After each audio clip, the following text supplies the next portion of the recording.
You can hear the rain first, not the gentle patter of a spring shower, but the thick, deliberate drumming of London rain against grimy windows. The air is cold, not the clean cold of winter mornings, but a damp, penetrating chill that settles into your bones and refuses to leave. You can feel it in your chest with every breath, heavy and wet, carrying with it the unmistakable smell of coal smoke mixed with something else, something organic, something rotting. The light filtering through the fog outside is gray, perpetually gray, as if the sun decided sometime around 1837 that London simply wasn't worth the effort anymore. You're lying on a straw mattress that crackles when you shift your weight, and you can feel the dampness even here, inside, soaking through the thin wool blanket that does almost nothing to keep you warm. Somewhere below, you hear the sound of boots on cobblestones, the creak of a cart, a voice shouting something unintelligible. The city is waking up, and so must you. Before we go any further, if you're enjoying this journey into the past, take a moment to like the video, but only if you genuinely find value in what we're doing here. Subscribe only if you want more content like this. And let me know in the comments where you're listening from and what time it is for you. I'm always curious to know who's drifting off to sleep in Melbourne while someone else is just starting their morning commute in Manchester. Now settle in, adjust your pillow, let the modern world fade just a bit, because tonight we're stepping into a world where the very systems designed to help you might just kill you faster. Congratulations, you've just woken up in the year 1848. The good news? You're alive. The bad news? The government has just decided to improve public health. And if you're poor, that's about to become your problem. You live in Spitalfields, East London, in a court, not a royal court, but a cramped alleyway, lined with decaying brick tenements that lean into each other like drunk men stumbling home from the gin shop. Your room, if you can call it that, is roughly 8 feet by 10 feet. You share it with 7 other people. There's your wife, your 3 children, your wife's elderly mother, and 2 lodgers you rent floor space to because the rent is due every Monday and the landlord doesn't care if you've eaten this week or not. The window doesn't open. It hasn't opened in years. Someone painted it shut, probably to keep out the smell from the court below, but that only trapped a different smell inside. The smell of 8 people living in a space meant for storage, breathing the same air, sleeping inches from each other, cooking, washing, existing in a space so small you can touch both walls if you stretch your arms out. You swing your legs off the mattress. There's only one bed, which you share in shifts, and your feet touch the floor. It's wet. It's always wet. There's a leak somewhere in the ceiling, or maybe it's just condensation, the breath of 8 people turning to moisture on the walls every night, dripping down, pooling on the floorboards that are so warped you can see through the gaps to the room below. You pull on your boots. They're damp too. Everything is always damp in London. Outside the court is already bustling with grim, purposeful activity. 30 families live in this court, which means roughly 200 people share a space about the size of a modern 2-car garage. The buildings form a tight rectangle around a central yard that never sees direct sunlight. In the center of this yard sits the reason you woke up with a headache this morning and the reason your youngest child has had diarrhea for 3 weeks, the communal privy. Not privies, plural, privy, singular. 1 for 200 people.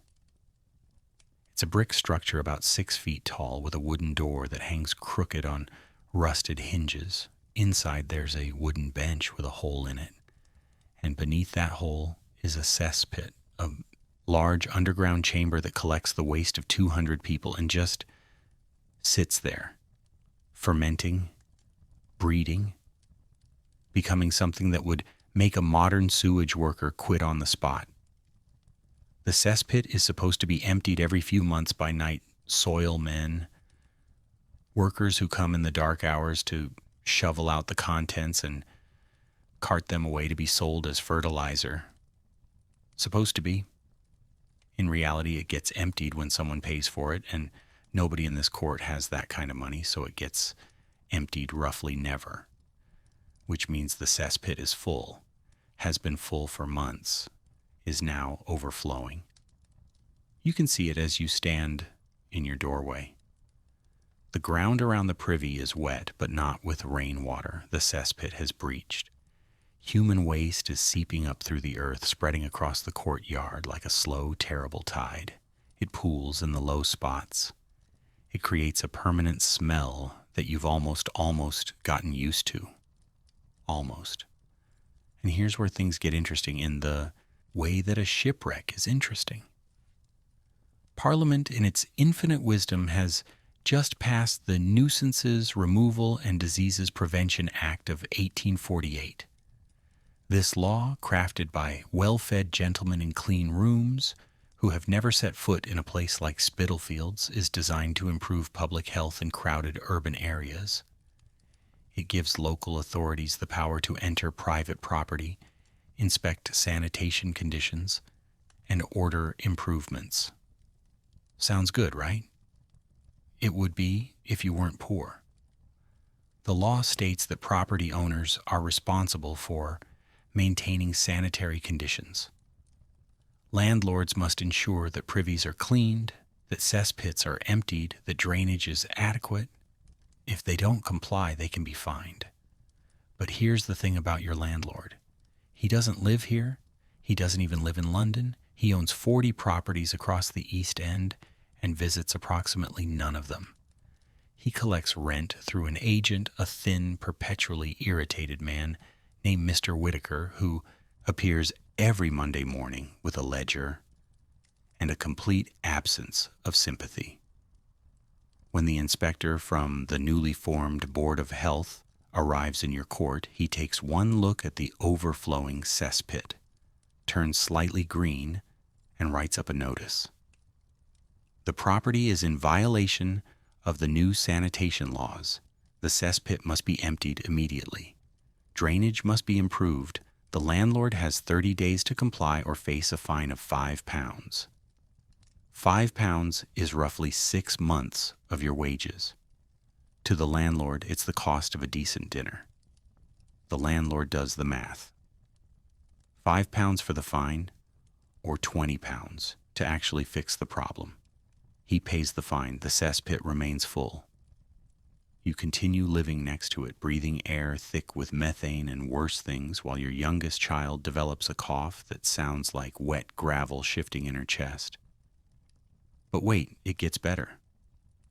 The local vestry, the parish governing body, decides they need to show they're taking the new health laws seriously.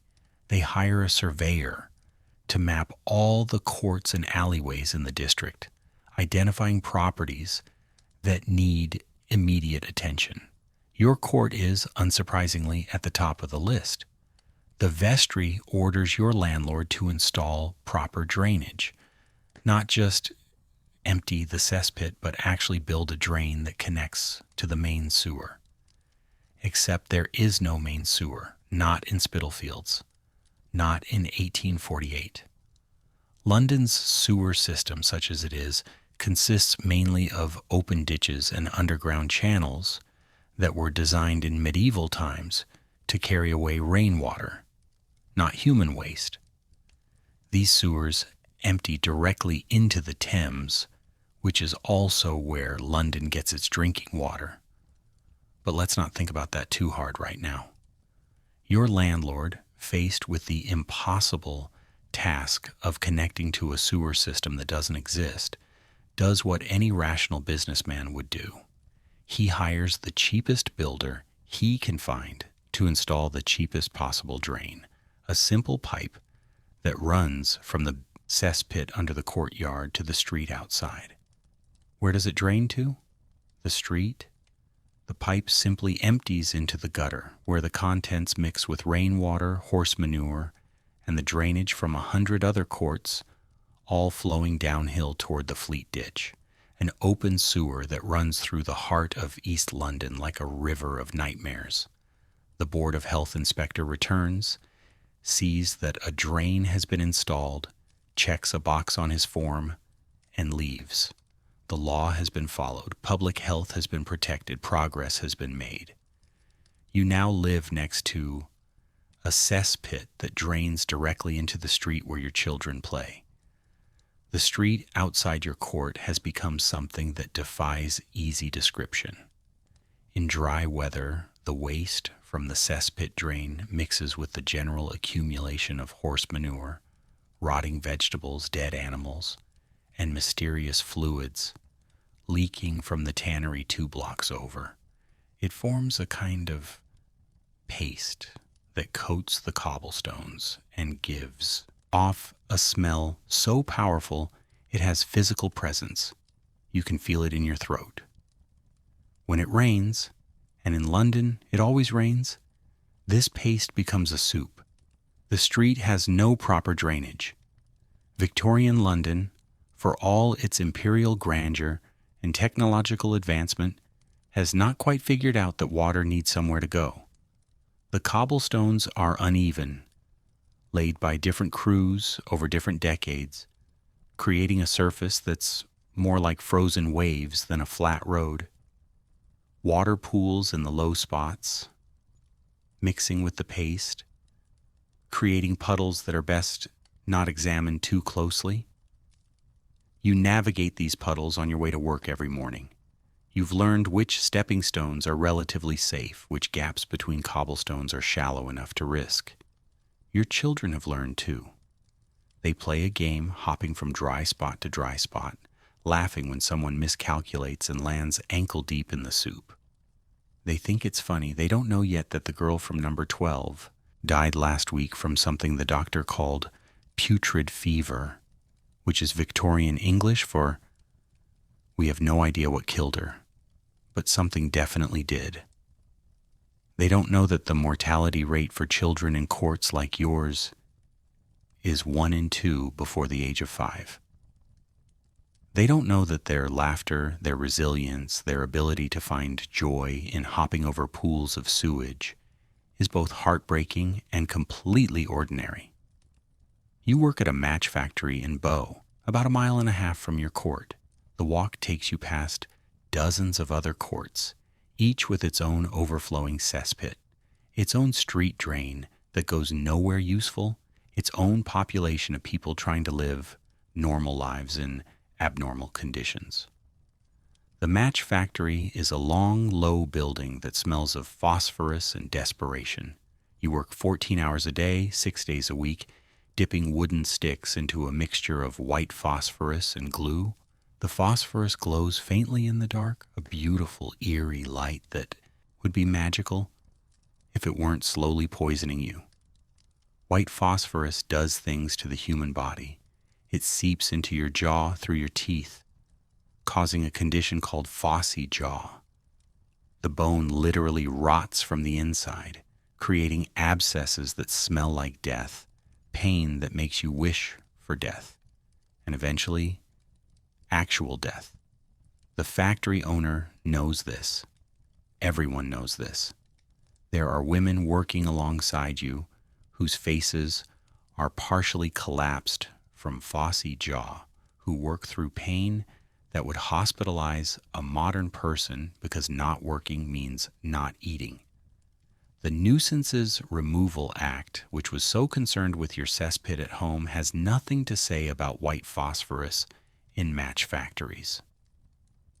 Industrial poisoning isn't a nuisance, it's business. You finish your shift as the winter sun, barely visible through London's perpetual coal smoke, begins its early descent. Your hands smell like phosphorus. Your lungs feel tight from breathing chemical fumes all day. You have 14 pence in your pocket, which is today's wages. Tomorrow you'll earn another 14 pence. By the end of the week, you'll have earned 7 shillings, of which 5 will go to rent, leaving 2 shillings to feed, clothe, and keep alive 8 people. The mathematics of poverty are precise and merciless.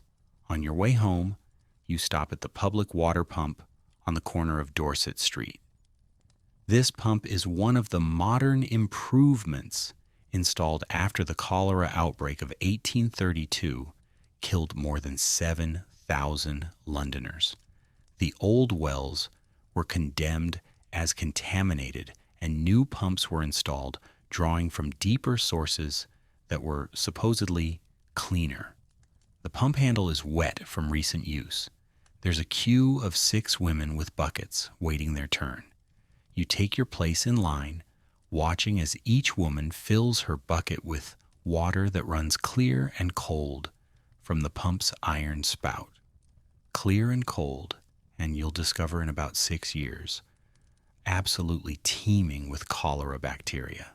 The Broad Street pump just a few streets over will become famous in 1854 when Dr. John Snow proves that cholera spreads through contaminated water, not through bad air, as everyone currently believes. He'll remove the pump handle, stopping an outbreak that had killed more than 600 people in days. But that's 6 years away. Right now, in 1848, the miasma theory reigns supreme. Disease, according to the best medical science of the day, is caused by bad air, poisonous vapors rising from rotting organic matter. This is why the government is so concerned with your overflowing cesspit, not because the waste itself is dangerous, but because it creates bad smells, and bad smells cause disease. This theory is completely wrong, but it's wrong in a way that accidentally achieves some correct results. Removing rotting waste does improve health, just not for the reasons Victorian scientists think. However, the miasma theory also leads to some truly spectacular failures of logic. For instance, if disease is caused by bad air, then the solution is to improve ventilation. This is why Victorian doctors recommend opening windows, even in winter, to let fresh air circulate. This is why your room has a ventilation brick installed high on one wall, a brick with holes in it that lets in cold air and, theoretically, lets out bad air. It also lets in the smell from the street, from the cesspit drain, from every other source of miasma in the neighborhood. You're being ventilated with air that would fail every modern air quality standard by orders of magnitude. But the miasma theory has an even more insidious effect on how sanitation laws are enforced. Since bad smells cause disease, the priority is to remove bad smells, not to remove the source of contamination, not to prevent waste from contaminating water supplies, but simply to eliminate the smell. This leads to solutions that are actively counterproductive. For example, after the surveyor's report, the vestry orders your landlord not just to drain the cesspit, but to cover it. The brick structure is given a proper roof and a door that actually closes. This contains the smell, which, according to miasma theory, makes everyone healthier. In reality, covering the cesspit creates an enclosed space where methane accumulates. Methane is flammable. It's also heavier than air, which means it sinks, building up in the bottom of the pit until someone opens the door with a candle or a pipe, and the explosion kills the night soil man instantly. The blast is small as explosions go, but in a confined brick space, it's enough. His body is found the next morning, burned and broken, slumped against the wall of the pit he was trying to empty. The vestry is very concerned. An investigation is launched. The inspector determines that the night soil man was at fault for bringing a flame near combustible vapors.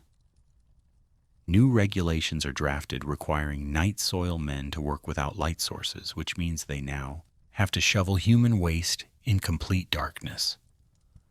The wages for night soil work increase to reflect the additional danger and unpleasantness. This increase is passed directly to tenants in the form of higher rent. You are now paying more money to live next to a cesspit that occasionally explodes. Progress. Winter settles over London like a wet blanket soaked in coal smoke. The temperature drops, but never cleanly, never to the crisp, dry cold that freezes things solid and kills bacteria.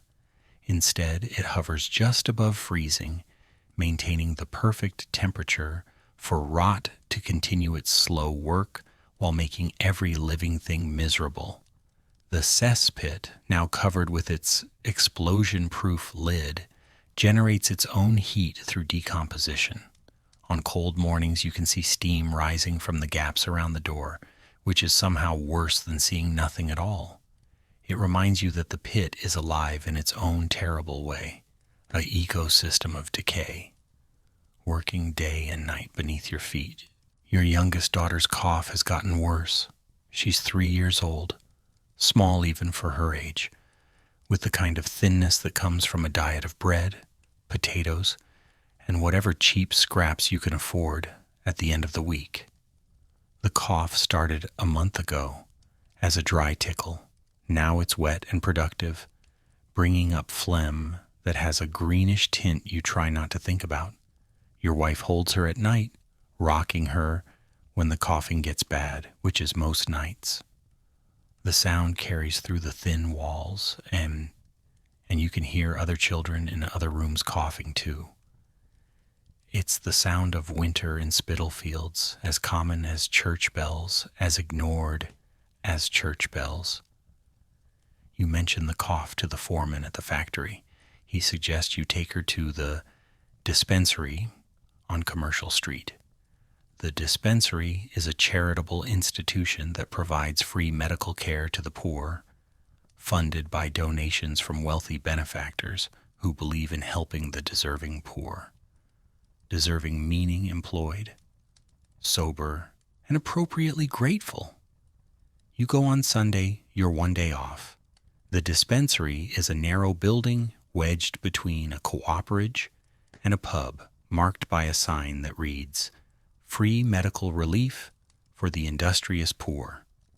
The waiting room is packed with people who look exactly like you.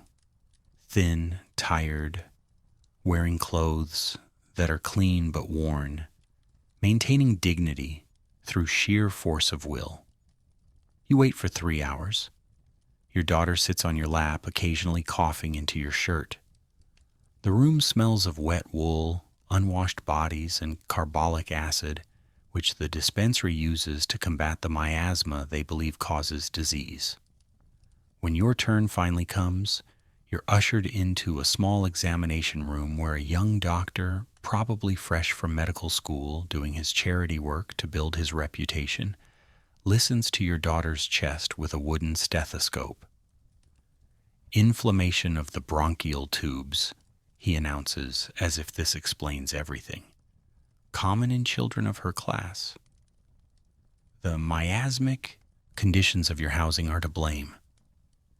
He writes out a prescription for a tonic, a mixture of syrup of squills, tincture of opium, and ipecacuanha, which is supposed to help her cough up the phlegm. The prescription costs 6 pence at the chemist. 6 pence is half a day's wages.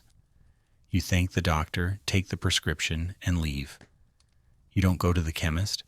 Instead, you stop at the market and buy a half-pound of suet, which you render into fat and mix with honey and a pinch of salt. You feed this to your daughter by the spoonful, hoping the fat will soothe her throat, hoping the honey will help somehow, hoping that hope itself might count for something. It doesn't work, but it costs less than 6 pence, and she has to eat anyway. The cough continues. Meanwhile, the Board of Health has discovered a new problem with your court. The street drain that was installed to solve the cesspit overflow is now causing a different issue.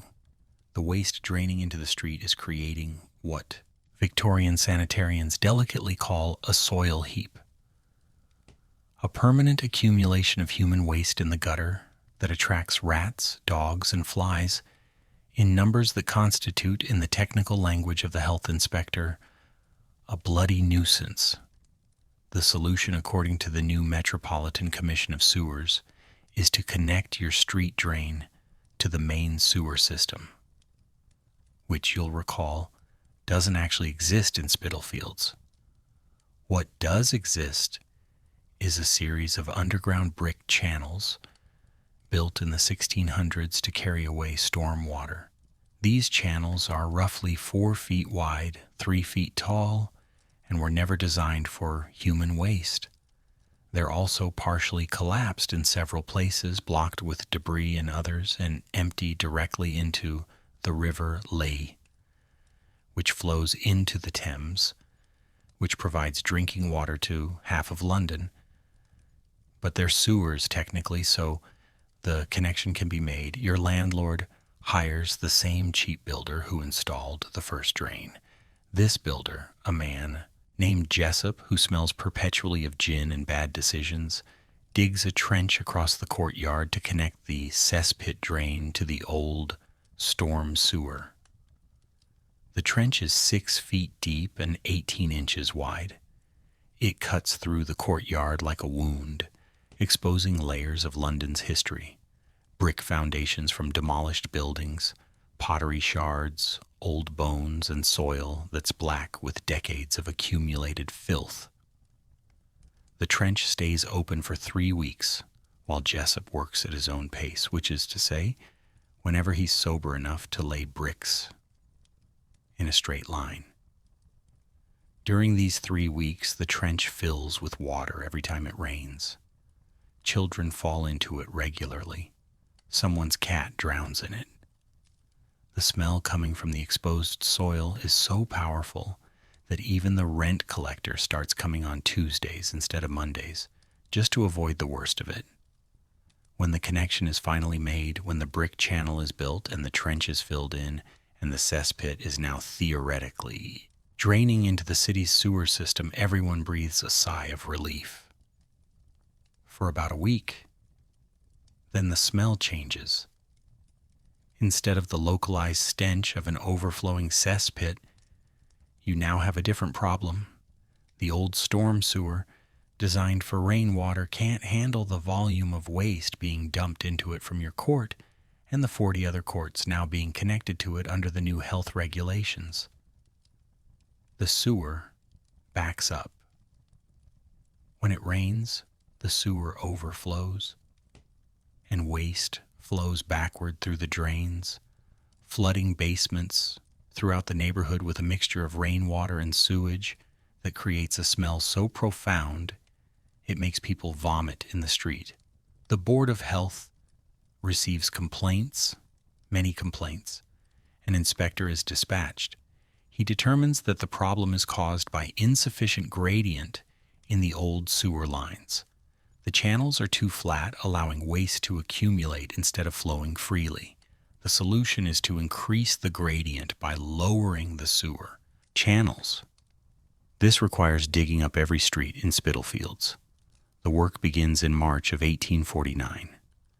Crews of laborers, men who are slightly better off than you, which isn't saying much, dig trenches down the center of every major street, exposing the old brick sewers, breaking them apart, and rebuilding them at a steeper angle. The streets become impassable. Mountains of excavated soil line the roads, mixed with broken bricks, shattered pottery, and the occasional human bone from some forgotten plague pit. The smell is indescribable. Even the workers wear cloths soaked in vinegar over their faces, which, according to miasma theory, protects them from disease vapors. The work takes 6 months. During those 6 months, your walk to the match factory requires a detour that adds half a mile to your journey. You leave earlier in the morning, arrive home later in the evening, and spend less time with your children who are being raised in shifts by whoever isn't working at any given moment. Your daughter's cough has settled into a chronic condition. She's learned to cough quietly, to muffle it in her sleeve, to breathe shallowly so she doesn't trigger a fit. She's 3 years old and already learning to hide her suffering to avoid being a burden. This is what poverty teaches. The sewer reconstruction finishes in September of 1849, just in time for autumn rains to test whether the new gradient actually solves anything. It doesn't. The problem, it turns out, wasn't the gradient. The problem was that the old brick sewers, some of them dating back to the Great Fire of 1666, are literally falling apart. The mortar between bricks has deteriorated over 2 centuries of exposure to moisture and waste. The bricks themselves are crumbling, creating gaps where sewage leaks into the surrounding soil. This soil, conveniently, is the same soil that contains London's water supply. Most of London gets its water from wells and pumps that draw from underground aquifers. These aquifers are fed by rainwater percolating down through layers of soil and clay. In theory, this filtration process purifies the water. In practice, when the soil is saturated with leaked sewage from broken Victorian sewers, the filtration process just gives you sewage that's had time to marinate. But nobody knows this yet. Germ theory won't be widely accepted for another 30 years. Right now, in 1849, the scientific consensus is that water contamination isn't particularly important because disease is caused by bad air, not bad water. Dr. John Snow, working in Soho, is beginning to suspect otherwise. He's been tracking cholera cases and noticing patterns, clusters of disease around certain water pumps, neighborhoods supplied by certain water companies experiencing higher death rates. But his ideas are considered fringe, borderline crackpot, the kind of thing serious medical men dismiss over brandy at their clubs. The serious medical men believe in miasma. They believe that cholera is caused by breathing the putrid vapors rising from organic decay. This is why the solution to cholera, according to official health policy, is to eliminate sources of bad smell, which brings us to the Great Stink Prevention Campaign of 1849. The Metropolitan Commission of Sewers, having failed to actually fix the sewers, decides to focus on smell management. They issue new regulations requiring all courts and tenements to whitewash their privies monthly with a solution of lime and water. Lime, being alkaline, neutralizes acids and reduces odors. It also creates a nice white surface that looks clean, which is almost as good as being clean if you squint and don't think too hard. Your landlord, faced with the requirement to whitewash your court's privy every month, does some calculations. Hiring someone to whitewash the privy would cost 2 shillings per month. The fine for non-compliance is 5 shillings, assessed quarterly. He pays the fine. The privy remains unwashed, accumulating layers of filth that would make a modern hazmat team refuse to enter without backup. But every 3 months, a notice appears from the Board of Health, noting the violation, assessing the fine, and achieving absolutely nothing. This is Victorian governance in action, a system that creates the appearance of regulation while changing nothing for anyone who can afford to pay fines instead of complying with rules. Meanwhile, your daughter's cough has developed a new feature. Now, in addition to the wet, productive coughing, she sometimes coughs up small streaks of blood. Just a little, just a pink tinge in the phlegm, but enough to make your wife's face go pale. When she sees it, you take her back to the dispensary. A different doctor this time, older, with the weary expression of someone who's seen this story before and knows how it ends. He listens to her chest. He asks about her living conditions. He nods. When you describe the court, the cesspit, the 8 people in one room. Consumption, he says. Early stages, possibly. Or perhaps scrofula. The miasmic conditions of your residence are undoubtedly contributing to her constitutional weakness. Consumption is what Victorians call tuberculosis. Scrofula is tuberculosis of the lymph nodes. Both are death sentences delivered in Latin. The doctor recommends fresh air, country living, nutritious food including beef tea and milk, and complete rest. You nod as if any of this is possible. Fresh air in Spitalfields, country living on match factory wages, beef tea for a family that considers potatoes a luxury. He writes another prescription, this time for cod liver oil, which is supposed to strengthen weak constitutions. It costs 8 pence a bottle. You thank him. You don't fill the prescription. Instead, you ask around at the factory, and someone tells you about a woman in Whitechapel who sells remedies. Not a doctor, not even a proper herbalist, just a woman with a reputation for knowing things. She operates out of a basement room in a building that leans at an angle that seems to defy physics. You go there after work on a Wednesday. The woman is old, or at least looks old. Poverty and hard work make everyone look old by 40. She listens to your daughter's cough, feels her forehead, looks at her tongue. Weak lungs, she says. Common enough. Give her this. She hands you a bottle of dark liquid that smells like licorice and something medicinal. 2 drops in water morning and night, 2pence. You pay. You don't ask what's in it, you don't want to know. Later you'll discover it's mostly glycerin, anise extract, and a substantial amount of opium.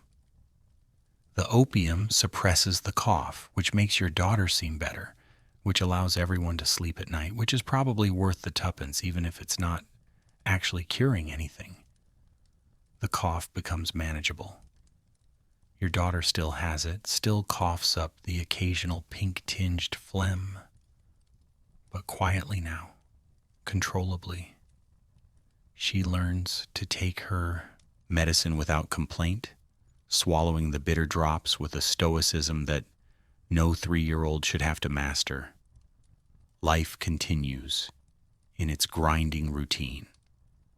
You wake before dawn, walk to the factory, spend 14 hours dipping matchsticks in poison, walk home, eat whatever food your wife has managed to purchase, and prepare on 2 shillings a week, sleep in shifts on a damp mattress, and repeat. The seasons change. Winter gives way to a cold, wet spring. Spring gives way to a summer that brings heat without relief, turning the court into an open-air oven that bakes the smell of the cesspit into something thick and visible, a haze that hangs in the air like fog. And then, in August of 1849, cholera returns to London. The first case appears in Southwark, south of the river, in a tenement not unlike yours. A man complains of stomach cramps in the morning. By afternoon, he's experiencing violent diarrhea. By evening, he's dead. His body so dehydrated that his skin has turned blue-gray and feels cold to the touch. Cholera moves through a body like a flood through a valley, swift, merciless, drowning everything in its path.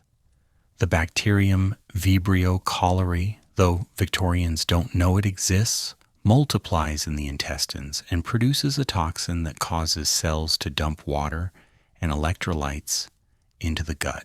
The result is diarrhea so severe it can drain liters of fluid from a human body in hours. People go to bed healthy and wake up dying. Children play in the morning and are corpses by sunset. The disease is democratic in the worst way. It kills rich and poor alike, though it kills far more poor because they live in conditions that allow the bacteria to thrive. Within 2 weeks, cholera crosses the Thames and appears in Spitalfields. The first victim in your court is Mrs. Henley from number 7, a washerwoman with 6 children and a husband who drives a coal wagon. She wakes on a Tuesday morning with stomach pains, blames the pie she ate at the gin shop the night before, and goes to work anyway because washerwomen don't get sick days. By Tuesday afternoon, she's back home, bent double with cramps, running to the privy every 15 minutes with diarrhea that looks like rice water, a pale, milky fluid that carries millions of cholera bacteria in every drop. By Tuesday evening, she's in bed, too weak to stand, her pulse rapid and thready, her skin turning the characteristic blue-gray of severe dehydration. By Wednesday morning, she's dead. Her body is removed. Wednesday afternoon, carried out by men wearing cloths soaked in vinegar over their faces, not to protect against bacteria, which they don't believe in, but against the miasmic vapors they're certain carry the disease. The Board of Health responds immediately. An inspector arrives Wednesday evening, examines the court, and identifies the problem: the smell from the cesspit. According to miasma theory, Mrs. Henley died from breathing poisonous vapors rising from accumulated filth. The solution is obvious: improve ventilation to disperse the bad air and remove the source of the smell.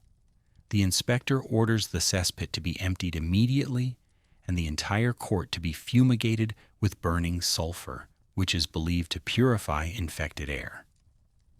Your landlord, faced with an actual health crisis that might reduce his rental income if everyone dies, actually complies this time.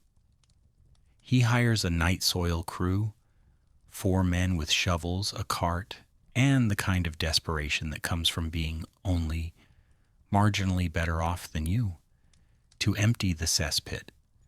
They work at night, as the name suggests, because even Victorians have some standards about what should be done in daylight. You hear them outside, the sound of shovels, scraping brick, men cursing, the creak of the cart wheels under impossible weight. The smell is apocalyptic.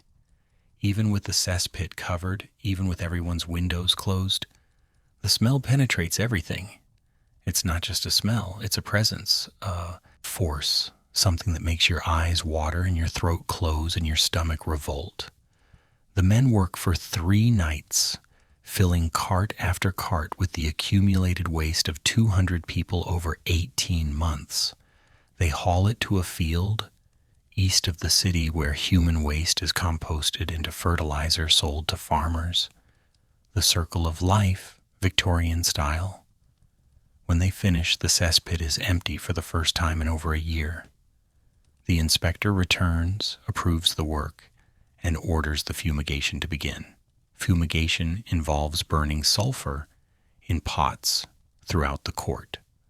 The sulfur produces sulfur dioxide gas, which smells like rotten eggs and stings the eyes and lungs.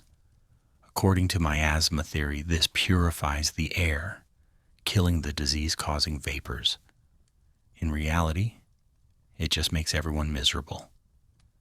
You're required to leave your room while it's fumigated.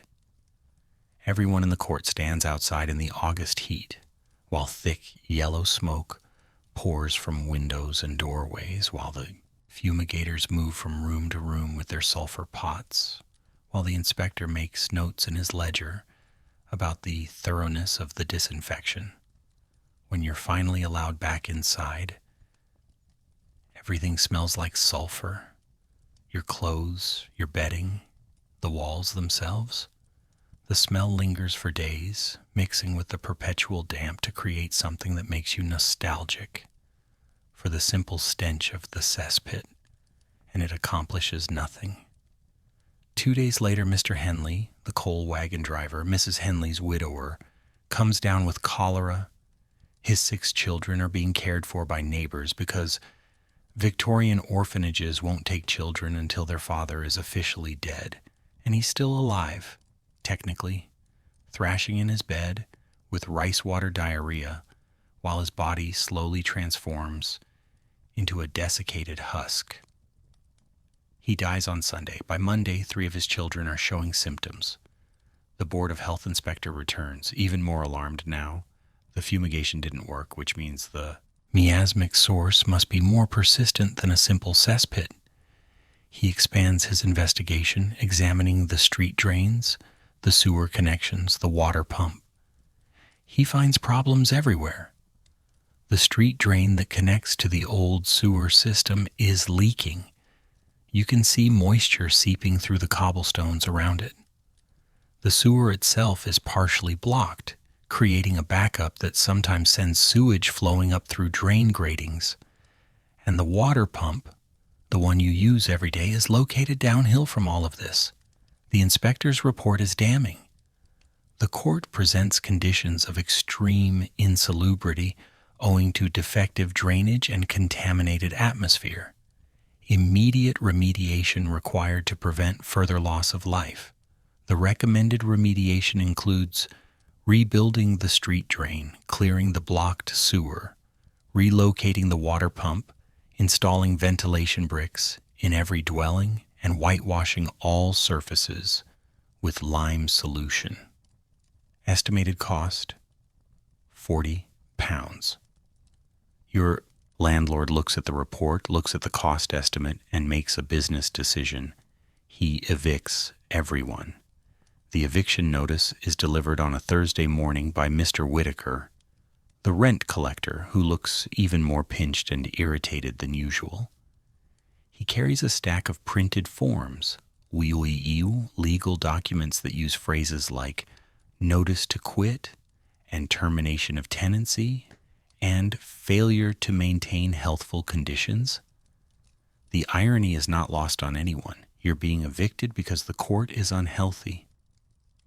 Unhealthy because your landlord refused to maintain it properly. But you're the one being punished. You have 7 days to vacate. 7 days to find new lodging in a city where rooms are scarce, and every landlord knows about the cholera outbreak in Spitalfields. 7 days to gather possessions you barely own and move to a place you haven't found yet, while continuing to work 14-hour shifts at the match factory. Because missing even 1 day means not eating, your wife spends the week walking from court to court, tenement to tenement, asking about rooms for rent. Most landlords take one look at her, thin, tired, clearly poor, and say they have nothing available. A few quote prices, 8 shillings a week for a single room, which is 3 shillings more than you currently pay and 1 shilling more than you earn. On the 6th day, she finds a place in Bethnal Green, a neighborhood that makes Spitalfields look genteel by comparison.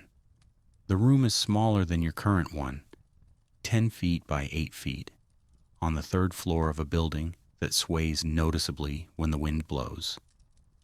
The ceiling is so low you can't stand upright in the corners. There's one window painted shut, looking out onto a brick wall 3 feet away. The rent is 6 shillings a week. You take it. Moving day is Sunday. You don't own much. A few changes of clothes, the mattress, some cooking pots, a wooden box containing everything of sentimental value, which isn't much. Everything you own fits into a handcart borrowed from a neighbor who's also being evicted and will need it back by evening to move his own family. You push the cart through the East End streets on a gray August morning, your wife walking beside you, your 3 children trailing behind. Your youngest, the one with the cough, rides on top of the mattress, too weak to walk the 2 miles to Bethnal Green. The new court is worse than the old one. 40 families packed into a space designed for perhaps 20. The privy situation is, if possible, even more dire. 2 privies for 40 families, both backing onto a cesspit that looks like it hasn't been emptied since the reign of William the Fourth. The smell hits you before you even enter the court, a wall of stench that makes your eyes water. But it's 6 shillings a week instead of 5. And you're grateful for it. Because grateful is what poor people are supposed to be. The room itself is an education in creative misery. The previous tenants left behind evidence of their existence, stains on the floorboards that could be anything, scratches on the walls that might be from rats or might be from fingernails, a pervasive smell of damp and mold that no amount of airing will remove. You spend Sunday afternoon trying to make the space livable. Your wife scrubs the floor with water and sal soda, a harsh alkali that turns her hands red and cracked. You nail a piece of canvas over the window to create some illusion of privacy from the brick wall outside. The children explore their new home with the resilience of youth, finding joy in small discoveries, a knot hole in the floorboards, a nail sticking up that can be used to hang clothes, a corner where the ceiling is just high enough to stand. By Sunday evening, you're settled in, which is to say you've accepted this as your new reality. You eat a cold dinner of bread and dripping because there's no fuel for a fire yet, and you haven't found where to buy coal in this neighborhood. You arrange yourselves for sleep. You and your wife on the mattress, the 3 children on a pallet of rags on the floor, everyone breathing air thick with damp and the smell of 40 privies overflowing below. Monday morning, you wake before dawn, as always. The walk to the match factory from Bethnal Green is 3 miles instead of 1.5. You leave earlier, walk faster, arrive at work already tired. The foreman notices. "You look rough," he says, which, coming from a man who works in a phosphorus factory, is saying something. You explain about the eviction, the new lodgings, the longer walk. He shrugs. "You're not the only one. Half of Spitalfields is moving after that cholera business. Bad for property values having people die in your building." He says this without irony, as if property values are the real tragedy of cholera, not the dead. Work continues as always. Dip the sticks, hang them to dry, breathe phosphorus fumes. Try not to think about the women with rotting jaws working 2 rows over. Your hands move automatically, muscle memory taking over while your mind drifts. You think about the chain of events that brought you here. The government passed a health law to protect people like you. The law required landlords to maintain sanitary conditions. Your landlord chose to pay fines instead of making improvements. Those improvements, when finally forced, were done cheaply and poorly. The poor improvements failed during a cholera outbreak. The outbreak prompted an expensive remediation plan.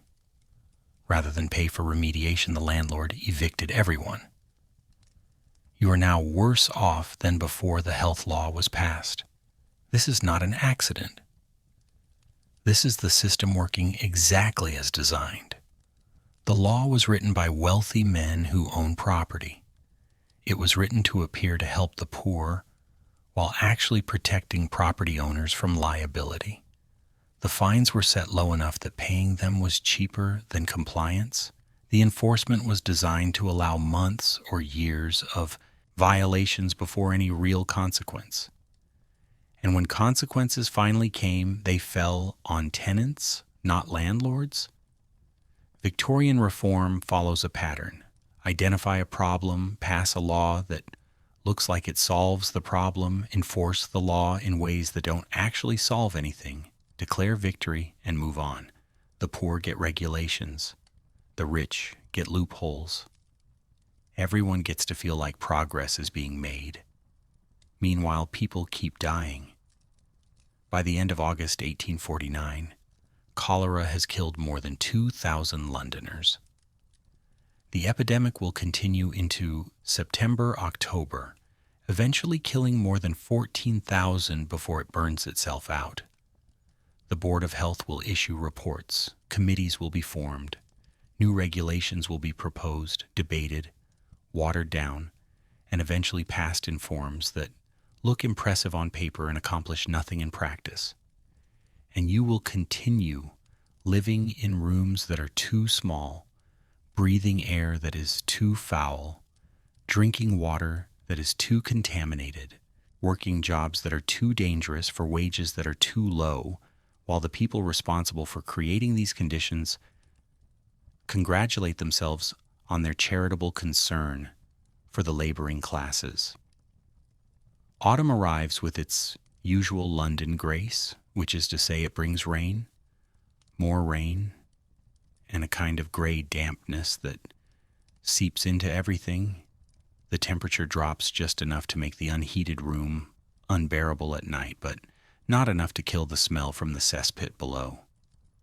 Your daughter's cough, which had been manageable with the opium drops from the Whitechapel woman, gets worse again. The new room is damper than the old one, if such a thing is possible. Water runs down the walls when it rains, pooling in corners, soaking into the floorboards, creating patches of black mold that bloom like evil flowers. You go back to the woman in Whitechapel for more medicine. She's moved, or been evicted, or died. You're not sure which. Someone tells you she's now operating out of a court in Shadwell. So you walk there on Sunday, finding her eventually in a basement room that floods when it rains and currently has 3 inches of standing water on the floor. She remembers you, or pretends to, looks at your daughter with eyes that have seen too many sick children to maintain much hope. Lungs are worse, she says flatly.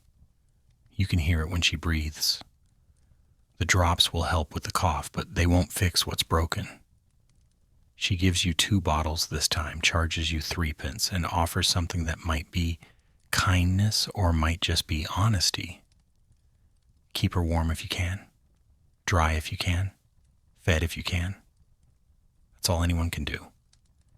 You take the bottles, pay the 3p, and walk back to Bethnal Green through streets that are being torn up yet again.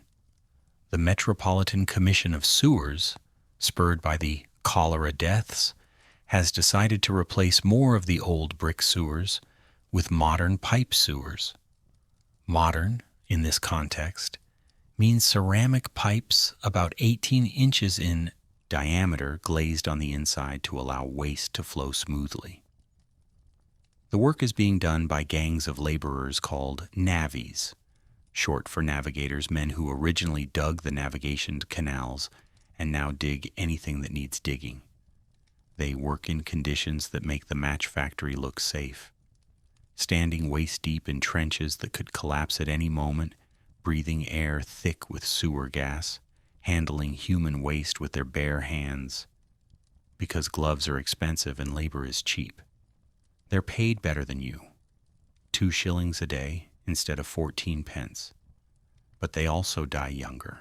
Cholera, typhoid, mysterious fevers that have no names but kill.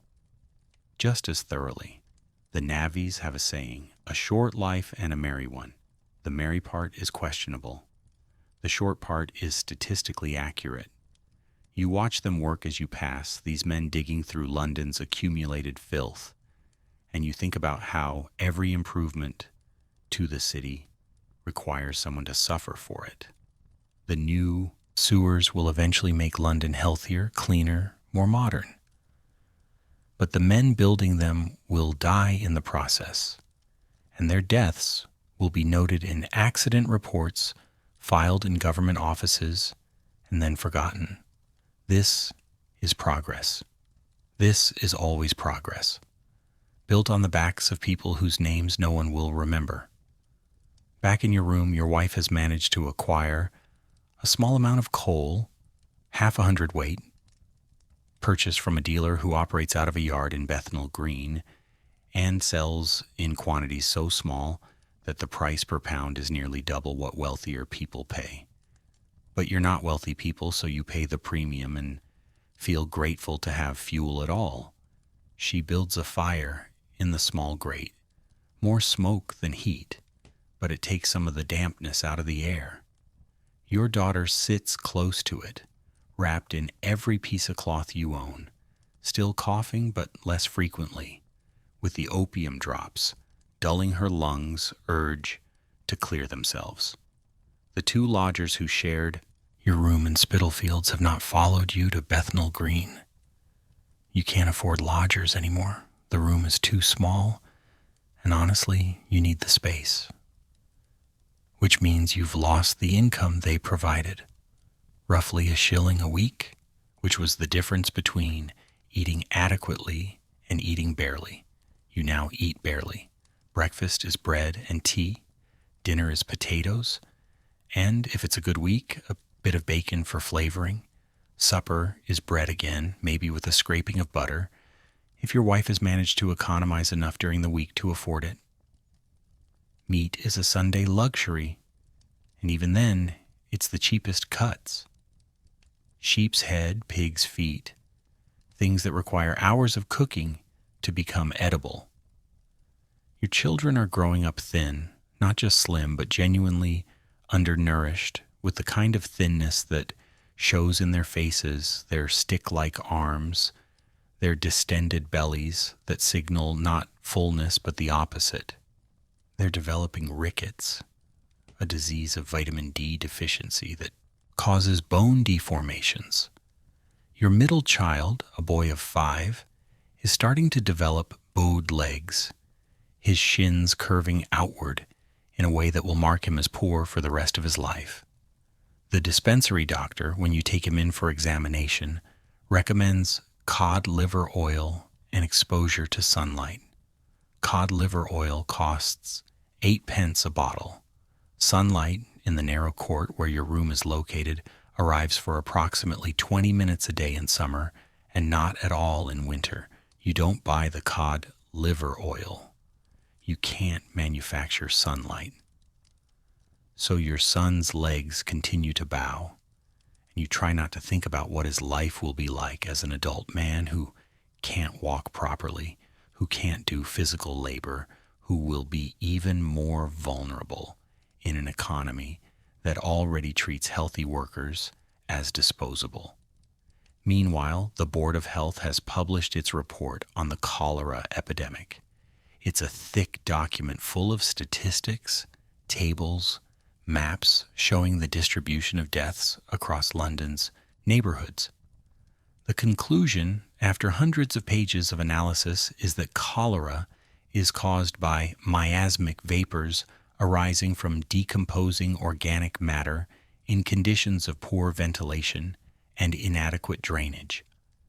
The report recommends improved sewerage, better ventilation in crowded dwellings, removal of accumulated filth, and education of the poor about hygiene practices. Dr. John Snow, still pushing his water contamination theory, publishes a response pointing out that the highest cholera mortality occurred in neighborhoods supplied by water companies that drew from the Thames downstream from sewer outflows. He includes a map showing clusters of deaths around specific water pumps. The medical establishment ignores him. The Times calls his theory peculiar and not supported by established science. The Lancet, the leading medical journal, publishes an editorial stating that the water theory is a hypothesis, unsupported by facts. The miasma theory remains official policy, which means that when the government allocates funds for cholera prevention, the money goes to fumigation, ventilation improvements, and smell reduction, none of which actually prevent cholera because cholera is spread through contaminated water, not bad air. But nobody knows this. Or rather, one doctor knows this, and everyone ignores him because his theory challenges the established wisdom of men who are much more important than he is. Winter comes hard in 1849. The temperature drops below freezing for the first time in weeks and stays there. The Thames partially freezes, ice forming along the edges, slowing the flow of water and also slowing the flow of sewage, which means everything that London has been dumping into the river starts to accumulate, creating ice flows that are part water, part waste, bobbing downstream like terrible icebergs. Your room, already cold, becomes genuinely dangerous. The single window painted shut prevents any ventilation but also prevents any heat from escaping, which would be good if there were any heat to retain. The small coal fire you can afford, a few lumps each evening, barely takes the edge off. The walls sweat with condensation, water running down in rivulets, freezing near the floor, into sheets of ice that glitter in the dim light. You wake each morning to find ice on the inside of the window. Your breath is visible in the air. The children sleep pressed together for warmth, and you lie awake at night listening to them breathe, counting the breaths, making sure they're all still breathing, because you've heard stories of children freezing to death in rooms, not unlike this one. The match factory, paradoxically, becomes the warmest place in your life. The furnaces used to heat the phosphorus mixture, the sheer number of bodies packed into the workspace, the chemical reactions generating heat. All of this creates an environment that's almost comfortable if you ignore the toxic fumes and the constant threat of phosphorus poisoning. Women huddle near the furnaces during breaks, holding their hands out to the heat, absorbing warmth to carry home with them. The foreman allows it because warm workers are faster workers, and productivity is what matters. You work through December, through Christmas, which is not yet the major holiday it will become, just another work day with slightly better food if you can afford it. Your wife manages to buy a goose foot and some sweat to make a pudding, a gesture toward celebration that costs nearly a week's worth of food budget but feels necessary. A reminder that you're still human, still capable of marking occasions. The children are excited about the pudding in a way that breaks your heart. They've never had a whole pudding before. The anticipation is almost painful to watch. Their faces, their questions about when it will be ready, their careful calculation of how big their portion might be. Your wife boils the pudding in a cloth, suspended in a pot of water over the coal fire. The process takes hours, and the room fills with steam that condenses on the walls, adding to the general dampness, but also bringing a smell that's actually pleasant for once. Cinnamon, sweat, a trace of sugar.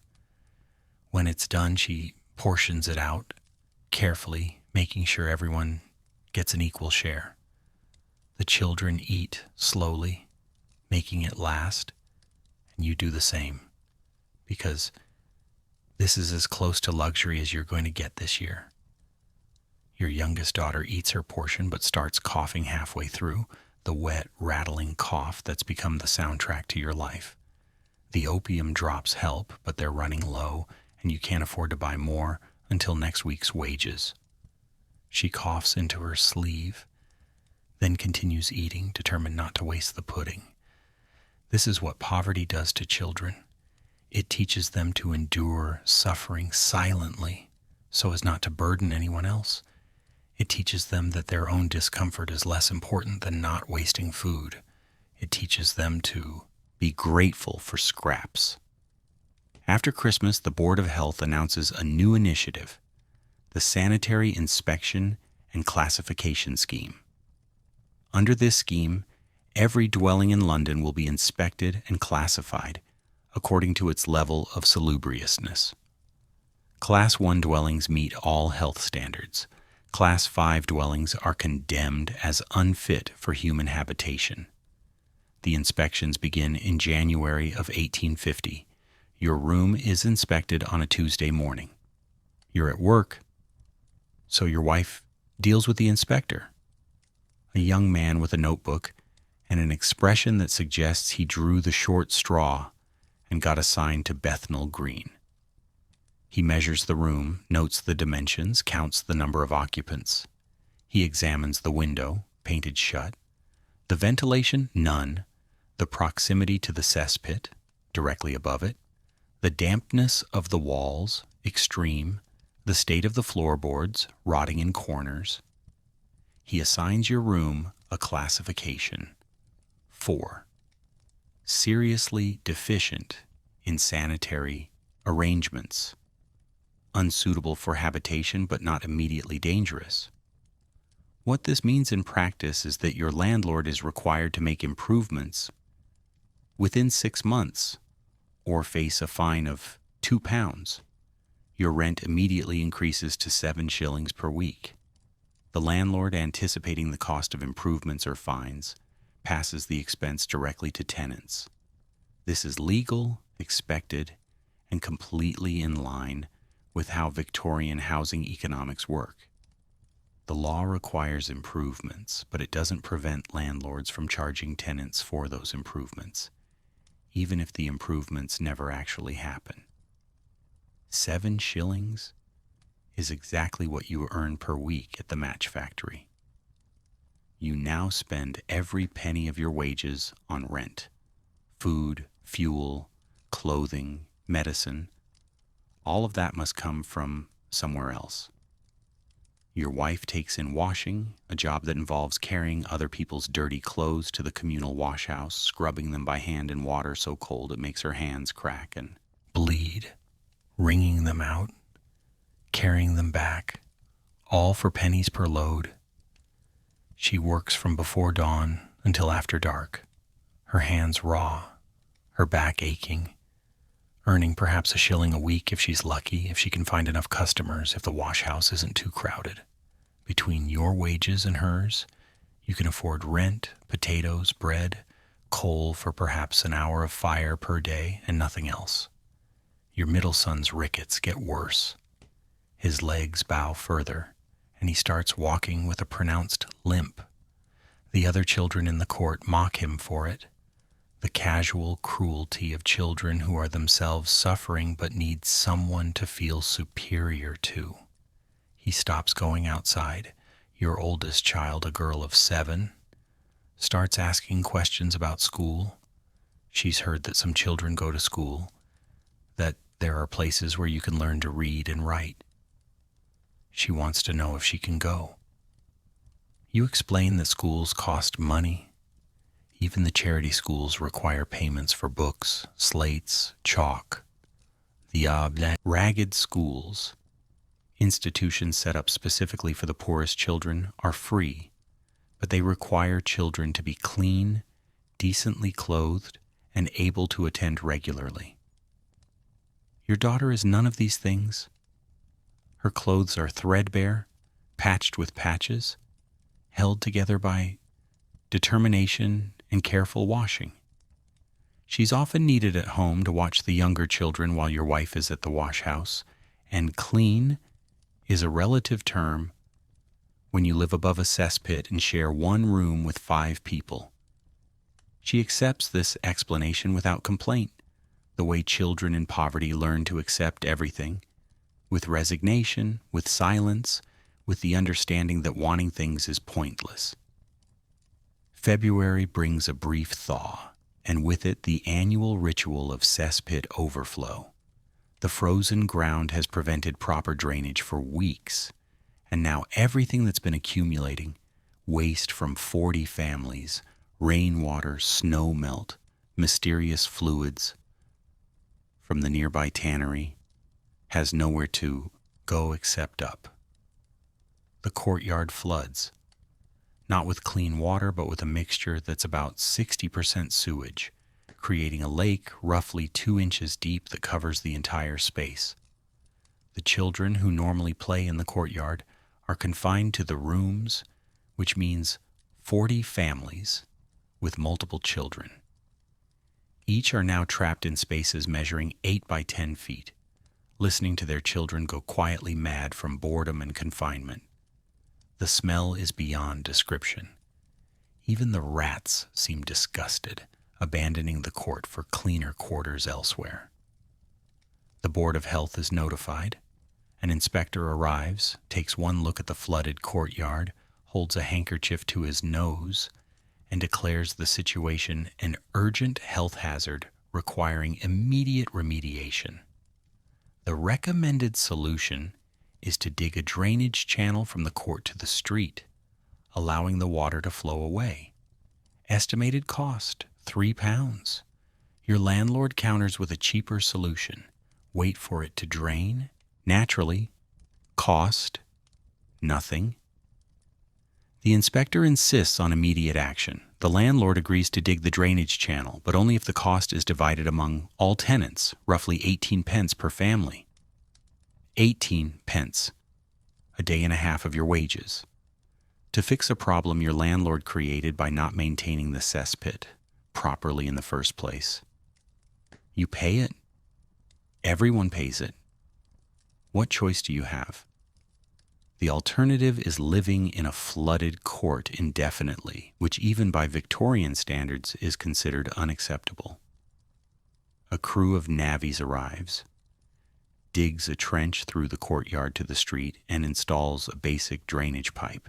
The water drains away over the course of 3 days, leaving behind a layer of residue that no amount of scrubbing will remove. The courtyard is now permanently stained. A map of where the sewage lake once stood. A reminder that this will happen again next winter and the winter after that, and every winter until something fundamental changes. But fundamental change costs money, and money flows upward, not downward. Your wife's hands have stopped healing.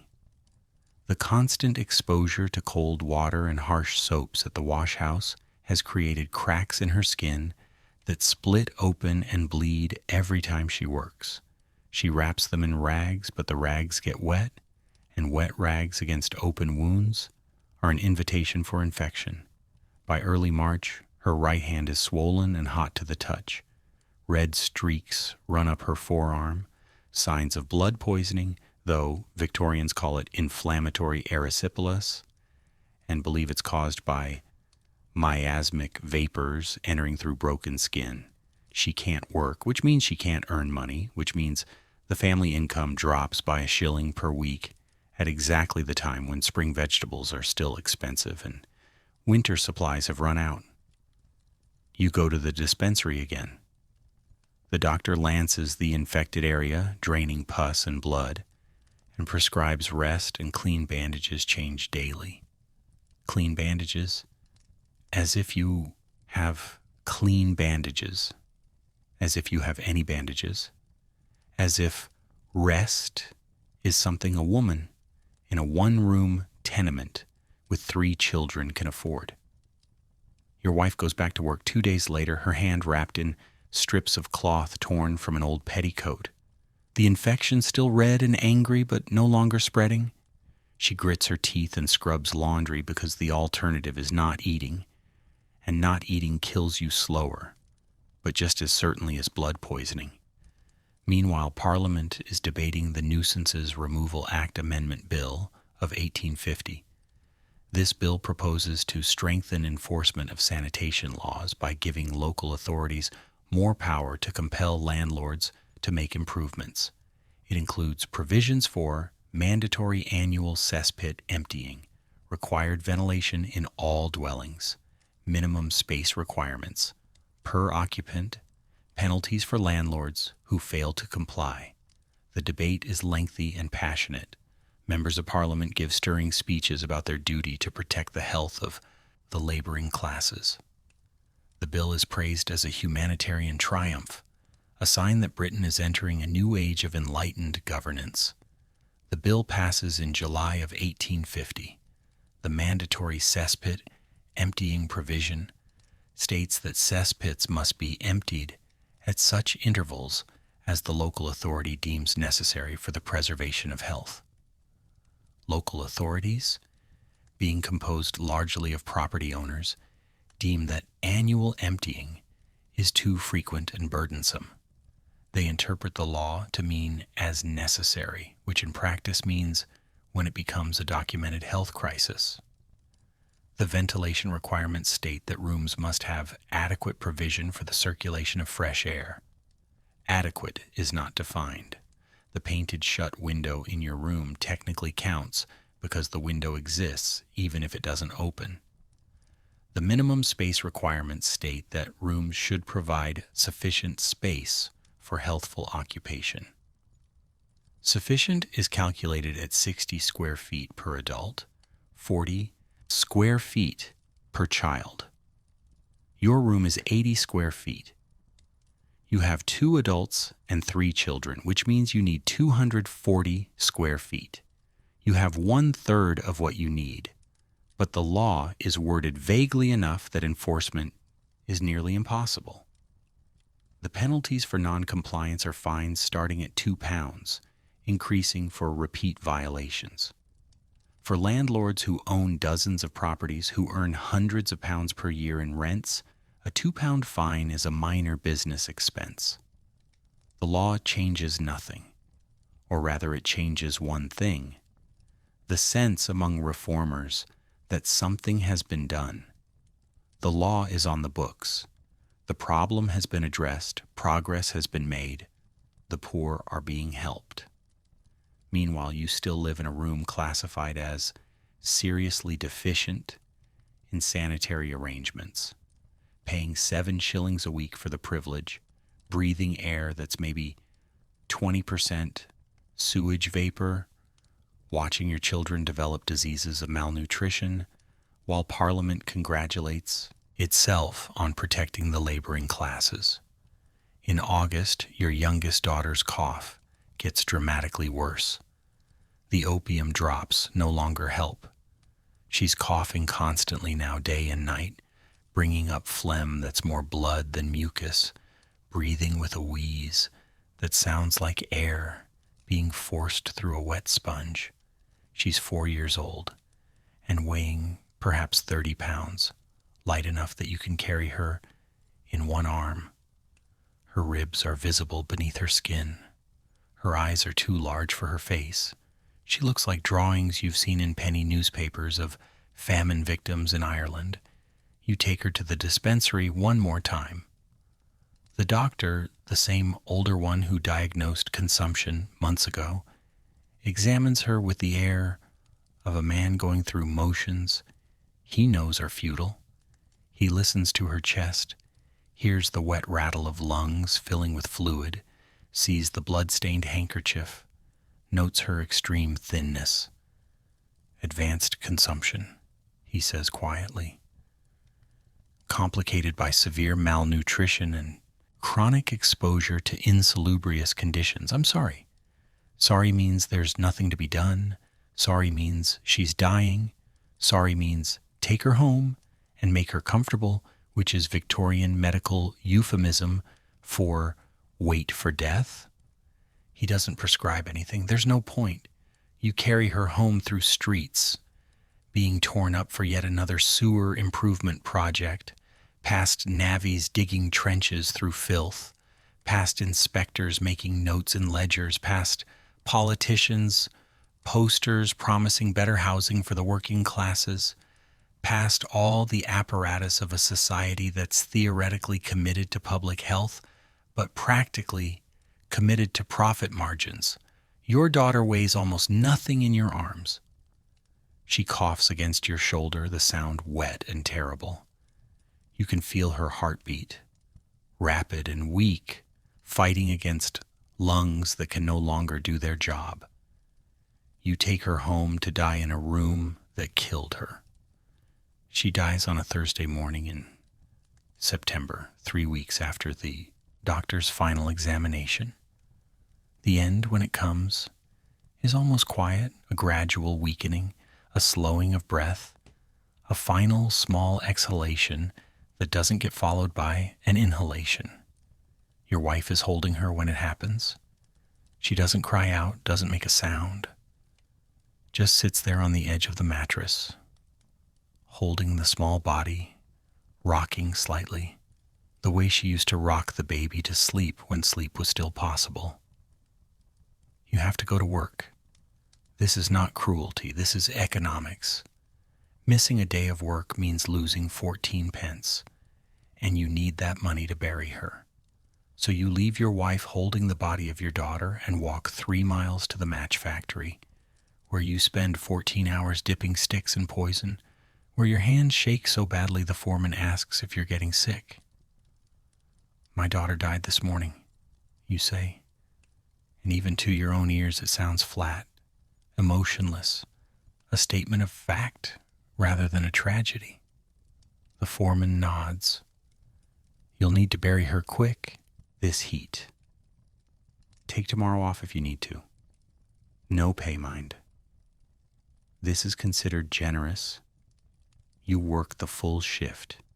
You walk home in the dark.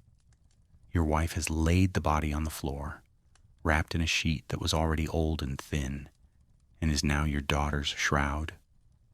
The other children are pressed into a corner, quiet in the way children get when they understand something terrible has happened but don't have words for it. The question now is burial. A proper funeral with a coffin, a hearse, a plot in a churchyard. This costs anywhere from £2 to £5, which might as well be £200 to £500. You don't have it, you'll never have it. The alternative is a pauper's funeral. The parish will bury your daughter for free, but she'll go into a communal grave with dozens of other bodies. No marker, no service, just a quick disposal of remains to prevent disease. There's a third option, the burial clubs. These are informal organizations where working people pay a penny a week into a communal fund, and when someone dies, the fund covers burial costs. You were in one of these clubs in Spitalfields, but when you moved to Bethnal Green, you stopped paying because you couldn't afford the extra penny. You go to the club anyway, explain the situation, ask if there's any possibility of assistance. The club secretary, a barrel maker who runs the club out of his front room, looks through his ledger. You stopped payments in July. Rules say you need to be current to claim benefits. You knew this. You came anyway, because what else can you do? I can offer you a loan, he says, 5 shillings toward burial costs, to be repaid at 3 pence per week. That'll take about 20 weeks to clear, plus a penny per week in interest. 5 shillings will buy a basic coffin and a shared grave, better than a pauper's burial, worse than a real funeral. You take the loan because dignity, even the smallest amount of dignity, costs money. The undertaker is a thin man who operates out of a shop that smells of sawdust and formaldehyde. He shows you coffin options ranging from plain pine boxes to elaborate affairs with brass handles and satin lining. The plain pine box costs 4 shillings. The shared grave costs another 3 shillings. Together, it's 7 shillings. More than your weekly wages, more than the 5 shilling loan. You pay the 5 shillings as a deposit.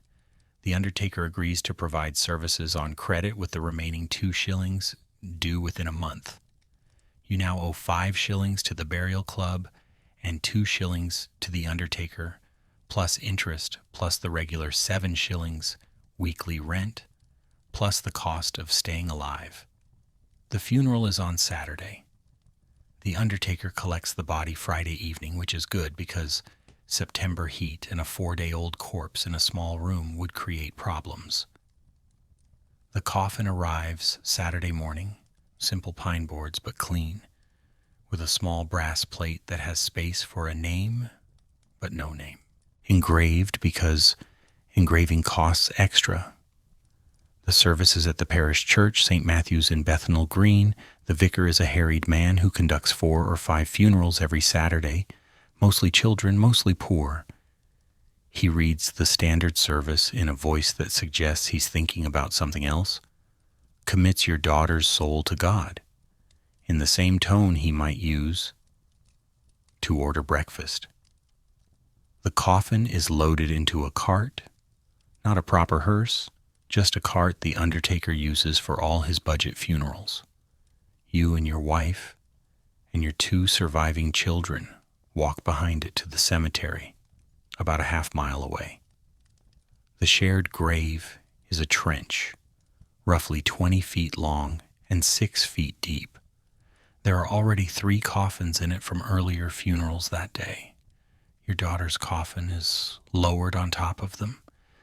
The vicar says a few more words. The gravedigger begins shoveling dirt before you've even finished crying. The entire process takes perhaps 20 minutes. 20 minutes to dispose of a life that lasted 4 years.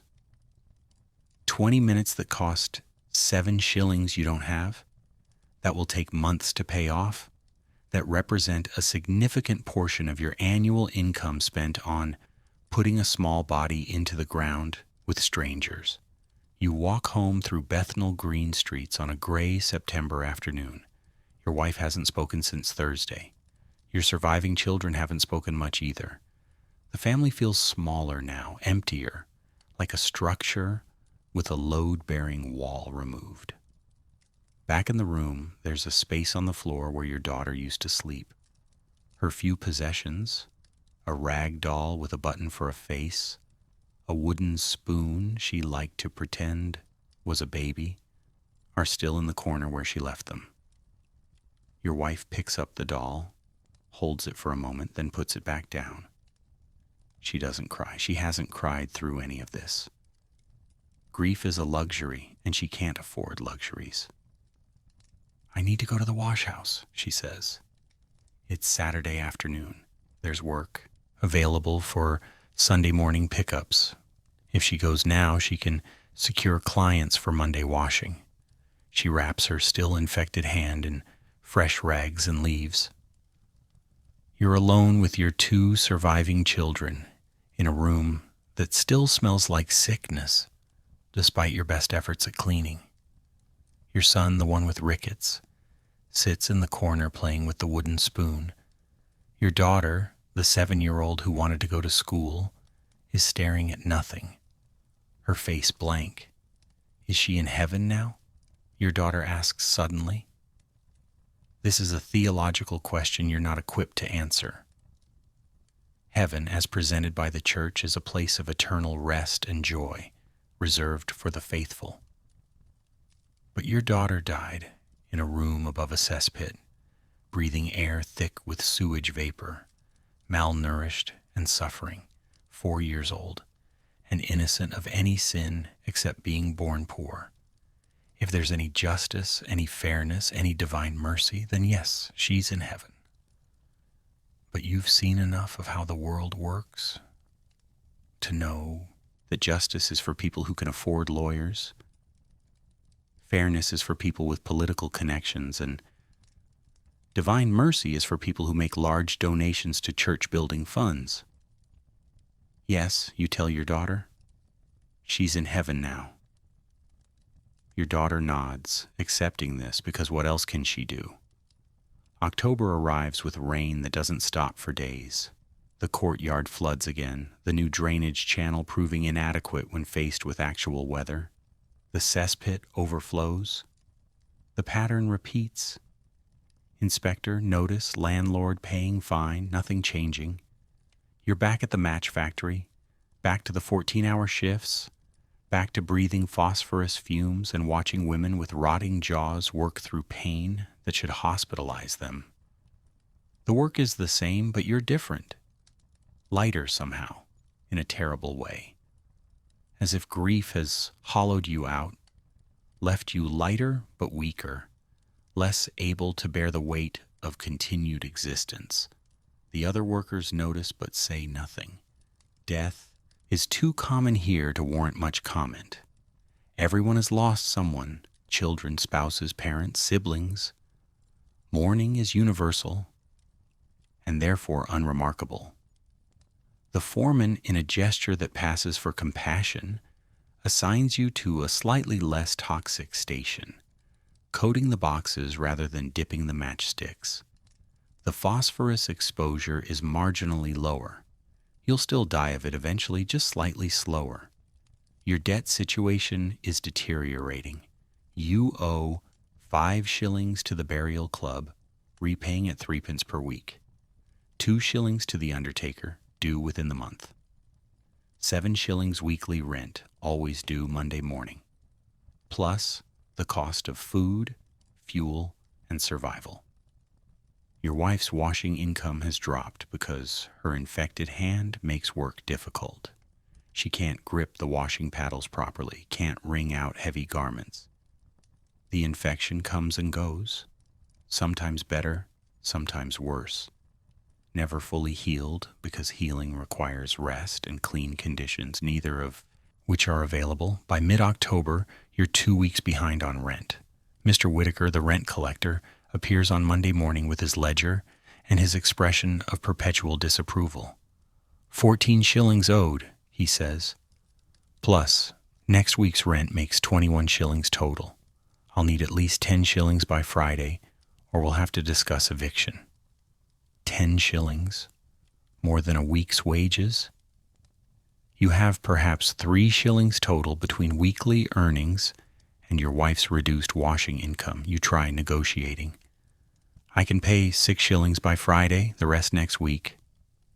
Whitaker shakes his head. 10 shillings minimum. Landlord's orders, too many tenants falling behind. We're tightening collections. You nod, say you'll have the money, knowing you won't. Knowing eviction is probably inevitable, knowing this is how poverty works. One crisis leads to another until you're living in the street. That evening you do something you swore you'd never do. You go to a pawnbroker. The pawnbroker operates out of a shop on Brick Lane, identifiable by the 3 brass balls hanging above the door, the traditional symbol of money lending. Inside, the shop is crowded with the accumulated possessions of desperate people: clothing, tools, jewelry, anything that holds value. You've brought the only things you own that might be worth money: a wedding ring your wife inherited from her mother, a pocket watch that belonged to your father, and a small silver crucifix that was a christening gift for your oldest daughter. The pawnbroker is a professional appraiser of desperation. He examines each item with a jeweler's loupe, testing the metal, checking for hallmarks, calculating value with the precision of someone who knows exactly how little he can offer and still make the transaction. The ring, 10 shillings. The watch, maybe 6 if it worked, but it doesn't, so 3. The crucifix, 2 shillings. 15 shillings total.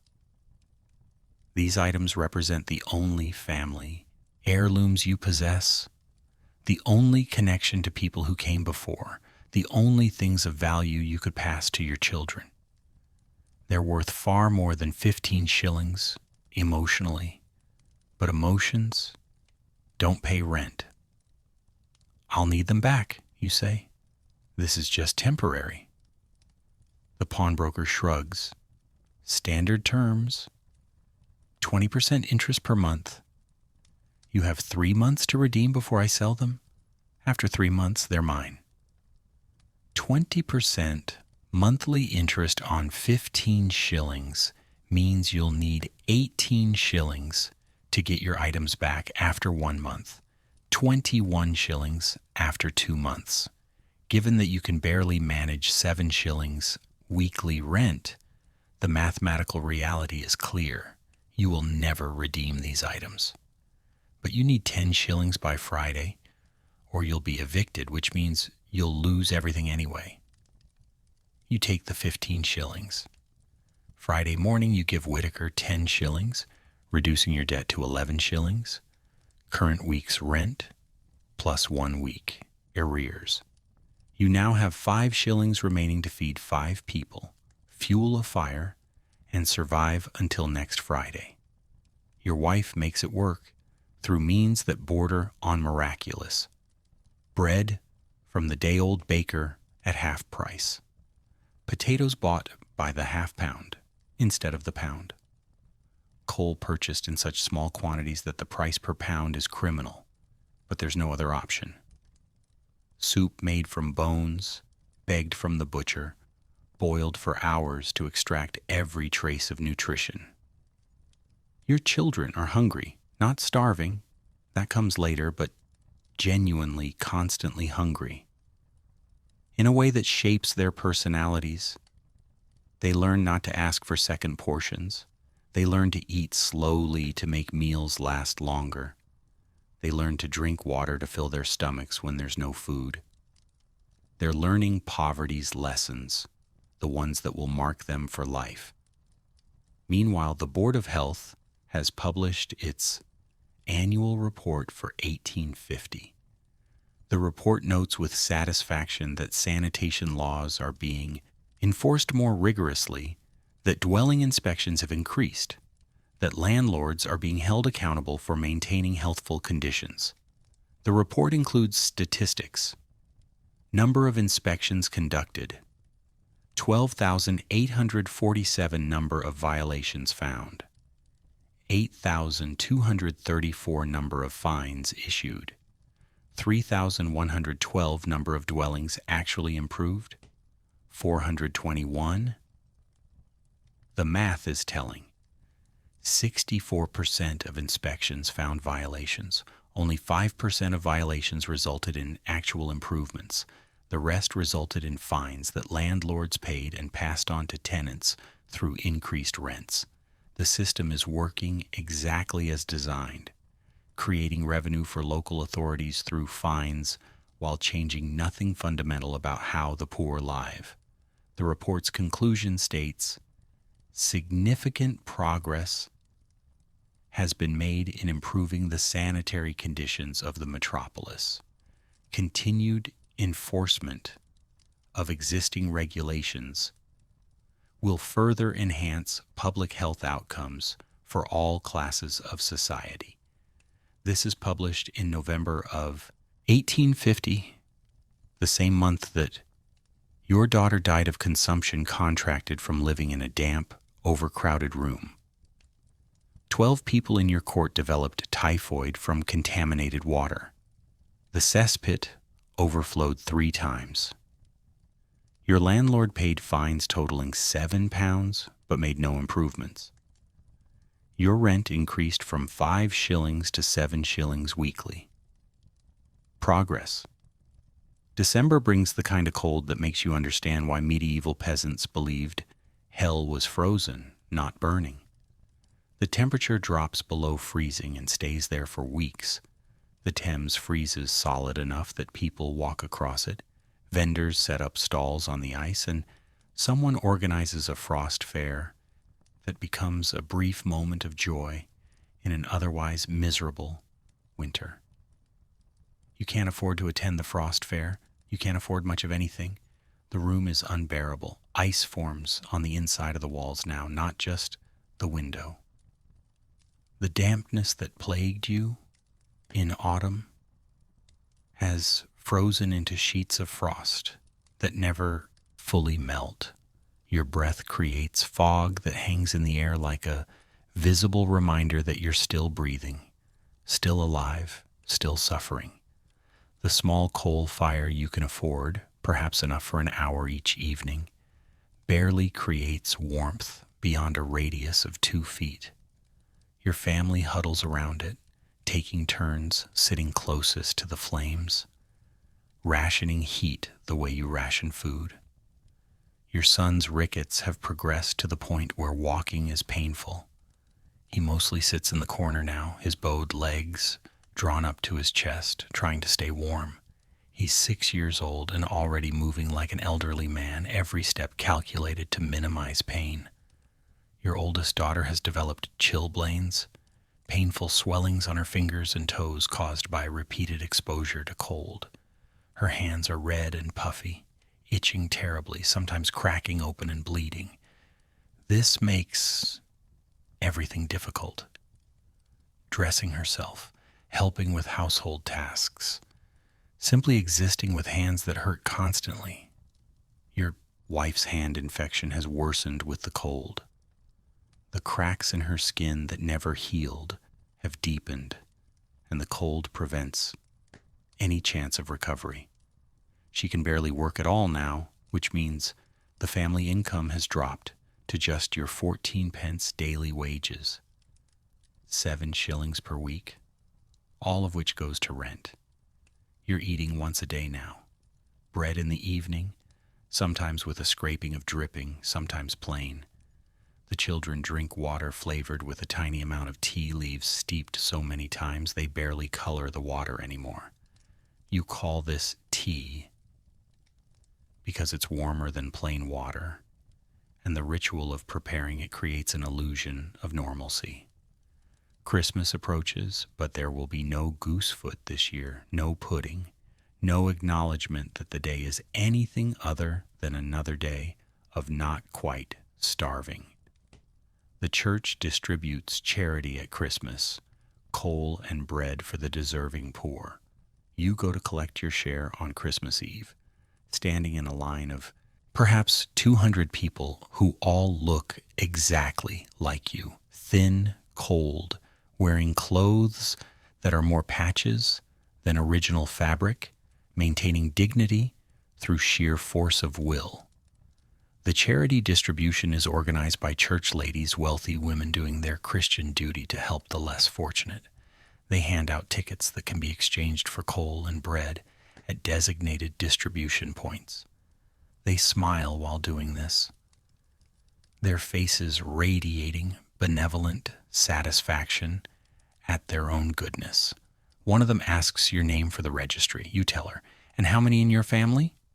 5, you start to say, then correct yourself. 4, 2 adults, 2 children. The correction hurts. The lady doesn't notice.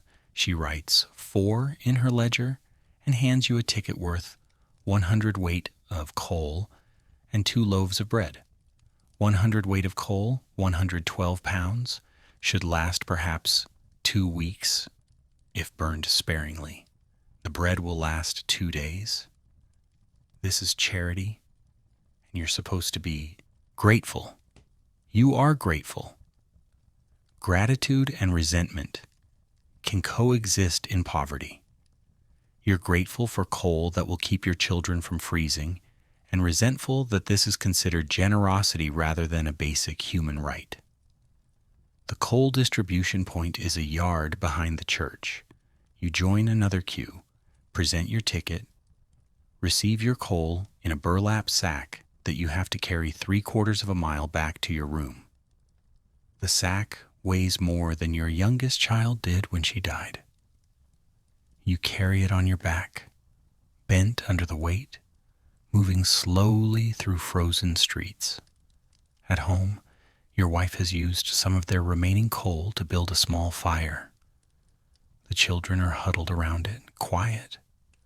The room smells of damp wool and coal smoke, and the perpetual underlying stench of the cesspit, which even in freezing weather manages to make its presence known.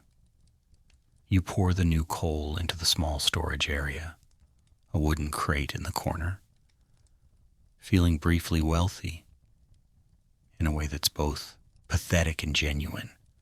Coal equals warmth, equals survival. You're coal rich for the first time in months.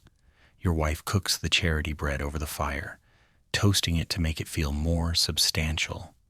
This, plus weak tea, is Christmas dinner. Your children eat without complaint because complaining achieves nothing, and they learned this lesson months ago. After dinner, your oldest daughter asks, "Will we always be this poor?" This is the question every poor parent dreads because the honest answer is probably yes. Social mobility in Victorian England is theoretically possible, but practically rare. The vast majority of people die in the same class they were born into. Your daughter, born in a tenement court to parents who work in dangerous industries for poverty wages, will almost certainly grow up to work in similar industries for similar wages, marry someone from a similar background, raise children in similar conditions, and die young from similar causes. This is not pessimism. This is statistics. But you can't tell a 7-year-old this. Things will get better, you lie. We just need to work hard and save money and things will improve. This is the lie the wealthy tell themselves about poverty, that it's temporary, that hard work leads to prosperity, that the system is fundamentally fair and people get what they deserve. It's a comforting lie because it means the poor are poor through their own failings, not because the system is designed to keep them poor. Your daughter nods, accepting this because what else can she do? She's 7 years old in a frozen room with chilblains on her hands and one small meal in her belly. Hope is free, and sometimes that's all you can afford.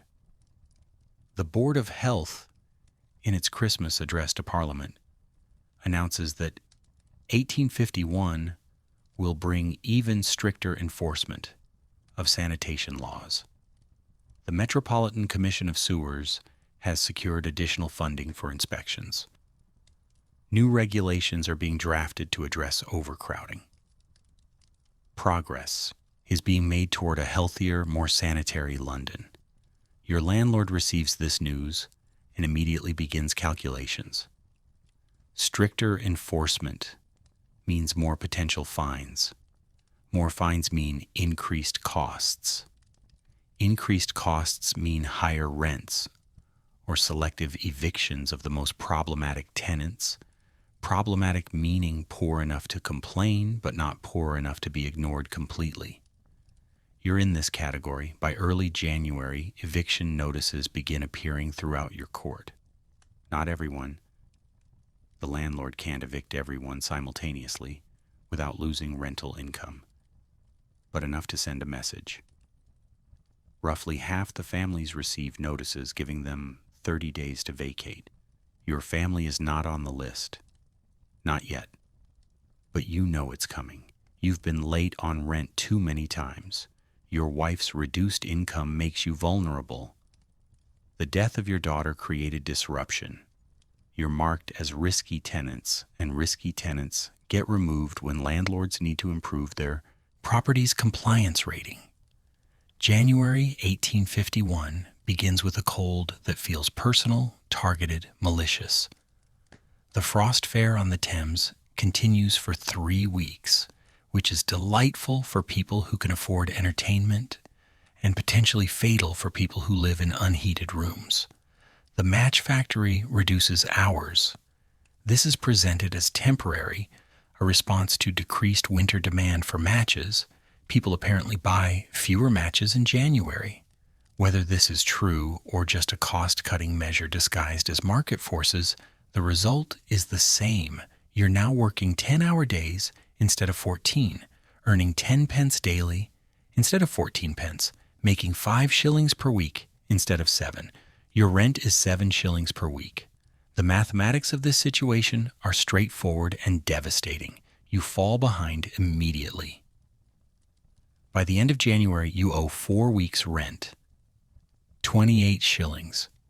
This is a debt you cannot possibly repay without some dramatic change in circumstances, and dramatic changes in Victorian poverty tend to be for the worse, not the better. Mr. Whitaker appears on the first Monday of February with an eviction notice. Not a warning this time. An actual legal document ordering you to vacate within 7 days. I'm sorry, he says, and he might actually be sorry. Whitaker is just an employee, a middleman between the landlord and the tenants, probably paid on commission, probably one missed payment away from poverty himself. Landlord's orders. Too much arrears. He's clearing out the problem tenants before the new inspections start. 7 days to find new lodging when you have no money, no references, and a reputation for being unable to pay rent on time. Your wife spends the week searching, but the news has spread. Landlords in Bethnal Green talk to each other, share information about problematic tenants. Your name is known. Rooms that might have been available suddenly aren't when she mentions your family. She tries neighboring parishes, Stepney, Whitechapel, Shoreditch. The rents are the same or higher. The rooms are the same or worse. And everywhere, the same response. Sorry, nothing available. By day 6, she's desperate enough to try the lodging houses. Lodging houses are different from tenement rooms. In a tenement, you rent a room and live there as if it's your home, such as it is. In a lodging house, you rent a bed by the night. In a dormitory shared with dozens of strangers. It's temporary accommodation for people who can't afford even the cheapest rooms, seasonal workers, the unemployed, the newly arrived, the recently evicted. The lodging house in Flower and Dean Street, one of the roughest streets in London, which is saying something, charges 4p per night for adults, 2p for children. For your family of 4, that's 10p per night, or 5 shillings and 10p per week. Assuming you can pay every single night, it's cheaper than 7 shillings, which is the only good thing about it. Everything else about lodging houses is worse than tenement living, which you wouldn't have thought possible.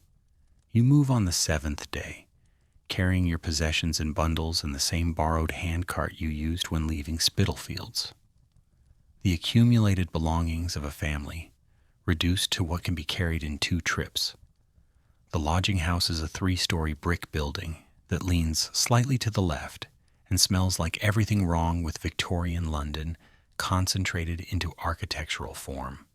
The ground floor is a kitchen where lodgers can cook if they have food, which most don't.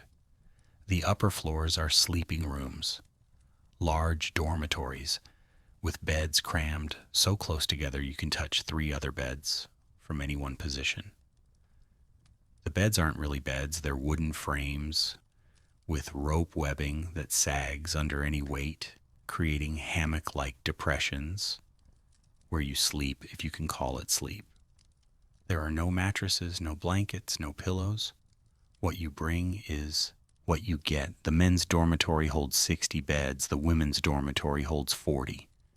Children sleep with their mothers unless they're boys over 10, in which case they sleep with the men. Families are separated. This is the rule. You sleep in one room with 59 other men. Your wife and daughter sleep in another room with 39 other women and their children. Your son, at age 6, is allowed to stay with his mother for now. But the lodging housekeeper makes it clear this is a courtesy that won't last forever. Privacy doesn't exist. Personal space doesn't exist. The concept of home doesn't exist. You're paying for a place to sleep, nothing more. The first night is an education in how much worse things can always get. The dormitory is freezing because there's no heat except what 60 bodies generate. The air smells like unwashed men, tobacco smoke, gin fumes, and despair.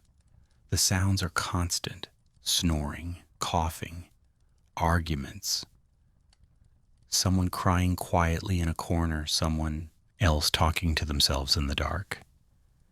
You lie on your rope bed, fully clothed because removing clothing would mean losing it to theft, listening to the symphony of human misery around you.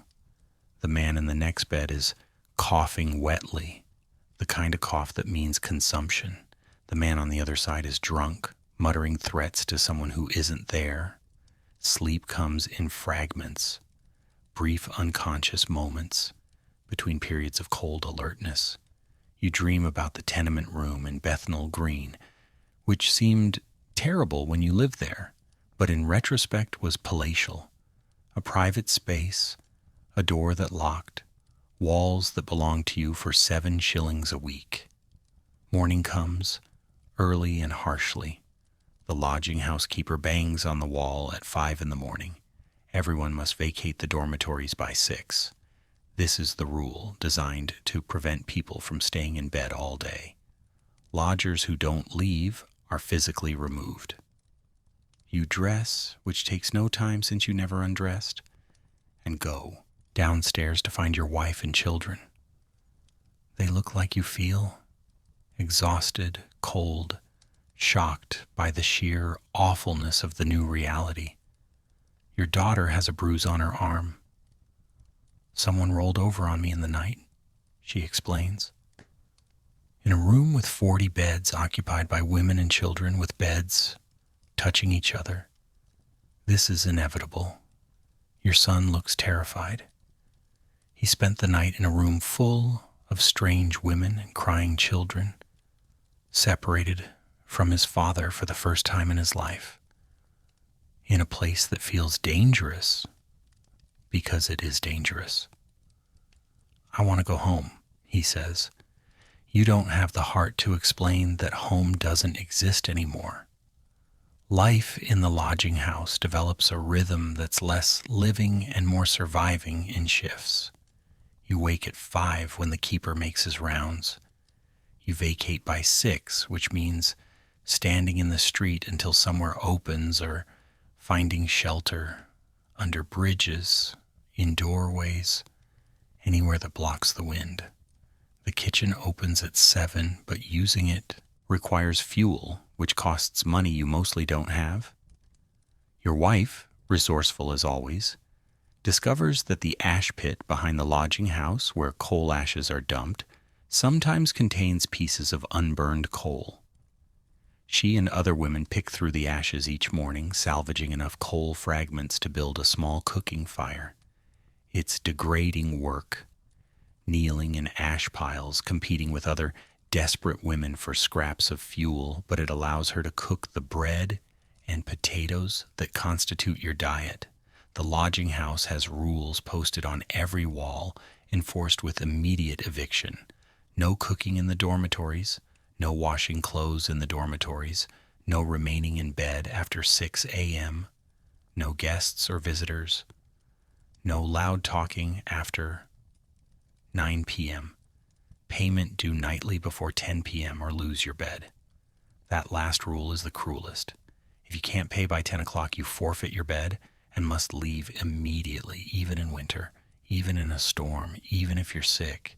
The lodging house keeper doesn't care. He has a waiting list of desperate people ready to take any available bed. This creates a nightly anxiety.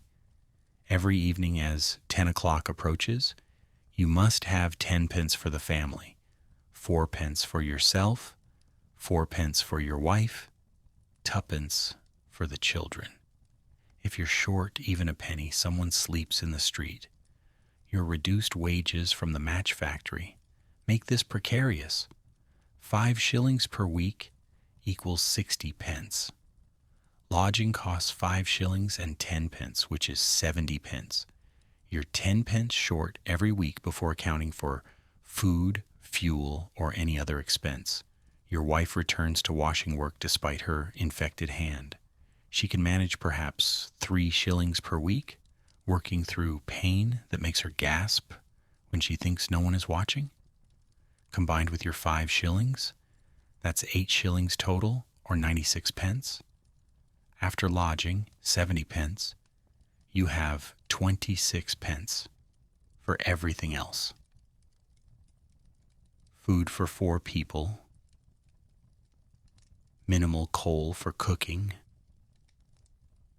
soap for the required weekly washing to prevent lice, candles since the lodging house dormitories go dark after the keeper's rounds, thread to repair constantly deteriorating clothes. All of this must come from 26 pence. It's not enough. It's never enough. You start skipping meals, not visibly, not in a way the children notice, but you give your portion to them, claiming you ate at work or you're not hungry or you had a large breakfast. Your wife does the same. You're both losing weight rapidly, your clothes hanging loose, your faces developing the hollow-cheeked look that marks chronic hunger. The children are hungry too, but less so than they would be if you and your wife ate your full portions. This is the mathematics of family poverty. Adults starve, so children starve slower. February brings new challenges. The match factory's winter reduction in hours continues. They're now talking about extending it through March, possibly April. Some workers are being laid off entirely. You're not laid off yet, but the threat hangs over every shift like the phosphorus fumes. Meanwhile, the Board of Health has begun its promised intensive inspection campaign. Inspectors fan out across East London, examining every lodging house, every tenement, every court and alley. They carry notebooks and measuring tapes and the authority of the Nuisances Removal Act. The lodging house in Flower and Dean Street is inspected on a Tuesday morning. The inspector counts beds, 100 in a building designed for perhaps 50. He measures the dormitories, insufficient cubic footage of air per person. He examines the privies, 2 for 100 people, both in abysmal condition. He notes the absence of proper ventilation, the inadequate washing facilities, the general state of overcrowding and filth. His report classifies the lodging house as seriously deficient in sanitary provisions and orders immediate remediation, including reduction in bed count to no more than 60 total, installation of adequate privy facilities, improved ventilation in all dormitories, provision of washing facilities for residents, weekly lime washing of all walls and floors. The lodging housekeeper receives this report and does some calculations. Reducing beds from 100 to 60 means losing 40% of his income. Installing proper privies and washing facilities costs money. Compliance would bankrupt the operation. He does what the tenement landlords do. He closes the lodging house. Not permanently, just long enough to avoid immediate enforcement. He gives everyone 3 days' notice, locks the doors, puts up a sign saying closed for repairs, and waits for the inspector to move on to other properties. This displaces 100 people who were already at the absolute bottom of the housing market. You get the notice on a Wednesday evening. 3 days to find new lodging again. The other lodging houses in the area are overcrowded or being inspected themselves or have closed preemptively. The few that remain have raised prices, 6 pence per night instead of 4 pence, because they know desperate people have no choice. At 6 pence per night for adults, your nightly cost jumps to 14 pence or 8 shillings and 4 pence per week, which exceeds your entire weekly income, even with your wife's washing money. You can't afford it. You also can't not afford it, because the alternative is sleeping rough. And sleeping rough in London in February kills people. Your wife finds a solution that isn't really a solution, but is the only option available. A woman she knows from the wash house has a room in Spitalfields, not your old court, a different one, and is willing to let your family sleep on her floor for 3 pence per night. 3 pence per night is 21 pence per week, plus the woman's room is already occupied by her own family of 6, which means 14 people will be sharing a space designed for perhaps 4. But 21 pence is less than 70 pence, and desperation makes mathematics simple. You move again, for the 3rd time in 6 months, carrying your diminishing possessions through February streets, your children silent with exhaustion and hunger, and the learned understanding that complaining changes nothing. The room in Spitalfields belongs to a woman named Mrs. Keating, a widow with 5 children ranging from age 3 to 12. Her husband died 2 years ago in a factory accident involving a steam press and poor safety practices. She receives no compensation because industrial accidents are considered the worker's fault. Carelessness, inattention, failure to exercise proper caution around dangerous machinery. She survives by taking in piecework, sewing shirts for a contractor who pays 2 pence per shirt. A skilled seamstress can complete perhaps 4 shirts per day in good light, earning 8 pence. Mrs. Keating is skilled, but good light is rare in a basement room with one small window at street level that's mostly blocked by passing feet. She works by candlelight, which costs money and damages her eyesight, but allows her to work longer hours. Her eldest daughter, aged 12, also sews, contributing perhaps 3 pence daily to the household income.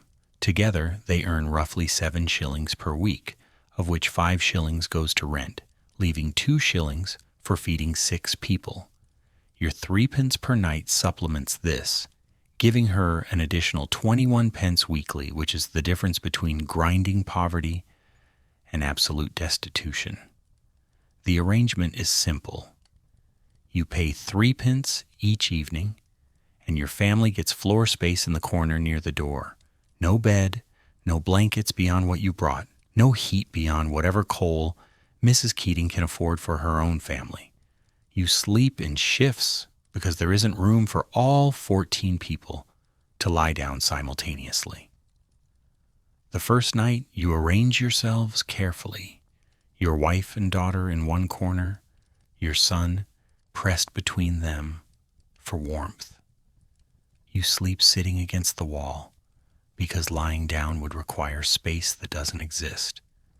The Keating children are piled on the single bed like puppies, overlapping, sharing heat. Mrs. Keating sleeps on the floor near the fire grate where embers from the evening cooking fire provide minimal warmth. The room smells of too many people in too small a space. Sweat, breath, the chamber pot that 14 people share, cooking smells embedded in walls over years.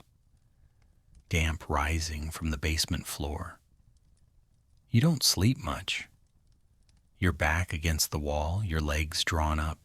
You drift in and out of consciousness while listening to the breathing of 13 other people, the sounds of the city above, boots on cobblestones, cartwheels, distant shouting, the bells of Christ Church striking hours. At 5 a.m, everyone wakes. Mrs. Keating lights a candle, builds a small fire with coal bought by the half-pound, sets water to boil. Her children dress in the near-dark, efficient movements learned from years of practice. Your family does the same. Breakfast is bread and weak tea. Mrs. Keating provides tea from her own supply, a gesture of hospitality that you'll later learn she can't really afford. Your wife contributes bread from yesterday's purchases. 14 people share 2 loaves and a pot of tea, portions calculated to the ounce. Then everyone scatters. You walk 3 miles to the match factory. Your wife goes to the wash house. Mrs. Keating and her eldest daughter begin sewing shirts at the table, their fingers moving in practiced patterns, racing against time and failing eyesight. The younger Keating children go out into the streets to scavenge, looking for dropped coal, saleable rags, bones that the bone grubbers might have missed, any tiny opportunity to earn a fraction of a penny. Your 2 children, lacking any productive role, are instructed to stay in the room and be quiet. Your 7-year-old daughter, who once asked about school, now spends her days watching Mrs. Keating sew, occasionally helping thread needles or fold finished shirts. Your 6-year-old son, with his bowed rickets legs, sits in the corner and tries not to cry from boredom and pain. This is childhood in poverty, not play, not learning, not growth, but simply enduring until you're old enough to work. The match factory work continues its grinding routine. The reduced hours mean reduced wages, but the same exposure to phosphorus. You're breathing poison for less pay, which is somehow worse than breathing poison for regular pay. The foreman announces in mid-February that more layoffs are coming. Easter demand will pick up, he says. We'll bring some of you back then. maybe. You're not laid off in this round, but 6 women are, including one with phossy jaw so advanced that her teeth are falling out and her breath smells like rotting meat. She takes the news silently, nods, collects her final wages. 3 shillings and 4 pence for partial week, and leaves. You watch her go and wonder where she'll end up. The workhouse probably, or dead. The 2 outcomes are not mutually exclusive. That evening paying your 3 pence to Mrs. Keating feels more precarious than usual. You have perhaps 9 pence remaining from the week's wages, and it's only Tuesday. Rent is due Saturday. Food must be purchased. The arithmetic is impossible, but you do it anyway because the alternative is giving up, and you're not quite ready for that. Wednesday brings rain, the heavy, persistent kind that floods basement rooms. Water seeps through the walls, pools on the floor, soaks into the hem of every piece of fabric.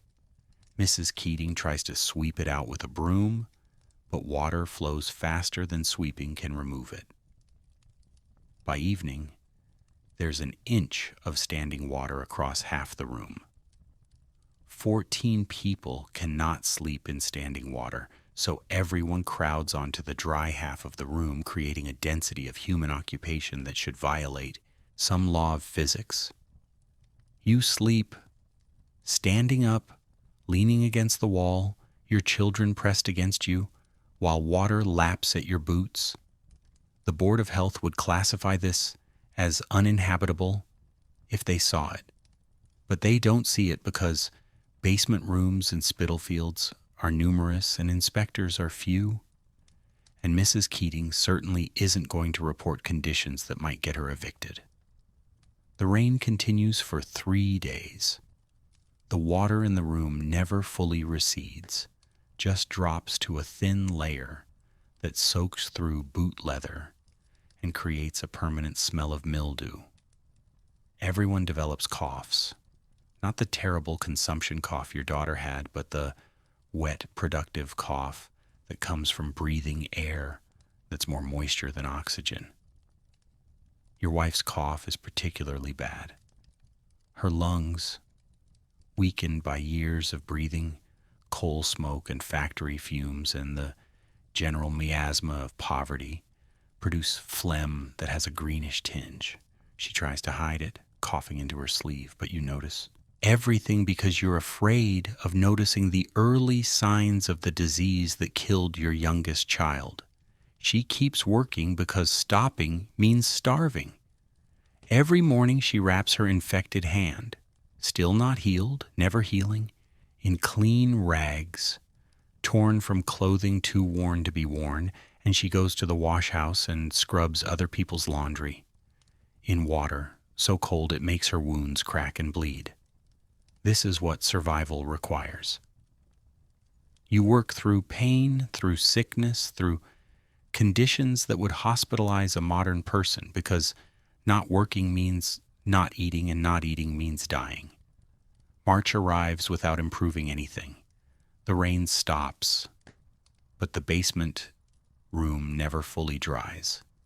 Damp has become the room's natural state, a permanent condition that stains the walls with black mold and makes every breath feel like drowning slowly. The match factory layoffs continue. You're still employed, but barely. Hours have been reduced to 8 per day, which means 8 pence daily or 4 shillings weekly. This is not enough to live on by any calculation, but you're supposed to be grateful for employment at all. Your wife's washing income has also dropped. The infection in her hand has spread up her arm, creating red streaks that a modern doctor would recognize as blood poisoning requiring immediate antibiotics. A Victorian doctor would call it erysipelas and recommend rest, fresh air, and nutritious food, the standard prescription for everything, useful for nothing when you're poor. She can barely grip the washing paddles now. The wash house supervisor has suggested she might want to take some time to recover, which is Victorian employer speak for You're becoming useless and we're about to replace you. She's earning perhaps 2 shillings per week now, down from 3, working through pain that makes her gasp and occasionally vomit from sheer intensity. Combined household income, 6 shillings per week. Required expenses, floor space at Mrs. Keating's, 21 pence, 1 shilling 9 pence. Food for 4 people, minimum 2 shillings.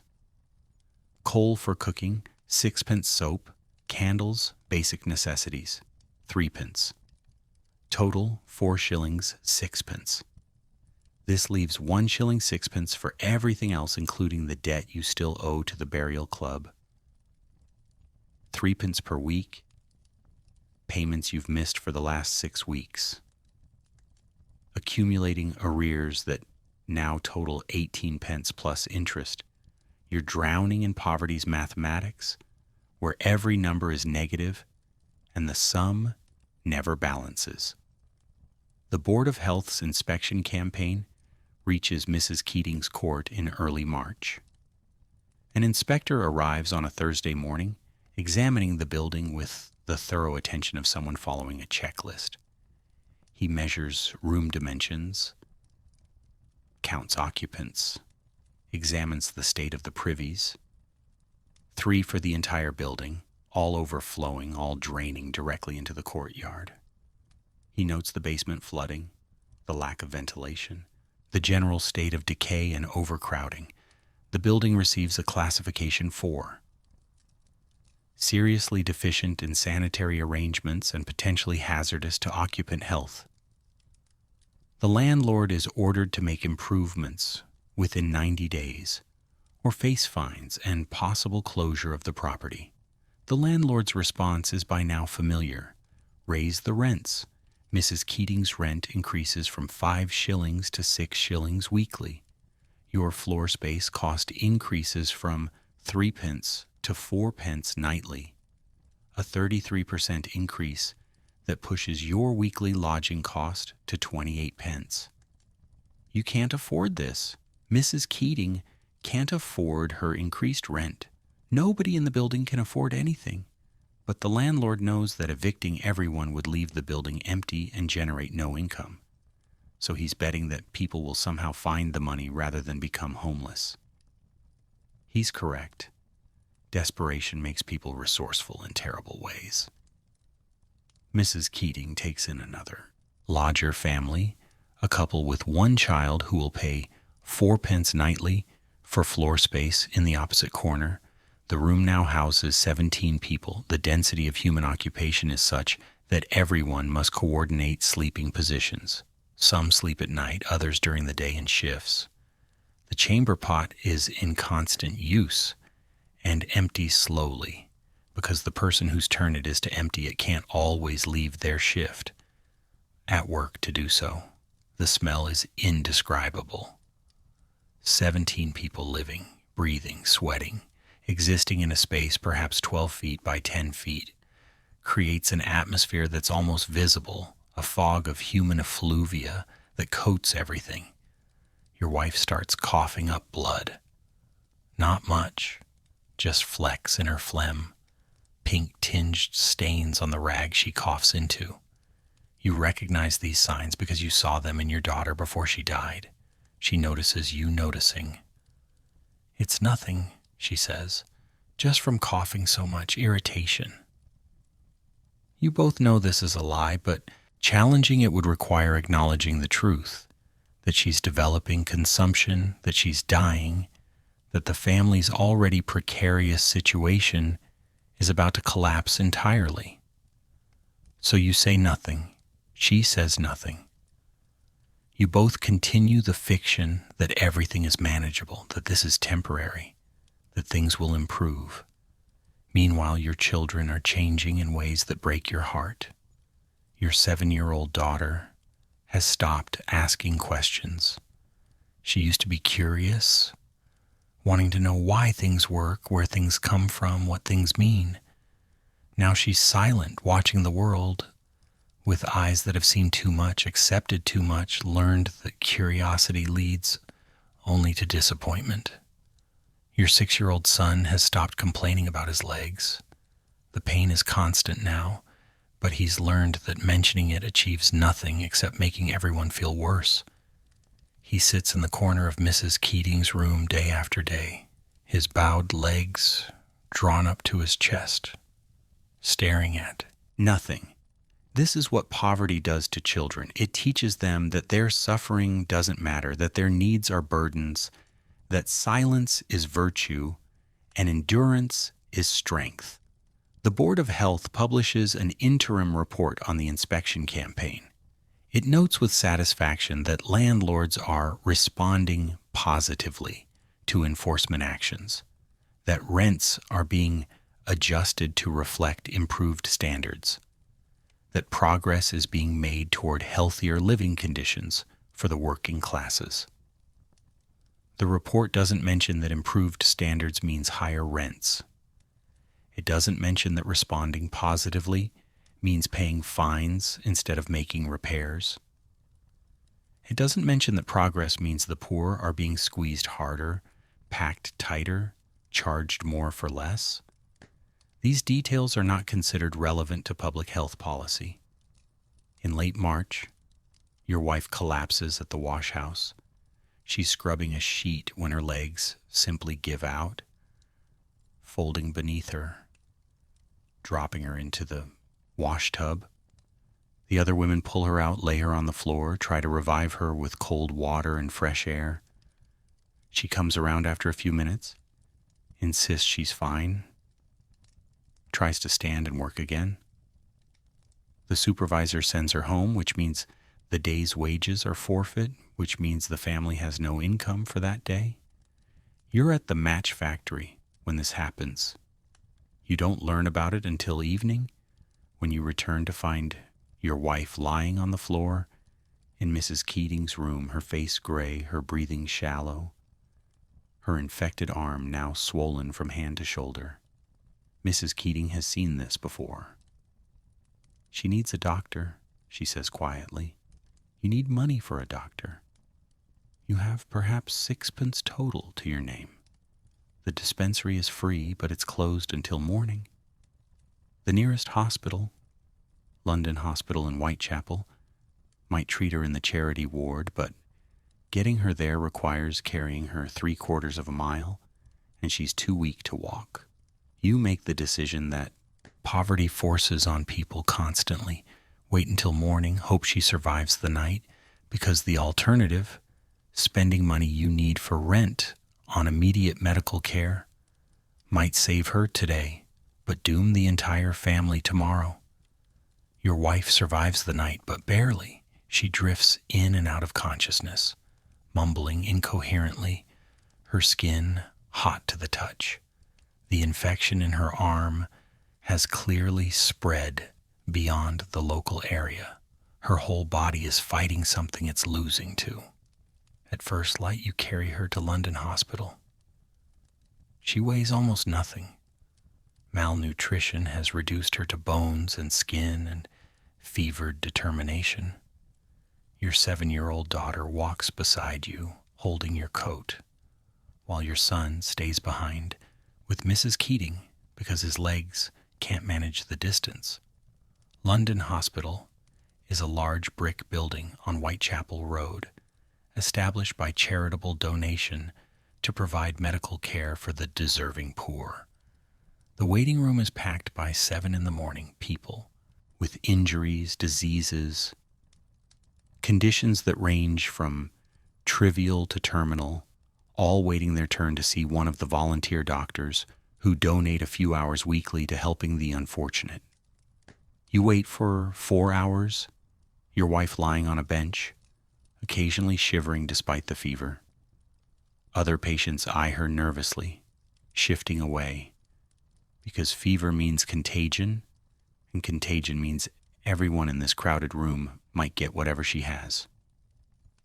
When your turn finally comes, a young doctor examines her with the brisk efficiency of someone who has seen hundreds of similar cases. He looks at the infected arm, now grotesquely swollen, leaking pus from multiple sites. He listens to her lungs, hears the wet rattle that means fluid accumulation. He takes her pulse, rapid, weak, irregular. Advanced septicemia, he says, which is Greek for blood poisoning. Complicated by what appears to be early-stage pulmonary consumption. When did the arm infection begin? You try to remember. 6 months ago? Maybe longer. She cut her hand at the wash house. It never properly healed? The doctor nods, unsurprised. Common story. Minor injury, inadequate treatment, continued exposure to contaminating conditions, progressive infection. The hand should have been treated immediately with proper drainage and dressings, changed daily in clean conditions. He says this as if clean conditions are something the poor can simply choose to have, like selecting a different brand of tea. Can you help her? You ask. The doctor's face tells you the answer before his words do. I can lance the worst abscesses, which will provide temporary relief, but the infection is systemic now. She needs complete rest, nutritious food, clean surroundings, and frankly, a level of care that's not available to most people in her circumstances. What happens if she doesn't get that care? She'll die, probably within a few weeks. The septicemia will continue spreading, the lung condition will worsen, and her body will simply give up. He delivers this prognosis in the same tone someone might use to discuss the weather. Not cruel, just factual. Death is common enough in his practice that emotional investment in every patient would be unsustainable. He lances the worst abscesses on her arm, draining pus into a basin that makes your daughter turn away and retch. He bandages the arm with clean cloth and gives you instructions. Keep the bandages clean and dry, change them daily, make sure she rests and eats well. The bandages cost 2p. Keeping them clean requires soap and clean water. Keeping them dry in a basement room that floods regularly is impossible. Rest requires not working, which means no income. Eating well requires money you don't have. The doctor's instructions are medically sound and practically useless. You carry your wife back to Mrs. Keating's room, where she lies on the floor in the corner, occasionally conscious enough to drink water, mostly delirious with fever. Mrs. Keating, who has experience with sickness and death, helps where she can, bringing water, adjusting the thin blanket, showing your daughter how to wipe her mother's face with a damp cloth. You still have to work. The match factory doesn't offer compassionate leave. Missing a shift means losing the shift's wages, and you can't afford to lose even a single day's pay. So you go to work, leaving your 7-year-old daughter to watch over her dying mother, to fetch water when needed, to call Mrs. Keating if something changes. Your daughter accepts this responsibility without complaint because she's learned that childhood ended long ago and adult responsibilities fall on whoever is available. 8 hours later, you return to find your wife still alive but worse. The fever hasn't broken. The arm is swelling again despite the lancing. She's coughing more frequently, bringing up phlegm tinged with blood and pus. That evening, when it's time to pay Mrs. Keating the 4p for floor space, you hesitate. You have 6p total from the day's wages. 4 to Mrs. Keating leaves 2p for everything else: food, coal, medical supplies, existence. Mrs. Keating sees your hesitation. Pay what you can, she says quietly. 2p tonight. Make it up when things improve. This kindness, small as it is, nearly breaks you. You've been holding yourself together through sheer will, refusing to acknowledge the impossibility of the situation. But kindness from someone who can barely afford kindness herself cuts through defenses in ways that cruelty never could. You pay the 2p, keeping 4p for food. bread and a small piece of bacon boiled into a thin soup that might have nutrients your wife needs. Your daughter helps cook it over a borrowed coal fire, carefully measuring water to make it stretch further. Your wife manages a few spoonfuls before her stomach rebels, and she vomits it back up. The effort exhausted her. She lies back down, her breathing shallow and labored. That night, you don't sleep. You sit against the wall, watching your wife breathe, counting breaths, making sure each one is followed by another. 17 other people in the room are sleeping or trying to sleep, their collective breathing creating a rhythm that almost sounds peaceful if you can ignore the coughing, the crying children, the muttered dreams. Your daughter sleeps curled against her mother, her small hand resting on her mother's chest, rising and falling with each breath, as if she's trying to keep her mother alive through sheer physical contact. Your son, staying close to Mrs. Keating's children for warmth, occasionally looks over at his mother with an expression that's far too old for a 6-year-old's face. You think about the chain of events that led here. A small cut on her hand 6 months ago. Insufficient time to heal because time is money, and money is survival. Continued work in contaminated water because washing is the only income available to women with no skills and no education. Progressive infection because treatment costs money and money is always needed for rent. And now death approaching steadily because poverty doesn't just make you poor, it makes you sick, and sick, poor people die. The Board of Health would call this a personal tragedy. The medical profession would call this inadequate hygiene. The church would call this God's will. You call it murder. Slow, bureaucratic, economically efficient murder where nobody is specifically responsible, but everyone is complicit. The landlord who charges too much for too little. The factory owner who pays too little for too much work. The government that passes laws designed to look helpful while changing nothing. The reformers who congratulate themselves on progress while people die in basement rooms. This is the system working exactly as designed. Your wife dies on a Saturday morning in early April, 5 days after the hospital visit.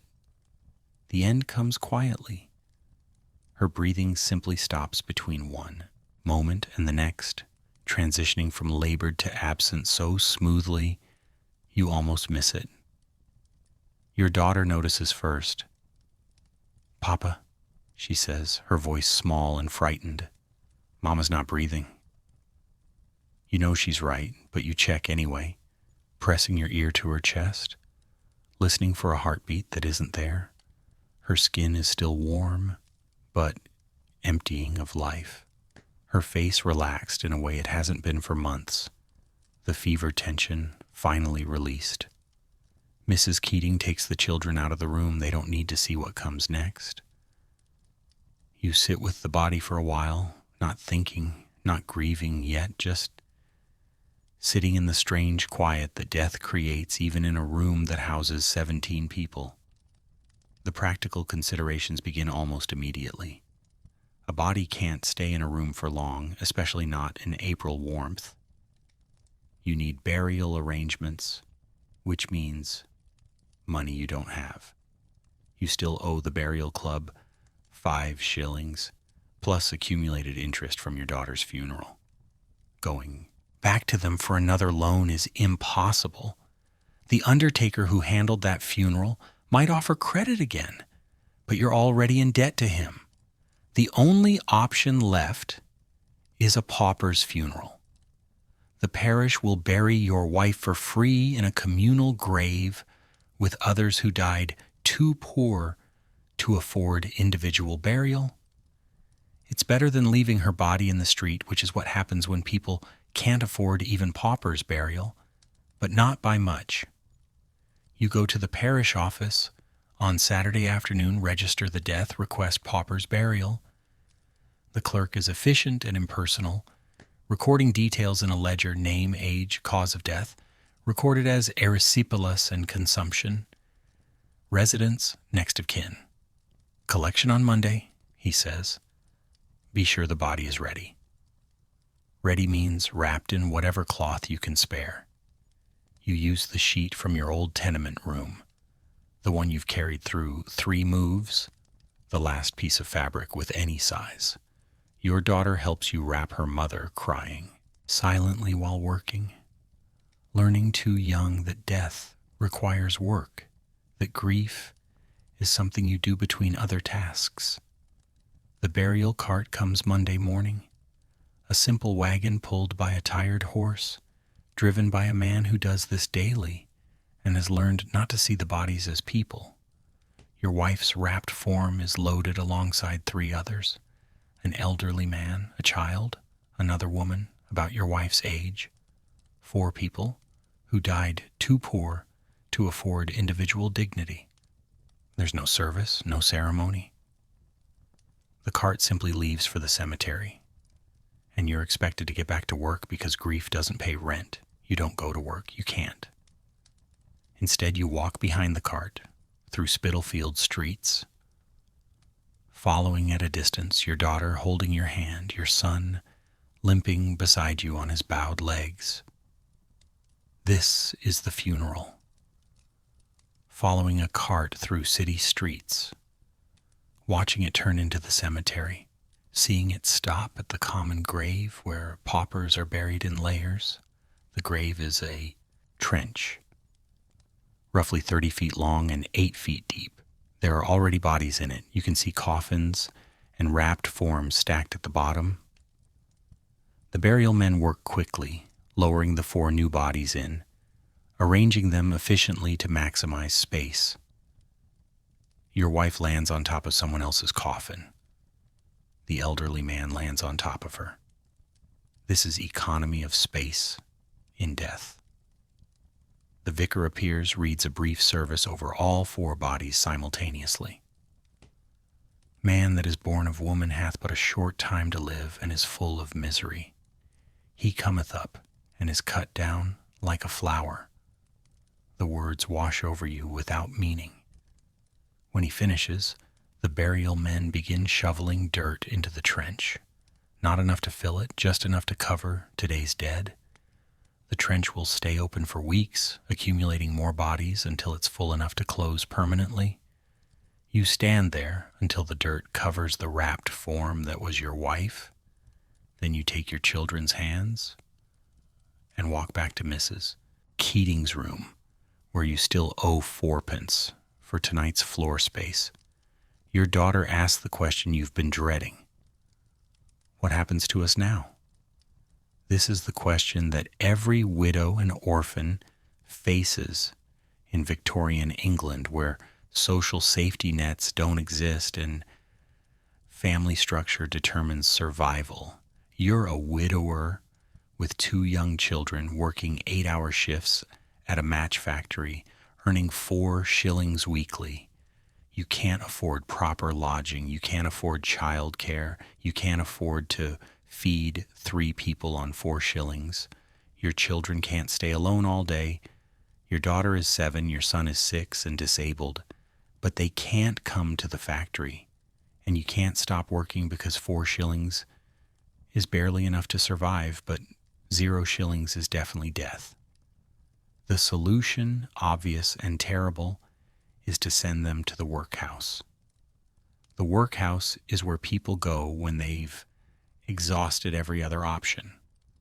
It's a government institution that provides shelter, food, and work in exchange for complete surrender of freedom and dignity. Families are separated, men in one section, women in another, children in another. The work is deliberately unpleasant. Breaking stones, picking oakum, tasks designed to be so miserable that people will do anything to avoid them. But the workhouse provides food, shelter, and basic care for children. Your children would eat regularly, sleep in beds, maybe receive some minimal education. They would hate it, and you would hate sending them there, but they would survive. The alternative is keeping them with you in Mrs. Keating's overcrowded basement room, leaving them unsupervised while you work, watching them slowly starve on inadequate food, waiting for the inevitable disease or accident or simple malnutrition to kill them. You have 1 week to decide. Mrs. Keating has been generous, but her generosity has limits. She's already housing 19 people in a 12 by 10 room. She can't indefinitely subsidize your inability to pay. That week passes in a blur of grief and work and impossible calculations. Your children are quieter than usual, understanding somehow that their world has fundamentally changed. Your daughter tries to be helpful, fetching water, minding her brother, attempting to cook simple meals over borrowed fires. Your son simply exists, his pain evident in every movement, his legs bowing further as rickets progresses unchecked. On Friday, you make the decision. You'll send them to the workhouse. Not forever, just until you can save enough to afford proper lodging, until the factory increases hours and wages, until something changes for the better. You tell yourself this is temporary. You tell yourself this is the responsible choice. You tell yourself you're doing what's best for them. These are all lies, and you know it. Children who enter the workhouse rarely leave it. The workhouse becomes their childhood, their education, their entire world. They grow up institutionalized, damaged in ways that don't heal, but the alternative is watching them die, and that's not a choice you can make. The Bethnal Green Workhouse is a large brick building on Cambridge Heath Road, designed by architects who believed that poverty should be cured through discipline and moral improvement. The building is deliberately imposing. High walls, small windows, an entrance that looks more like a prison than a place of refuge. You arrive on a Monday morning with your 2 children, each carrying a small bundle of their possessions. Your daughter has her rag doll and 1 change of clothes. Your son has nothing but the clothes he's wearing because he owns nothing else. The entrance leads to an admission room where a clerk sits behind a desk with forms and ledgers. He looks up as you enter, his expression shifting from mild interest to practiced assessment. He's seen hundreds of families in your situation, widowed, desperate, out of options. Name and reason for admission, he says. Pen ready, you give your information. He writes it down in neat copperplate script, asking questions designed to determine if you're deserving poor or undeserving poor. Are you employed? Yes. Do you drink? No. Have you been in the workhouse before? No. Are these children legitimate? Yes. These questions exist because the workhouse has limited space, and Victorian society believes that poverty comes in 2 types: unfortunate circumstances affecting moral people and personal failure affecting immoral people. The first type deserves help. The second deserves punishment disguised as help. You pass the moral test. Your children are admitted. The next part happens quickly, efficiently, with the smooth practice of an institution that processes human suffering daily. You're separated immediately. You're shown to a waiting room for men while your children are taken to another room for intake processing. Your daughter looks back at you as she's led away. Her face carefully blank in the way children learn when showing emotion makes things worse. Your son doesn't look back. He's focused on walking, each step painful, concentrating on not falling. You wait in the men's room for 2 hours, sitting on a wooden bench with other men who are leaving family members. No one speaks. What would you say? We're all here for the same reason: economic failure, inability to survive outside the institution, the end of other options. Eventually, a workhouse official appears, a man in a dark suit, who carries himself with the authority of someone managing undesirable people in undesirable circumstances. Your children have been admitted, he says. They'll be housed in the children's section, fed 3 meals daily, provided with education and religious instruction. You may visit on Sundays between 2 and 4 in the afternoon, in the visitor's room, supervised. When can they leave, you ask? When you can demonstrate ability to properly house and feed them, you'll need to show employment stability, adequate lodging, and sufficient income. The Board of Guardians will make that determination. The Board of Guardians is a group of local worthies, merchants, property owners, clergymen, who oversee the workhouse and make decisions about admissions and discharges. They meet monthly. They're volunteers doing their civic duty, which means they approach the work with the enthusiasm of people fulfilling an obligation rather than a calling. How long does that usually take? The official shrugs. Depends. Could be months, could be years, could be never if circumstances don't improve. He says this without cruelty, just stating facts. Many children who enter the workhouse stay until they're old enough to be apprenticed out, essentially sold to employers who need cheap labor, and receive workhouse children for free in exchange for providing food and shelter. You're given a few minutes to say goodbye. Your children are brought to a small room, both now wearing workhouse uniforms, rough gray cotton that's too large on your daughter and too small on your son. They've been bathed, their hair cut short, checking for lice, their own clothes removed and either destroyed or stored depending on condition. They look different already, smaller somehow, more vulnerable, like they're fading, becoming institutional, losing the specific qualities that made them yours. Your daughter hugs you without crying. Will you come Sunday? She asks. Every Sunday, you promise. Every single Sunday. Your son says nothing, just leans against you, his small body rigid with the effort of not crying.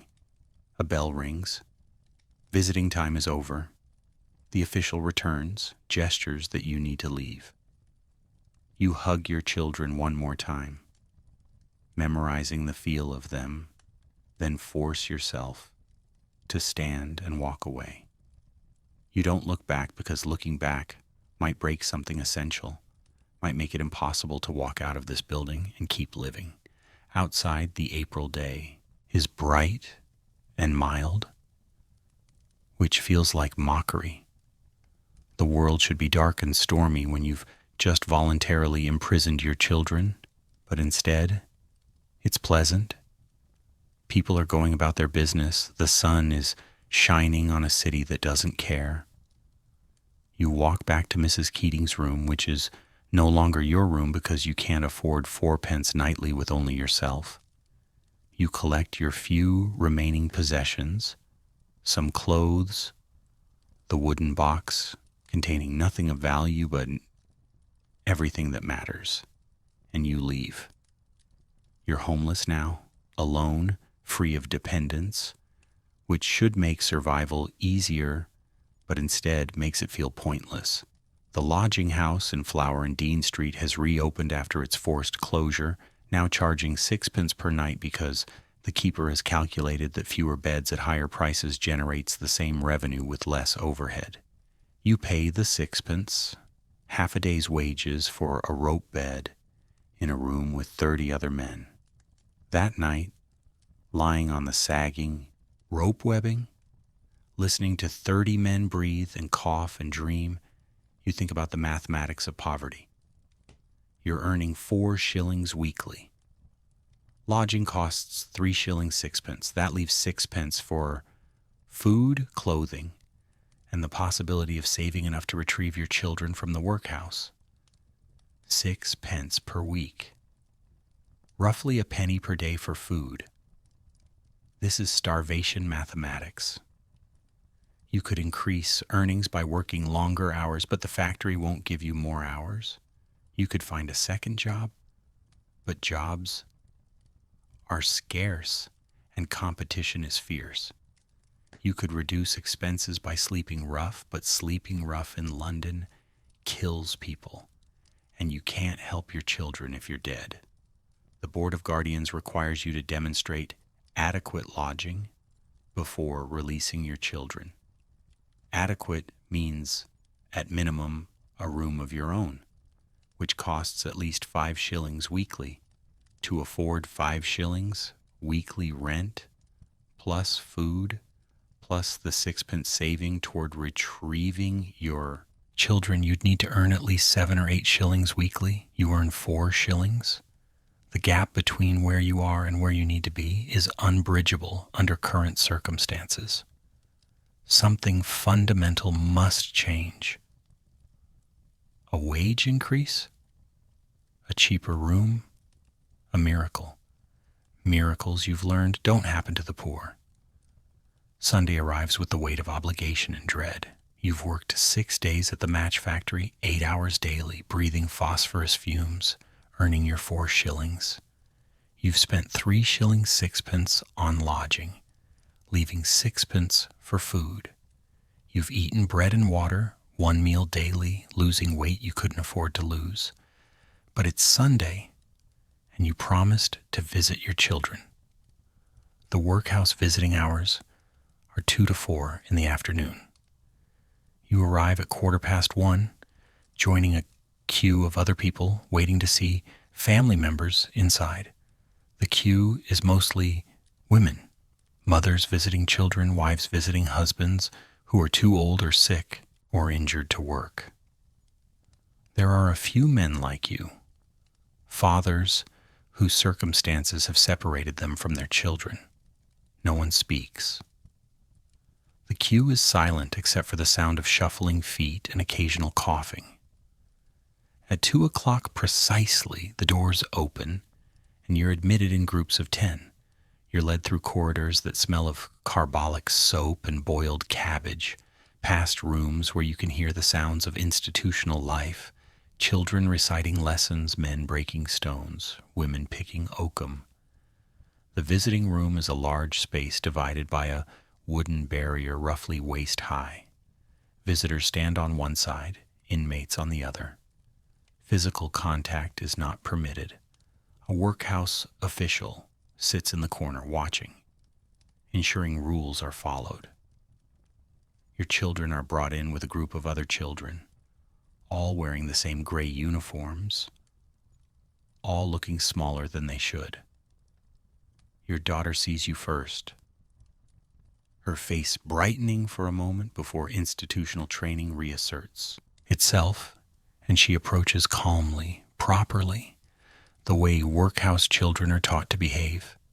Your son walks behind her, his limp more pronounced now. The workhouse has provided him with a crutch, a rough wooden stick that helps support his weight but announces his disability to everyone who sees him. They stand across the barrier from you. You're close enough to touch, but touching is forbidden. "How are you?" you ask, the question both necessary and useless. "We're well, Papa," your daughter says, the answer clearly rehearsed. "We're being fed properly and learning our letters." This is what they've been taught to say to visitors. The workhouse needs to maintain its reputation as a benevolent institution, so children are coached in proper responses. "Are they treating you well?" you ask, trying to get past the scripted answers. Your daughter glances at the watching official, then back to you. "Yes, Papa." Your son says nothing.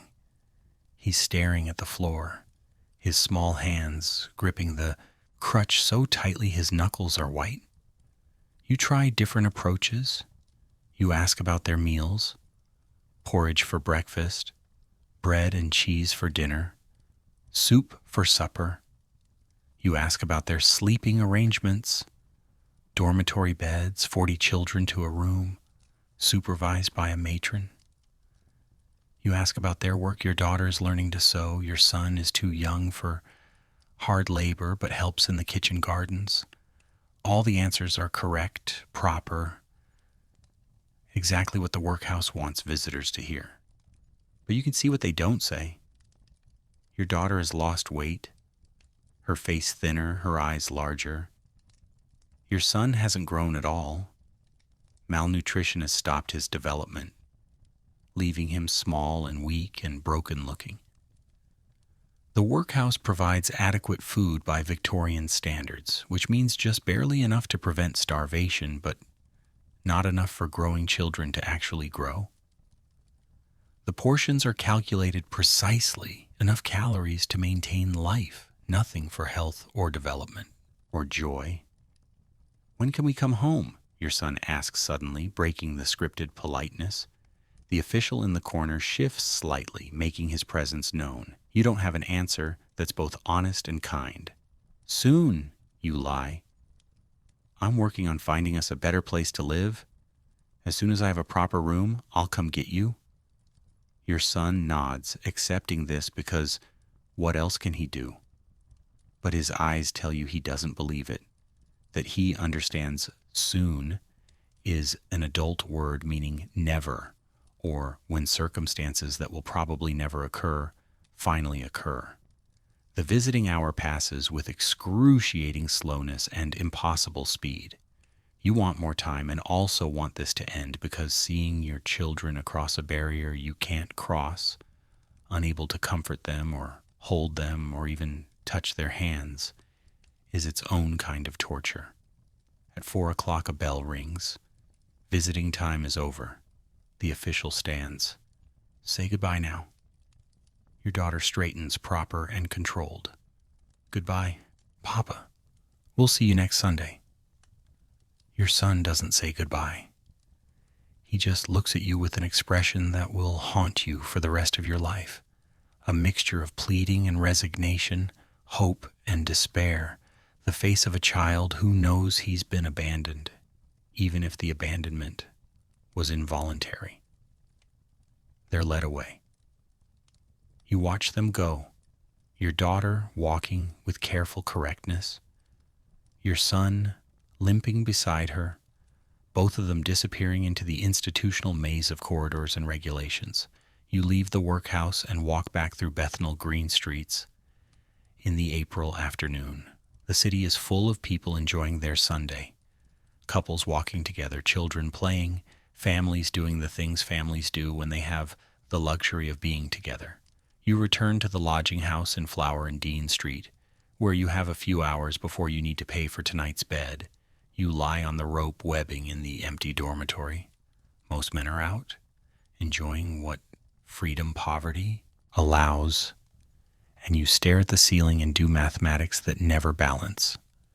To get your children out of the workhouse, you need a room of your own, minimum 5 shillings weekly, food for 3 people, minimum 2 shillings weekly coal for heating and cooking, 6 pence weekly, clothes, soap, basic necessities, 6 pence weekly, total 8 shillings weekly minimum. You earn 4 shillings weekly. The gap is 4 shillings. You need to double your income or have your expenses or find some combination that makes the impossible possible. Working more hours isn't available. The factory has reduced hours, not increased them. Finding a second job is theoretically possible, but practically difficult when you're already working 8-hour shifts 6 days a week and need Sunday for workhouse visits. Reducing expenses below survival level isn't feasible. You're already eating 1 meal daily, sleeping in the cheapest lodging available, owning nothing that could be sold. The mathematics are merciless and clear. Under current circumstances, you will never earn enough to retrieve your children. They will grow up in the workhouse, be apprenticed out to employers who treat them as disposable labor, live short, hard lives marked by institutional trauma and economic exploitation. This is the system working as designed. The workhouse exists ostensibly to help the poor, but actually to warehouse them, to remove them from public view, to turn them into productive units of labor while maintaining the fiction of charity. Your children are now part of this system. They will be fed just enough to survive, worked hard enough to earn their keep, educated minimally in skills that serve employers rather than themselves, and eventually released into a world that will exploit them exactly as it's exploiting you. And there's nothing you can do about it because you're trapped in the same system, grinding yourself down for wages that are deliberately kept too low to escape on. April slides into May with weather that feels deliberately cruel. Warm sunshine, flowering trees, the kind of spring beauty that makes poverty more visible by contrast. The wealthy promenade in parks wearing light clothes and carrying parasols. The poor remain in their courts and alleys, shadows in the sunshine, background figures in someone else's pleasant season. The match factory announces further changes. The winter reduction in hours is being made permanent. 8-hour days are now the standard. Additionally, wages are being adjusted to reflect market conditions, which means reduced from 14 pence to 12 pence per day. This is presented as necessary for the company's continued operation, as if the alternative to paying workers less is closing entirely. Your weekly wages drop from 4 shillings to 3 shillings. You're now earning half what you earned 6 months ago, while prices have remained constant or increased. The lodging house still charges 6 pence nightly. Bread still costs the same. Coal, soap, candles, everything costs what it always cost, but you have less money to buy it with. The mathematics shift again, becoming more impossible. 3 shillings weekly income, 3 shillings 6 pence for lodging alone. You're now earning less than your most basic expense. You're going backwards, drowning with no bottom in sight. You try negotiating with the lodging housekeeper. I can pay 5 pence nightly instead of 6 pence, just until wages improve. He shakes his head. Can't do it.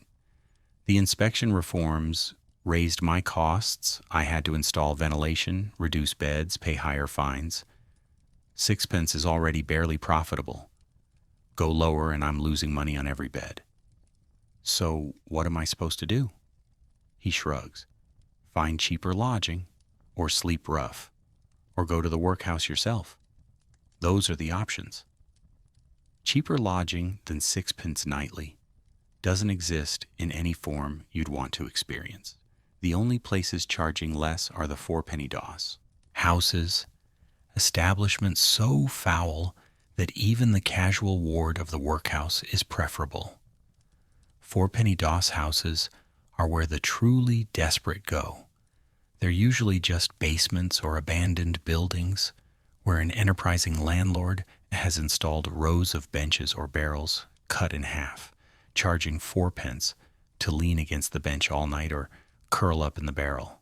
No beds, no blankets, no privacy, no safety. Just a roof and the permission to exist somewhere other than the street. You've seen these places from the outside. Men stumbling in at night, stumbling out at dawn, their faces hollow with exhaustion and something worse than exhaustion. Defeat, acceptance, the understanding that this is where you end up when all other options are exhausted. You're not ready for that yet. Not quite. Instead, you stop eating dinner. You're already down to 1 meal daily, bread in the evening.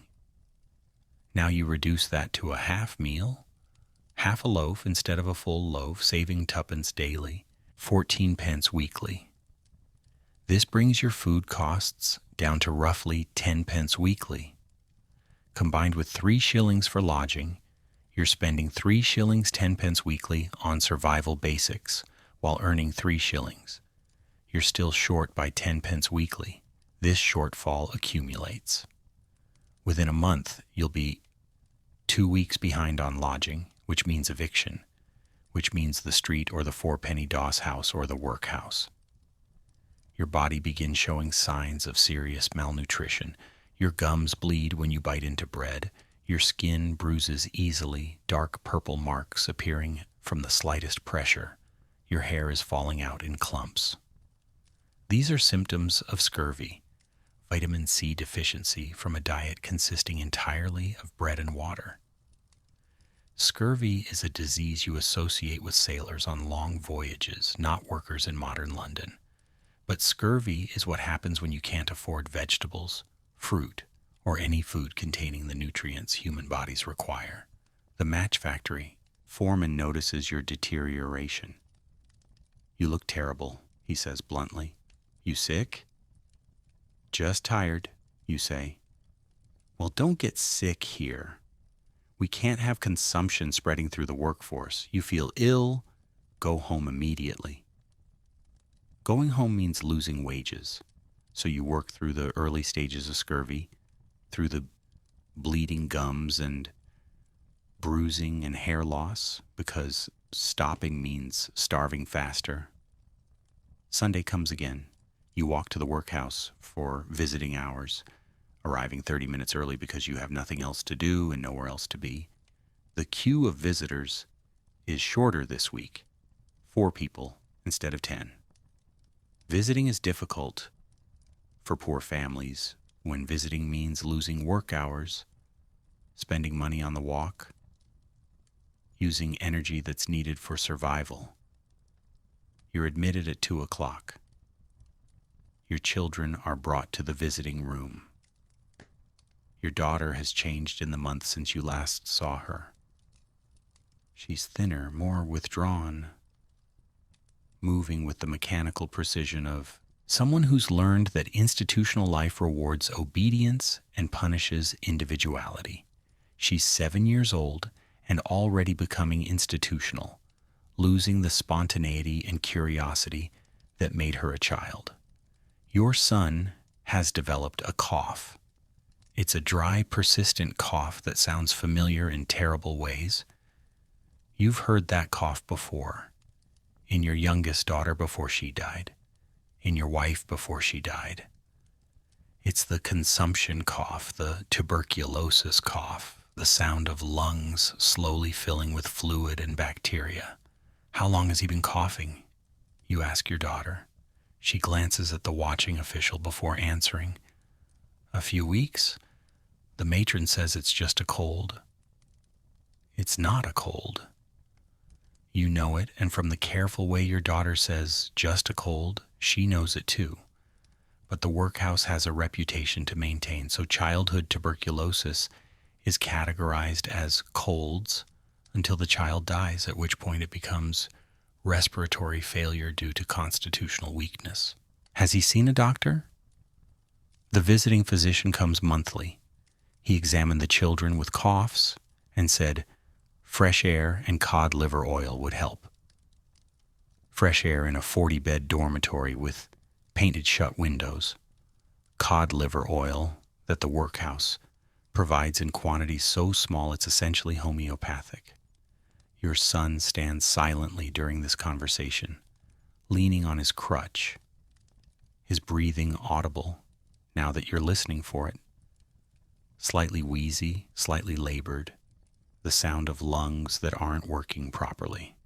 You want to take him out of here, to carry him away from this place that's killing him slowly, but you can't. You're earning 3 shillings weekly. You can't house yourself, let alone yourself and 2 children. You can't afford the food, the coal, the medicine. You can't afford anything except watching your son develop the disease that killed his sister and mother. "I'm working on getting a better job." You lie to your children. "Something with more pay. Then I can get us a nice room and bring you both home." Your daughter nods, the same patient nod she's been giving you for weeks. Your son doesn't respond. He's staring at the floor, coughing occasionally, his small body shaking with each cough. The hour passes. The bell rings. Time to leave. "Goodbye, Papa," your daughter says, proper and controlled. Your son looks up at you. "I'm tired all the time," he says quietly, so the official won't hear. "And my chest hurts." You have no response to this that isn't a lie or a broken promise. So you just nod and watch them being led away. Your daughter walking properly, your son limping with his crutch, both of them disappearing into the institutional corridors where children go to be reformed into useful labor. Maybe comes June, and with it comes heat that transforms London's slums into something medieval. The temperature rises into the 80s, unusual for London, and stays there for weeks. The city's accumulated filth begins to cook. Cesspits, sewers, courts filled with standing water, everything heating up and releasing smells that make people vomit in the streets. This is the beginning of what will later be called the Great Stink, though that won't peak for another 8 years. But even now, in June of 1851, the smell is extraordinary. The Thames, which receives London's sewage directly through the improved drainage system the Board of Health is so proud of, becomes a slow-moving river of waste baking in summer sun. People living near the river report that the smell is strong enough to wake them at night. Curtains soaked in chloride of lime hang in windows, attempting to filter the miasmic vapors. Parliament itself, located beside the Thames, will eventually have to adjourn because members can't breathe without retching. But that's the future. Right now, in June of 1851, you're more concerned with immediate survival than atmospheric conditions. Your scurvy has progressed. Your gums are so swollen and painful that eating bread, your only food, causes them to bleed. Your legs have developed strange pains, deep aches in the bones that make walking difficult. Old scars are reopening, wounds from years ago breaking open as collagen in your body breaks down. This is advanced scurvy, the kind that kills sailors, and you're experiencing it in the middle of London because you can't afford to eat food containing vitamin C. The match factory notices. It's hard not to notice when a worker is bleeding from the mouth and limping and losing hair. The foreman takes you aside after a shift. "You need to see a doctor. You look like you're dying." "I can't afford a doctor." "Go to the dispensary. It's free." "I can't afford to miss work to go to the dispensary." This is the trap. Treatment is available, but accessing treatment requires time, and time is money, and you don't have money, so you can't afford the time to get treatment that might allow you to work better and earn money. The logic is circular and inescapable. The foreman sighs. "Look, I'll be direct. You're becoming a liability. You're slow. You're shaking, you're bleeding on the matchsticks. I can't have that. Take tomorrow off, go to the dispensary, get whatever treatment they offer, come back healthy or don't come back at all." This is phrased as concern but functions as threat. Get medical attention or lose your job. You go to the dispensary the next day, arriving at dawn to beat the queue. Even so, there are 30 people ahead of you, all with their own desperate medical situations requiring free care. You wait for 5 hours. The waiting room is hot, airless, smelling of unwashed bodies and sickness. People cough, groan, occasionally vomit into buckets placed strategically around the room. This is the free health care available to London's poor. Hours of waiting, followed by minutes of cursory examination. When your turn comes, the doctor is a middle-aged man who looks as tired as you feel. He examines you with practiced efficiency, checks your mouth, sees the swollen bleeding gums, notes the bruising on your arms, observes the hair loss. "Scurvy," he says immediately. "Advanced stage." When did you last eat fresh fruit or vegetables? You try to remember. Months, maybe 4 or 5 months. You need to eat citrus fruits, lemons, oranges, fresh vegetables, potatoes at minimum. Without vitamin C, your body literally falls apart. Your symptoms will worsen, more bleeding, more pain, eventual death if left untreated. I can't afford fruit or vegetables. The doctor nods as if he expected this answer. Then you'll die of scurvy.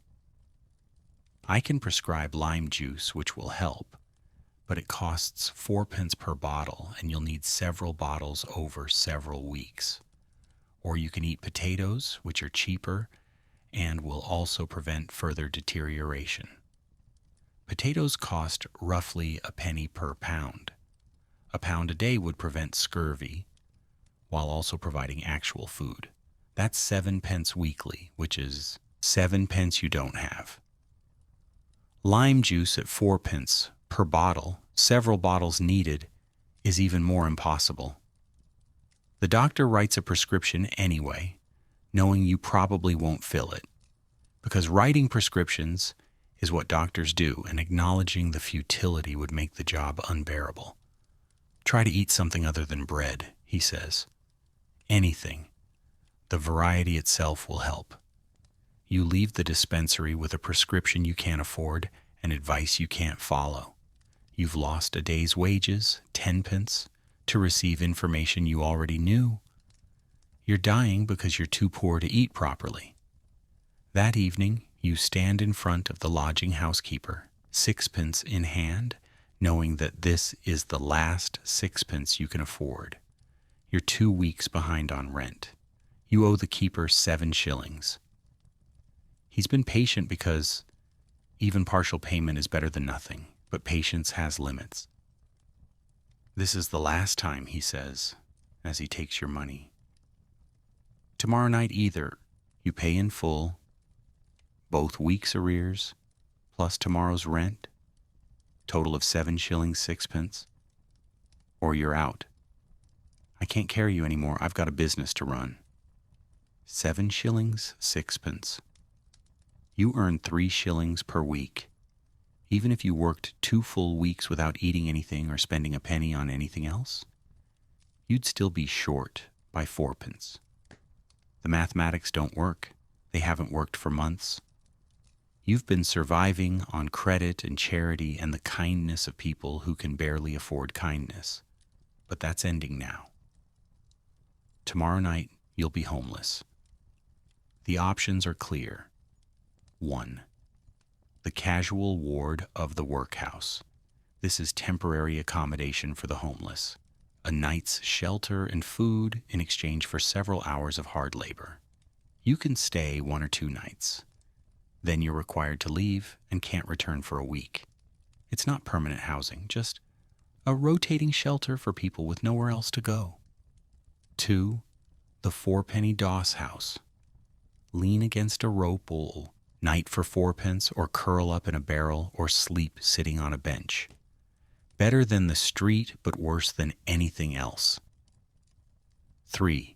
Sleep rough. Find a doorway, an alley, a spot under a bridge. Risk robbery, violence, weather, disease. Save the 4 pence, but potentially die in the process. 4. Join your children in the workhouse permanently.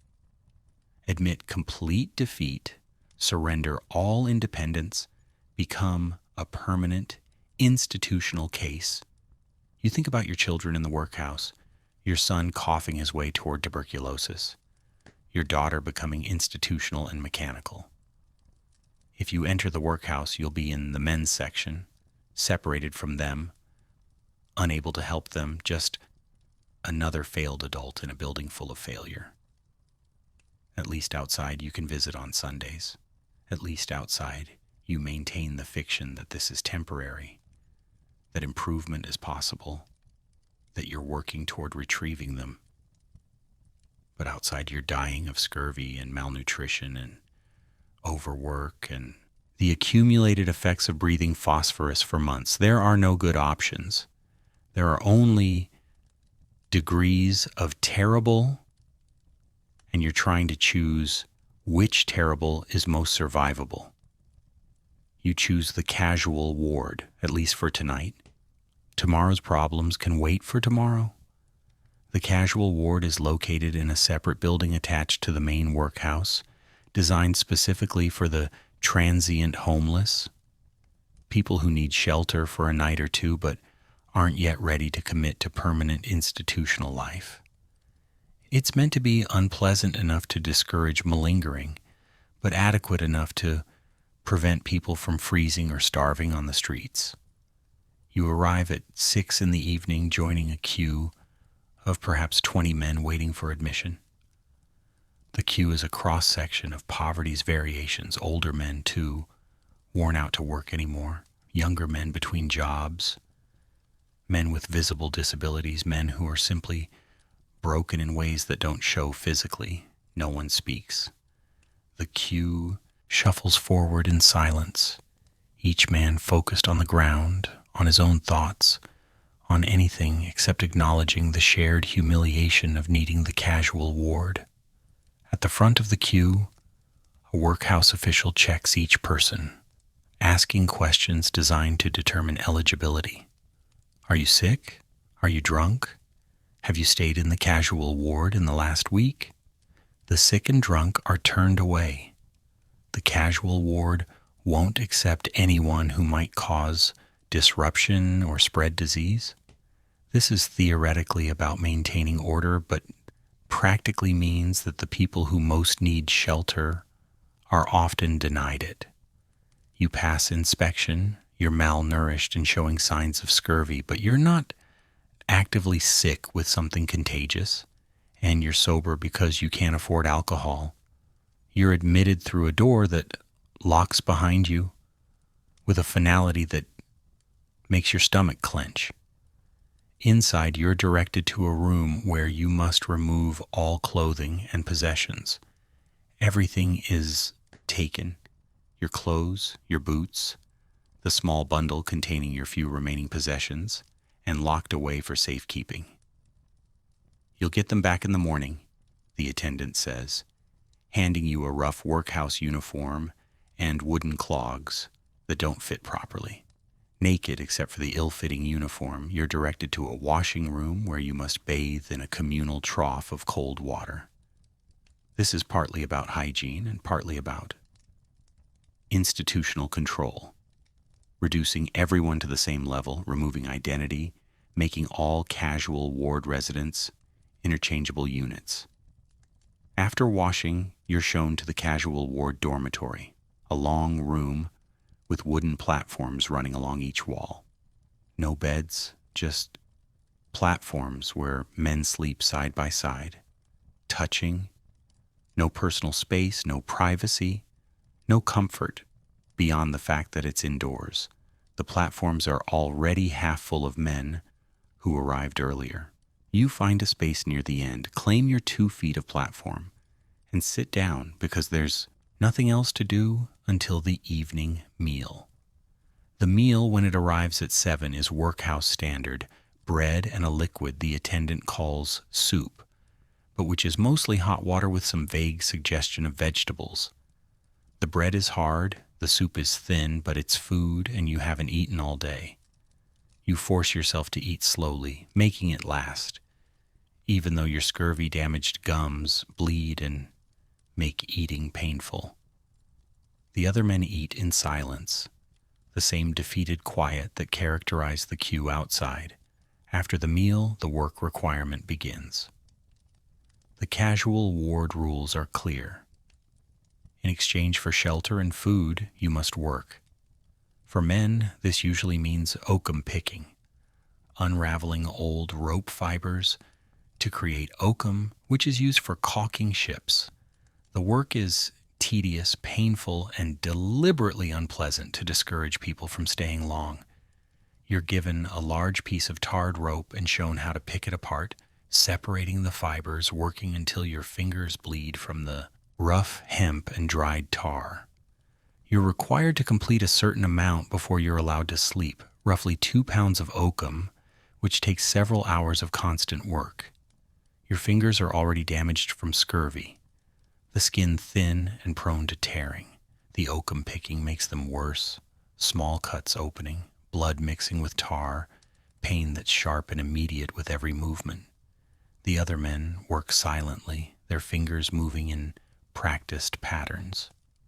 Some of them have been doing this for years, cycling through the casual ward system, 1 or 2 nights at a time, never quite homeless enough for the permanent workhouse, but never stable enough to escape the cycle. This is where you're headed if things don't change. The casual ward, rotating shelters, oakum picking every night in exchange for a platform to sleep on, and soup that isn't really soup. You work until 9 o'clock, finally completing your required amount of oakum. Your fingers are bleeding, your arms aching, your scurvy-damaged body protesting every movement. The attendant inspects your work, weighs it, approves it, and releases you to sleep. The platforms fill up quickly as men finish their work requirements. By 10 o'clock, the dormitory holds perhaps 40 men, all lying side by side on wooden platforms, breathing the same air, listening to each other cough and snore and occasionally cry quietly in the dark. You don't sleep much. The platform is hard. The man next to you snores like grinding machinery, and your mind won't stop calculating impossible mathematics. 3 shillings weekly income. 8 shillings minimum needed for survival. No way to bridge the gap. No options except worse options. Morning comes early. 5 o'clock the bell rings. Everyone must rise. You're given bread and weak tea for breakfast, then your clothes and possessions are returned. By 6:30 you're back on the street, ejected from the casual ward. Until you're desperate enough to return, you can't return for a week. Those are the rules designed to prevent the casual ward from becoming permanent housing. So for the next 7 days, you'll need to find somewhere else to sleep. The 4-penny Doss house is now inevitable. The 4-penny Doss house on Thrall Street advertises itself with a sign so faded you can barely read it. Clean beds, 4pence. This is a lie on multiple levels. The beds aren't clean, they aren't really beds. And while the cost is indeed 4pence, calling this a transaction rather than a mugging would be generous. You arrive Thursday evening with 4pence scraped together from your day's wages. The entrance is a narrow doorway leading to stairs that descend into a basement that smells like every terrible thing you've ever smelled, concentrated and aged like wine. The Doss housekeeper is a man named Billings, skeletal and hostile, who takes your 4pence with fingers stained yellow from decades of tobacco. He doesn't ask your name, doesn't care about your circumstances, just takes the money and gestures toward the basement with his thumb. Ropes and back, find a spot. No fighting, no stealing, no dying on the premises. You die, you're out, and I keep the 4pence. The basement is a single large room with a ceiling so low you have to hunch to avoid the beams. The rope that gives this place its name runs the length of the room, literally a thick rope strung between 2 walls at roughly chest height.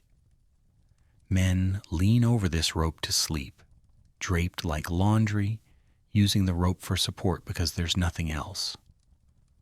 The room already holds 30 men in various stages of settling in for the night.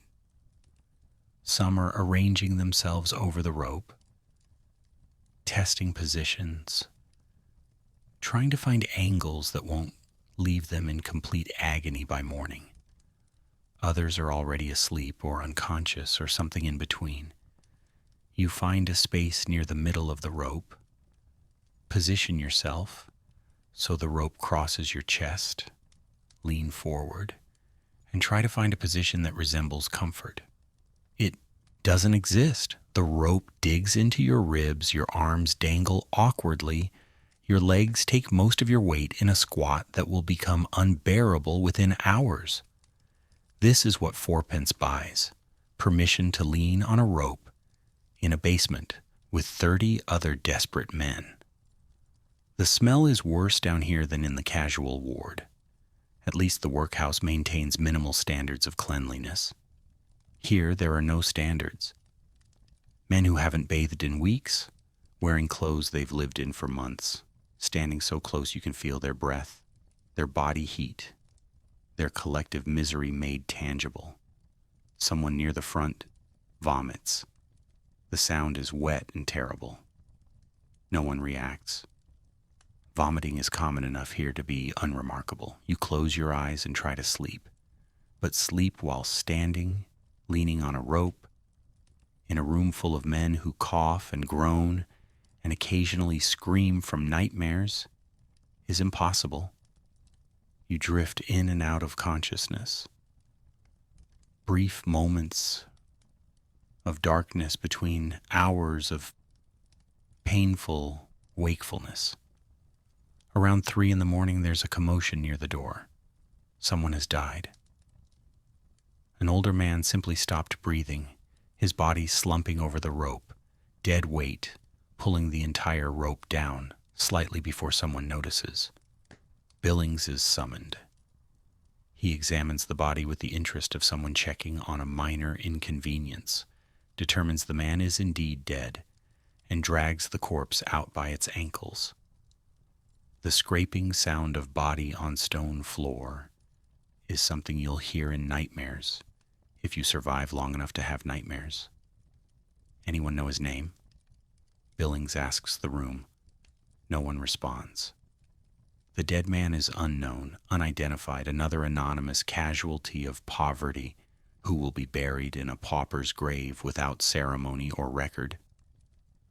Right then, Billings says. Rope space available if anyone wants it. Tuppence since it's past midnight. This is the economy of the Doss house. Even death creates revenue opportunities. Morning comes without bringing relief. At 6 o'clock, Billings rings a bell and everyone must leave. The rope is cut down, literally cut, the night's rope thrown away, and a new one installed for the next night. This prevents men from staying on the rope all day, forces everyone out into the streets. You climb the stairs back to street level, your body screaming from a night spent in a position the human frame wasn't designed for. Your scurvy-damaged bones ache. Your bleeding gums throb. Your fingers, torn from oakum picking 2 nights ago, are infected now, red and swollen and leaking pus. You're falling apart, literally decomposing while still alive. The walk to the match factory takes longer than usual. Your legs don't work properly after the rope sleep. You arrive late, which the foreman notes with disapproval. You're late? That's a penny docked from your wages. 11 pence instead of 12? Another penny you can't afford to lose? You work your shift in a daze, your hands moving automatically, dipping matchsticks in, phosphorus, hanging them to dry, breathing fumes that your damaged lungs struggle to process. The other workers give you space. You look like someone who's dying, and consumption is contagious, and nobody wants to catch whatever you obviously have. Around noon, your vision starts to blur.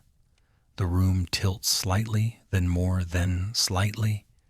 You grab the workbench to steady yourself, but your legs give out entirely, and you collapse, pulling a tray of wet matches down with you. You wake up outside the factory, lying on the cobblestones, the foreman standing over you, with an expression that's part concern and part irritation. Can't have you collapsing in the work area, he says. Too dangerous.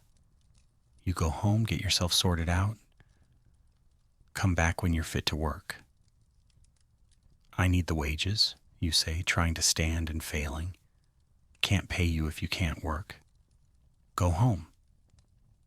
You don't have a home, you have 4 pence remaining from yesterday's wages, minus the penny docked for being late. 3 pence. Not enough for the doss house tonight, not enough for food, not enough for anything. You sit on the cobblestones outside the match factory, your back against the wall, trying to summon the energy to stand. People pass by, workers going about their business, carts delivering goods, all the commerce of London flowing around you like water around a stone. A woman stops, looks at you with something that might be pity. You sick, love? You nod because speaking requires energy you don't have. She reaches into her apron, pulls out a penny, hands it to you. Get yourself some food. She walks away before you can thank her. This penny, this tiny gesture from a woman who probably can't afford gestures, brings your total to 4p. Exactly enough for another night on the rope. You have a choice. Eat today and sleep on the street tonight, or skip eating and buy another night in the doss house. The street will kill you faster than hunger. At least in the doss house, you're indoors, relatively protected. You choose the rope again. Friday night in the doss house is worse than Thursday because your body hasn't recovered from the first night. You lean over the rope with muscles that are already damaged, joints that are already screaming, a frame that's actively deteriorating from scurvy and malnutrition. The rope digs into the same spots on your ribs, creating pressure sores that will probably become infected like everything else about you. Your legs shake from the effort of maintaining the half-squat position. You drift in and out of consciousness, jerking awake when your legs give out, catching yourself on the rope, settling back into the unbearable position. Somewhere around midnight, you start hallucinating. Your dead wife appears, standing across the room, looking at you with an expression of profound sadness. Your youngest daughter is beside her, still 4 years old, still coughing. They don't speak, just watch you with dead eyes. You know this isn't real. Hallucinations are a symptom of advanced scurvy. Vitamin deficiency affects the brain along with everything else, but knowing they're hallucinations doesn't make them go away. By morning, you can barely walk. Your legs have cramped into semi-permanent positions, muscles locked, joints refusing to bend properly. You hobble out of the doss house like an old man, though you're only 32 years old. Poverty ages you in dog years. Saturday, one more day of work, then Sunday when you're supposed to visit your children at the workhouse. Except you can barely stand, you have no money, and you look like a corpse that hasn't realized it's dead yet. You go to the factory anyway because what else can you do? The foreman takes one look at you and shakes his head. Absolutely not. You're a liability. You can't work in this condition. Go home. Please, you say, and you hate the sound of your own voice begging. I need the wages. Just today, I'll work carefully. You'll collapse again and hurt yourself or someone else. I can't have that. You're terminated. Come back when you're healthy, and we'll see about rehiring you. Terminated? The word hangs in the air like smoke. But everyone needs something. Doesn't change that you can't work. Now leave before I call someone to remove you. You leave. You walk away from the match factory, away from the 12p daily you were earning, away from the last thread connecting you to economic survival. You're unemployed now. No wages, no income. No way to afford even the 4p rope. The arithmetic of poverty reaches its final calculation. 0 minus everything equals death. You walk through Whitechapel streets with no destination, no purpose, just walking because stopping means confronting the reality that you've reached the end. You pass people going about their lives, buying food at markets, chatting with neighbors, doing the ordinary things ordinary people do when they're not actively dying. You pass the dispensary where you received the scurvy diagnosis and the prescription you couldn't afford.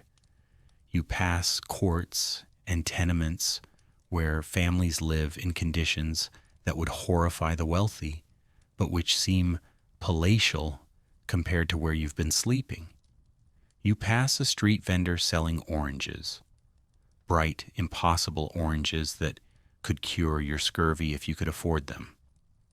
They cost twopence each, 2p for the simple vitamin C that would stop your body from destroying itself. You have 3p total, which needs to last until you find work or die, whichever comes first. The vendor notices you staring at the oranges. You look rough, mate. You need more than oranges. You keep walking. Eventually, your wandering brings you to the Thames. The river is at low tide, exposing mud banks, littered with the debris of city life, broken pottery, bones, lumps of coal, things that might be valuable if collected in sufficient quantity. Mudlarks work the banks, mostly children, but some adults desperate enough to scavenge through Thames mud, looking for anything saleable. Coal, copper nails, rope, bits of wood. The river gives up London's refuse, and the poorest of the poor collect it for pennies. You watch them work, these human scavengers, bent double in toxic mud, and you think, this is what comes next. This is the bottom. When you can't work legitimate jobs, you scavenge. When you can't afford the 4-penny rope, you sleep under bridges. When you can't afford food, you steal or starve. This is the trajectory of poverty unchecked, a smooth downward slide from working poor to unemployed poor to homeless poor to dead poor. You sit on the embankment watching the mudlarks, and for the first time in months you allow yourself to consider giving up entirely. Not suicide exactly, just stopping. Stop fighting, stop calculating, stop believing that improvement is possible. Just accept that this is how it ends. But Sunday is tomorrow. Your children are in the workhouse. You're expecting you to visit. Your son with his consumption cough. Your daughter with her institutional emptiness. If you give up, they'll wait for you in the visiting room and you won't come, and they'll understand what that means, that their father has joined their mother and sister in death, that they're truly alone now. You can't do that to them, which means you have to survive until Sunday at minimum. And if you survive until Sunday, you might as well try surviving longer. This is how poverty works. It traps you with obligations and love and the inability to give up because other people depend on you, even when giving up would be the rational choice. You stand up, your damaged legs protesting, and you start walking back toward Bethnal Green. You have 3p. You need food and shelter. The arithmetic still doesn't work, but you'll make it work somehow because the alternative is unthinkable. On the way, you pass a pawnbroker's shop. You remember pawning your family heirlooms months ago, the wedding ring, the watch, the crucifix. You never redeemed them. They're lost now, sold to someone else, gone forever. But you still have clothes on your back. The workhouse uniform from the casual ward is actually better quality than your own clothes, which you're still wearing.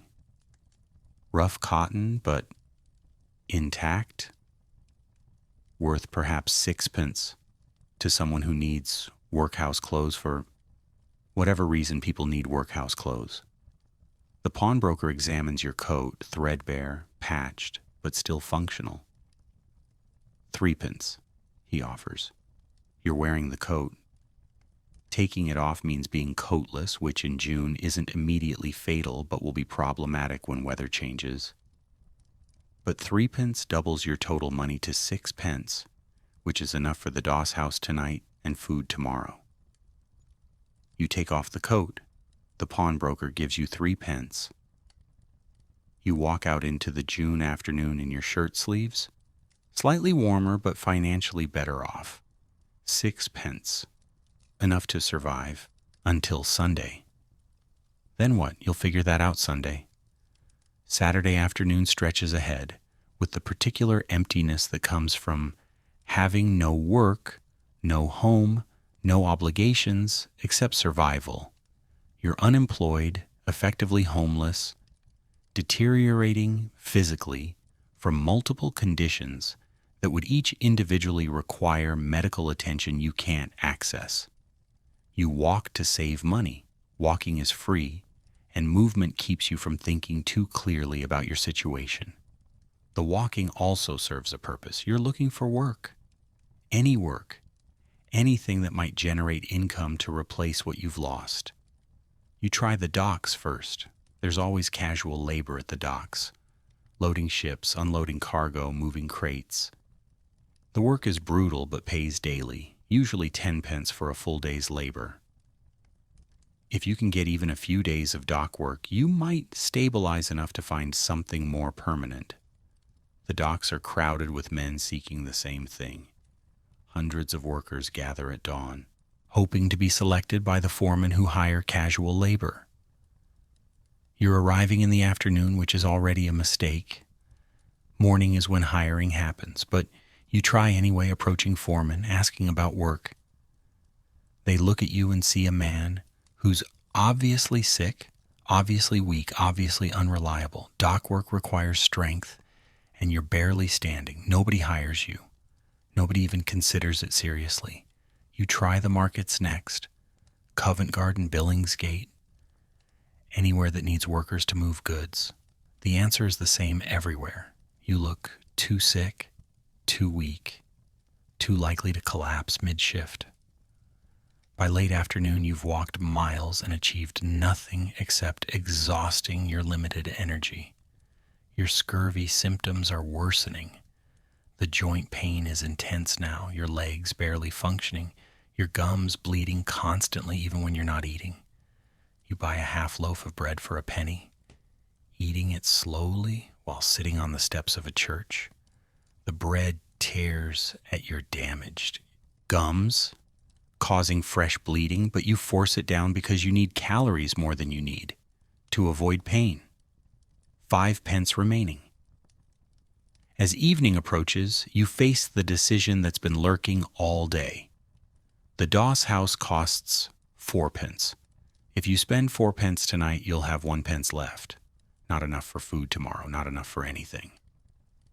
But if you don't spend the 4 pence, you'll be sleeping on the street, which will either kill you or damage you further. You decide to split the difference. You'll spend 2 on food now, enough bread to survive tomorrow, and try to find free shelter somewhere. Doorways, under bridges, somewhere that doesn't require paying. This is what happens when you can't afford even the cheapest shelter. You sleep rough and hope you survive the night. You buy more bread with 2, saving it for tomorrow. That leaves 3 pence total, which you keep in your pocket like a talisman.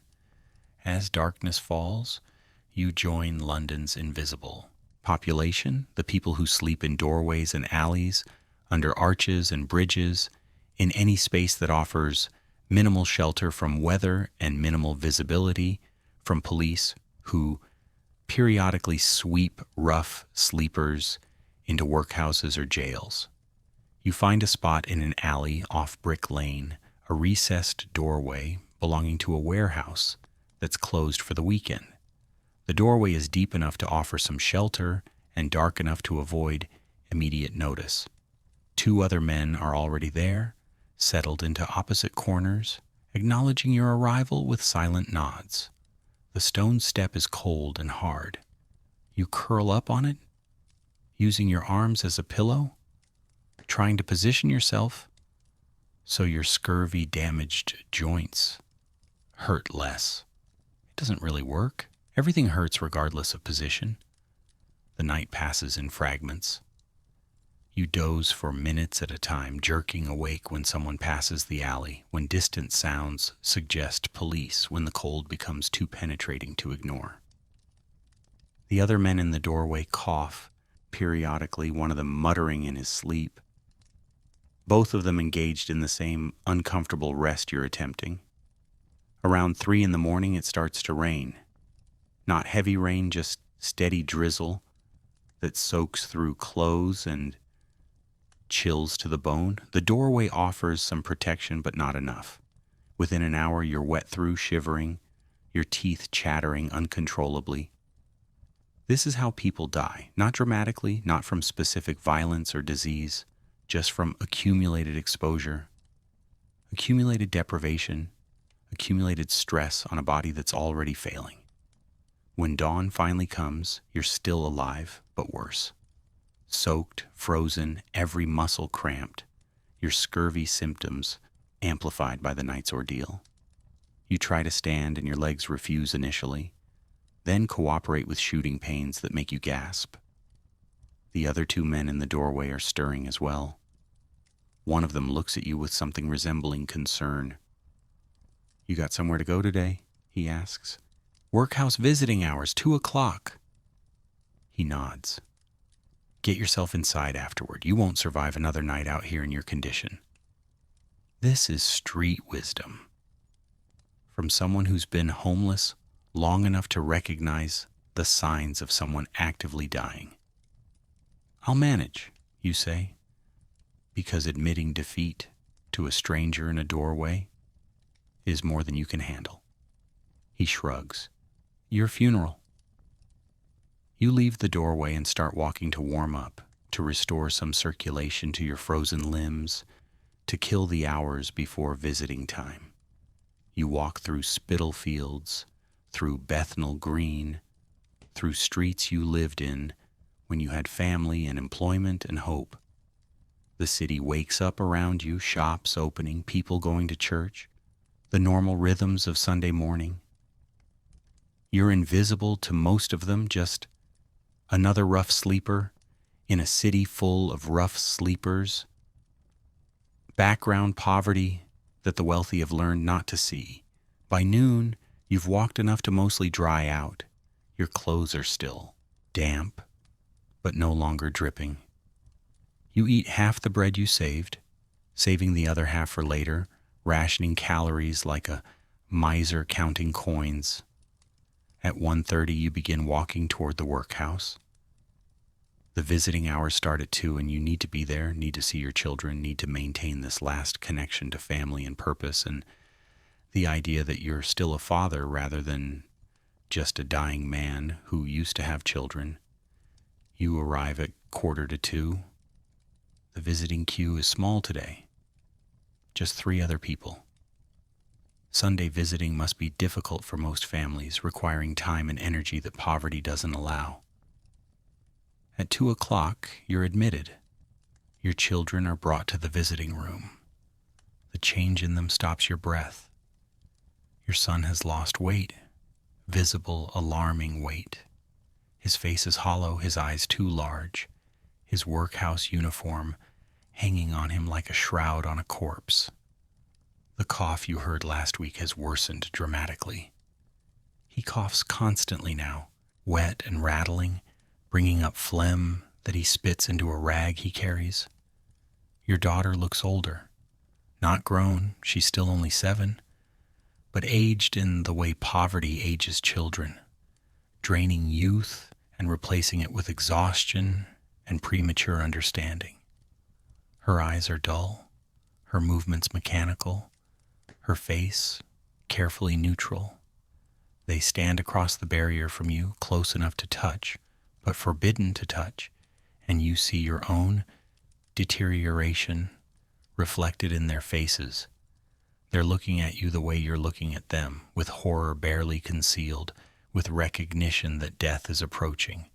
Your daughter speaks first, her voice small but controlled. "Papa, you look unwell." This is Victorian understatement. You look like you're dying because you are dying. "I'm managing," you lie. "Just working hard, saving money so I can bring you both home soon. The lie tastes like blood from your scurvy-damaged gums. Your son coughs for nearly a minute straight, his small body convulsing, the sound echoing in the visiting room. When he finishes, he's breathing heavily, wheezing, his face flushed. The matron says his lungs are weak. Your daughter explains. She says fresh air would help, but the dormitory windows don't open properly. Of course they don't. The workhouse windows were painted shut years ago to prevent escapes and are never opened because opening windows lets out the heat the workhouse doesn't provide anyway. Has the physician seen him? He came last week. He said bed rest and nutritious food would aid recovery. Bed rest in a 40-child dormitory where everyone must wake at 5 and work by 6. Nutritious food in an institution that feeds children the absolute minimum to prevent starvation lawsuits. Your son is dying. You can see it. Your daughter can see it. The workhouse staff can see it, but are categorizing it as constitutional weakness rather than institutional neglect, because acknowledging institutional responsibility would be uncomfortable. I'm trying to get better lodging, you say, the words automatic now. A script you recite because you have no other script. Once I have a proper room, I'll submit a petition to the Board of Guardians to release you both into my care. Your daughter nods, the same patient nod she's been giving you for weeks, but something in her face has changed. She's stopped believing. She's 7 years old, and she's already learned that adult promises are lies, that hope is a trap, that the future is just more of the present, stretching indefinitely. Papa, she says quietly, glancing at the watching official to ensure she won't be overheard. Are you sleeping properly? You look like you haven't slept. You can't tell her you spent last night in a doorway, that you're unemployed, that you have 3 pence to your name and no prospects for changing that? So you lie. I'm sleeping fine, just busy with work. She doesn't believe you. Children always know when their parents are lying, and poor children become especially attuned to adult deception because their survival depends on understanding reality. The hour passes too quickly and too slowly. You try to make conversation, asking about their lessons, their chores, their daily routine, but every answer just confirms what you already know. They're suffering, slowly deteriorating, trapped in an institution that's killing them with neglect while maintaining the appearance of charity. Your son coughs throughout the visit, barely speaking, conserving energy just to breathe. Your daughter carries the conversation with the exhausted competence of a child who's had to become an adult too early. When the bell rings, ending visiting hours, your daughter straightens up, proper and institutional. Goodbye, Papa. We'll see you next week. Your son looks at you with eyes that are somehow both pleading and resigned. He doesn't say goodbye. He just coughs, then allows himself to be led away. You watch them leave. Your daughter, walking with mechanical correctness, your son limping with his crutch, both of them disappearing into the institutional corridors. You walk out of the workhouse into the June afternoon, and the weight of your situation finally breaks through whatever psychological defenses you've been maintaining. You're dying.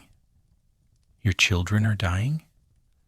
There's no miracle coming, no sudden improvement in circumstances, no deus ex machina that saves poor families in Victorian England. The system is designed to grind people down, and it's working exactly as intended. You have 3 pence. You're unemployed. You have scurvy, malnutrition, probably early consumption from exposure and privation. You have nowhere to live except doorways and under bridges. You have nothing to offer your children except weekly visits where you watch them deteriorate. The rational choice is the workhouse. Enter as a permanent resident, at least get meals and shelter. Stop this exhausting pretense that you can survive outside the institution. But entering the workhouse means admitting defeat. It means accepting that you're a permanent failure, a permanent dependent, a permanent ward of charity. It means your children will grow up knowing their father gave up, that poverty won. The alternative is staying out, finding work somehow, surviving somehow, maintaining the fiction that independence is possible. Both choices are terrible. One kills you faster but maintains dignity. The other keeps you alive longer but strips away everything except biological existence. You walk through Bethnal Green streets, not going anywhere particular, just walking while you think. The sun is setting, painting the sky orange and purple over rooftops and chimney stacks. London is beautiful in certain light if you can ignore the poverty and filth and suffering. You pass a church where evening service is letting out. Wealthy parishioners emerge in their Sunday clothes, chatting pleasantly about sermons and social calls and plans. For the week, they walk past you without seeing you, their eyes sliding over your rough clothes and damaged body as if you're part of the architecture rather than a person. This is how the poor become invisible, not through active malice, but through cultivated blindness, through the social practice of not seeing what's uncomfortable to see. You keep walking until you reach Victoria Park, one of the new public parks created for the moral improvement of the working classes. The park is free, one of the few free things in London, and still open despite the late hour. You sit on a bench, watching families enjoy the evening, children playing while parents watch, lovers walking together, the ordinary happiness of people whose lives aren't actively falling apart. You still have the 3 pence in your pocket, enough for bread tomorrow, enough for another day of survival, not enough to change anything fundamental, but enough to postpone death by 24 hours. You decide to postpone death. Tomorrow you'll try again to find work. You'll try the docks, the markets, the factories, anywhere that might hire a dying man. And when you fail, because you probably will fail, you'll figure out the next step. This is survival in poverty. Not planning, not hoping, just postponing the inevitable one day at a time. Monday morning arrives with the realization that sleeping on park benches while free is also illegal. A policeman wakes you at dawn, prodding you with his truncheon. Move along, no sleeping in the park. You move along, your body screaming from another night on a hard surface in the cold. The park bench was better than the doorway. Drier, slightly softer. But your scurvy damaged body is past the point where marginal improvements matter. You walk to the public fountain at the edge of the park, wash your face and hands in cold water, try to make yourself presentable enough for job seeking. The effort is mostly futile. You're filthy, hollow-eyed, visibly sick, wearing clothes that are falling apart. You look like what you are, a man at the absolute bottom of economic existence. But you try anyway. The docks first, arriving at 5 in the morning when hiring begins. 300 men crowd the hiring area, all seeking the same thing, a day's work for a day's pay. The foremen walk through the crowd, selecting workers based on criteria that seem arbitrary but probably follow patterns, strength, sobriety, reliability, or simply familiarity from previous days. You're not selected. You look too sick, too weak, too unreliable. The foreman eyes pass over you without pausing. By 6 o'clock, hiring is finished. Perhaps 80 men have been selected for the day's work. The remaining 220 disperse slowly, some heading to other potential work sites, others simply wandering because wandering at least creates the illusion of purpose. You try the markets. The fish market at Billingsgate is hiring porters to move the morning's catch, from boats to vendors. The work is hard, wet, cold, and smells terrible, but it pays 8 pence for a half day. The hiring foreman looks at you skeptically. You done porter work before? No, but I can learn. Fish boxes weigh 60 pounds. You think you can carry 60 pounds? You probably can't. Your scurvy, weakened body struggles with your own weight. But you need the work, so you lie. Yes. He hesitates, clearly doubting, but labor demand is high this morning. One of the regular porters didn't show up. Fine. Trial basis, you collapse, you're done, and I don't pay for partial work. You're handed a leather shoulder pad and shown to the boats where wooden boxes of fish are being unloaded. The first box you attempt to lift confirms what you already suspected. You can't do this. 60 pounds of dead fish in a wooden crate is beyond your current capacity. But you try anyway, hoisting the box onto your shoulder with strength you don't have. Staggering under the weight, making it perhaps 20 feet before your legs buckle and you fall, the box crashing down, fish spilling across the dock. The foreman appears immediately, his face red with anger. What did I say? Collapse and you're done. Get out. You've cost me a shilling's worth of fish. You try to argue, to explain, to beg for another chance, but he's already moved on, selecting another worker from the crowd of hopefuls watching. You're dismissed. No pay for the partial work, no compensation. Just ejected from the docks with fresh bruises from the fall and the understanding that your physical condition has deteriorated past the point where you can perform manual labor. By mid-morning, you've tried 6 different sites. Factories, warehouses, building sites, anywhere that might need workers. The answer is always the same. You're too sick, too weak, too unreliable. Nobody wants to hire a man who looks like he might die mid-shift. The mathematics become inescapable. You can't work because you're too sick. You're too sick because you can't afford food and medicine. You can't afford food and medicine because you can't work. The circle is perfect and unbreakable. By noon, you're sitting on the steps of Christchurch Spitalfields, eating the last of the bread you bought yesterday. 3 pence remains in your pocket. 3 pence for the rest of your life, however long that turns out to be. You think about options. The workhouse, permanent admission, 3 meals daily, a bed, medical care that's rudimentary but better than nothing. The cost is total surrender of independence, permanent institutional status, separation from your children into different wards. The casual ward, rotating shelter, 1 or 2 nights followed by mandatory week away. Oak picking every night, platform sleeping, meal inadequacy, but at least temporary.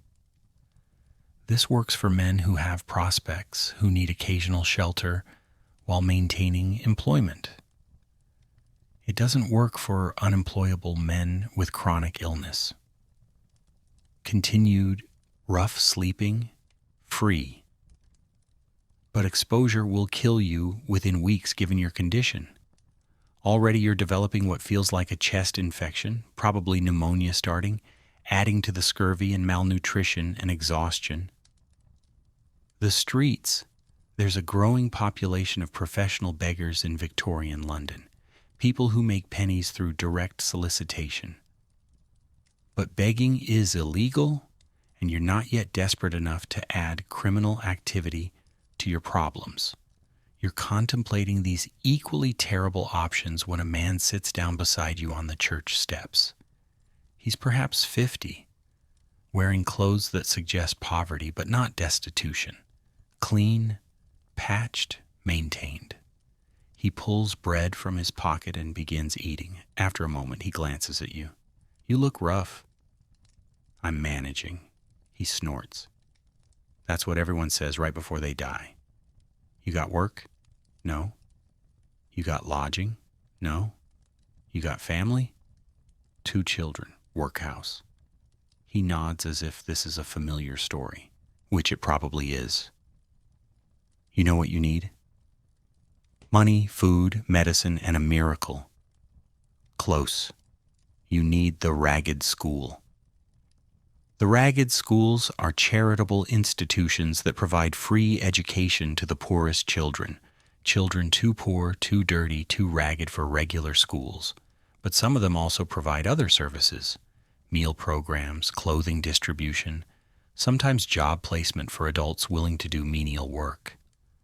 I'm too old for school, you say. Not for learning, for work. The school on Whitechapel Road needs a caretaker. Evening work, cleaning classrooms, maintaining the building, pays 4p per night, plus you can sleep in the basement. It's not much, but it's something. 4p per night is less than you were earning at the match factory, but it's infinitely more than the 0 you're currently earning.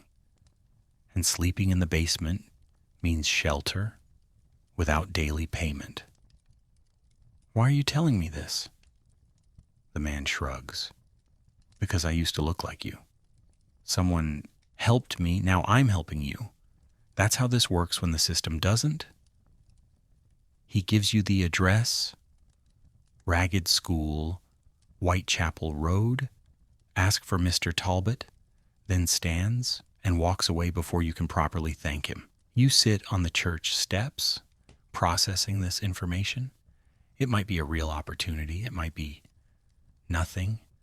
The job might already be filled, might not actually exist, might be something worse than advertised. But you have no other options, so you stand up, your damaged legs protesting, and you start walking toward Whitechapel Road.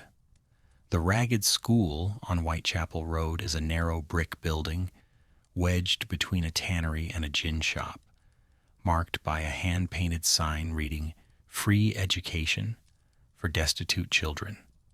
The building looks barely maintained, peeling paint, cracked windows, roof tiles missing in places, but it's standing, which is more than can be said for many structures in this neighborhood. You enter through a door that hangs slightly crooked on its hinges. Inside, the smell is a mixture of chalk dust, damp wood, children's sweat, and something else. Hope, maybe, or at least the institutional attempt at hope. A classroom is in session, 30 children of various ages sitting on wooden benches, reciting multiplication tables in unison. They're ragged in the literal sense, clothes patched and repatched, shoes with holes, hair cut irregularly, faces showing the particular thinness of chronic hunger. But they're learning, which is something. A woman appears from a side room, middle-aged, wearing a plain dress that's clean but worn, her face carrying the expression of someone who's chosen a difficult calling and accepted the consequences. "Can I help you?" she asks, her tone polite but wary. The school probably gets beggars and drunks regularly, people looking for anything they can steal or somewhere warm to sleep. "I'm looking for Mr. Talbot. I heard there might be work available." Her expression shifts slightly, reassessing. "You're here about the caretaker position?" "Yes, ma'am." She looks you over with the practiced eye of someone who's seen poverty in all its variations. She sees the scurvy, the malnutrition, the exhaustion, but also something else. Perhaps that you're sober, that you've managed to maintain minimal standards despite obvious deprivation. "Mr. Talbot is teaching at the moment. I'm Mrs. Talbot. I help run the school." "What's your name?" You tell her. "And your circumstances?" You give her the abbreviated version. Factory worker, widowed, children in the workhouse, recently unemployed due to illness, seeking work that will allow you to eventually retrieve your children. She nods, this story clearly familiar. The position is caretaker and night watchman. You'd work from 6 in the evening until 6 in the morning, cleaning the classrooms, maintaining the building, ensuring nobody breaks in or causes trouble. Payment is 4 pence per night, and you can sleep in the basement coal room when you're not working. The coal room isn't heated except by residual warmth from the furnace, and it's not large, but it's dry and it's indoors. 4 pence per night, 7 nights per week, is 28 pence weekly. 2 shillings 4 pence. Combined with basement sleeping, you'd have shelter and some income. It's barely survival level, but it's more than you currently have. I'll take it, you say. You haven't heard the full terms. The work is every night, no days off except Christmas. You're responsible for reporting any damage or incidents. If anything is stolen or broken while you're on duty, the cost is deducted from your wages. And if we find you've been drinking, using the school for any purpose except caretaking or behaving inappropriately around the children, you're dismissed immediately. These are reasonable terms for an institution serving vulnerable children. You'd be suspicious if they weren't this cautious. I understand. Mrs. Talbot studies you for a long moment. You look ill? Can you handle physical work? I can clean classrooms and watch buildings. The work includes carrying coal for the furnace, moving benches, scrubbing floors. It's not strenuous like dock work, but it requires sustained effort. I can manage. She doesn't look convinced, but the school clearly needs someone. Trial period of 1 week. If you can't handle the work, we'll find someone else. If you can, the position is yours as long as you need it. You accept. Mrs. Talbot shows you the coal room basement, a small space perhaps 8 feet by 6 feet, with a dirt floor, brick walls, and a ceiling low enough that you have to hunch slightly. The coal furnace for heating the school is in the adjacent room, providing some ambient warmth. It's not comfortable, but it's better than doorways and park benches. You can move in tonight if you'd like, she says. Work begins at 6. You move in immediately because you have nowhere else to go. Moving in consists of entering the coal room with the clothes on your back and the 3 pence in your pocket. No possessions to unpack, no belongings to arrange. Just you and an empty room. Mrs. Talbot provides you with cleaning supplies, a bucket, a mop, rags, a broom, lye soap that burns when it touches your scurvy-damaged skin. She shows you the classrooms that need cleaning, the privies that need emptying, the furnace that needs stoking. The work begins at 6. You sweep the classrooms first, collecting the day's accumulation of chalk dust, mud tracked in on children's shoes, scraps of paper, small evidences of learning and childhood. The sweeping is harder than it should be. Your scurvy-weakened muscles protest the repetitive motion, your bleeding gums throb, your damaged joints ache. But you persist because this is work, this is income, this is the first forward movement you've had in weeks. After sweeping, you mop the floors with lye solution. The chemical smell is harsh, but cleaner than anything you've breathed in months. You scrub the desks, clean the windows, empty the privies into the cesspit behind the building. By 10 o'clock, the classrooms are clean. The rest of the night is watching, sitting in the main room, ensuring nobody breaks in, keeping the furnace stoked so the building maintains enough heat to prevent freezing. You sit on a wooden bench in the dark classroom, listening to the building settle, the furnace hiss, the city sounds through the walls. This is the first time in weeks you've been alone in a space that's warm and dry and relatively safe.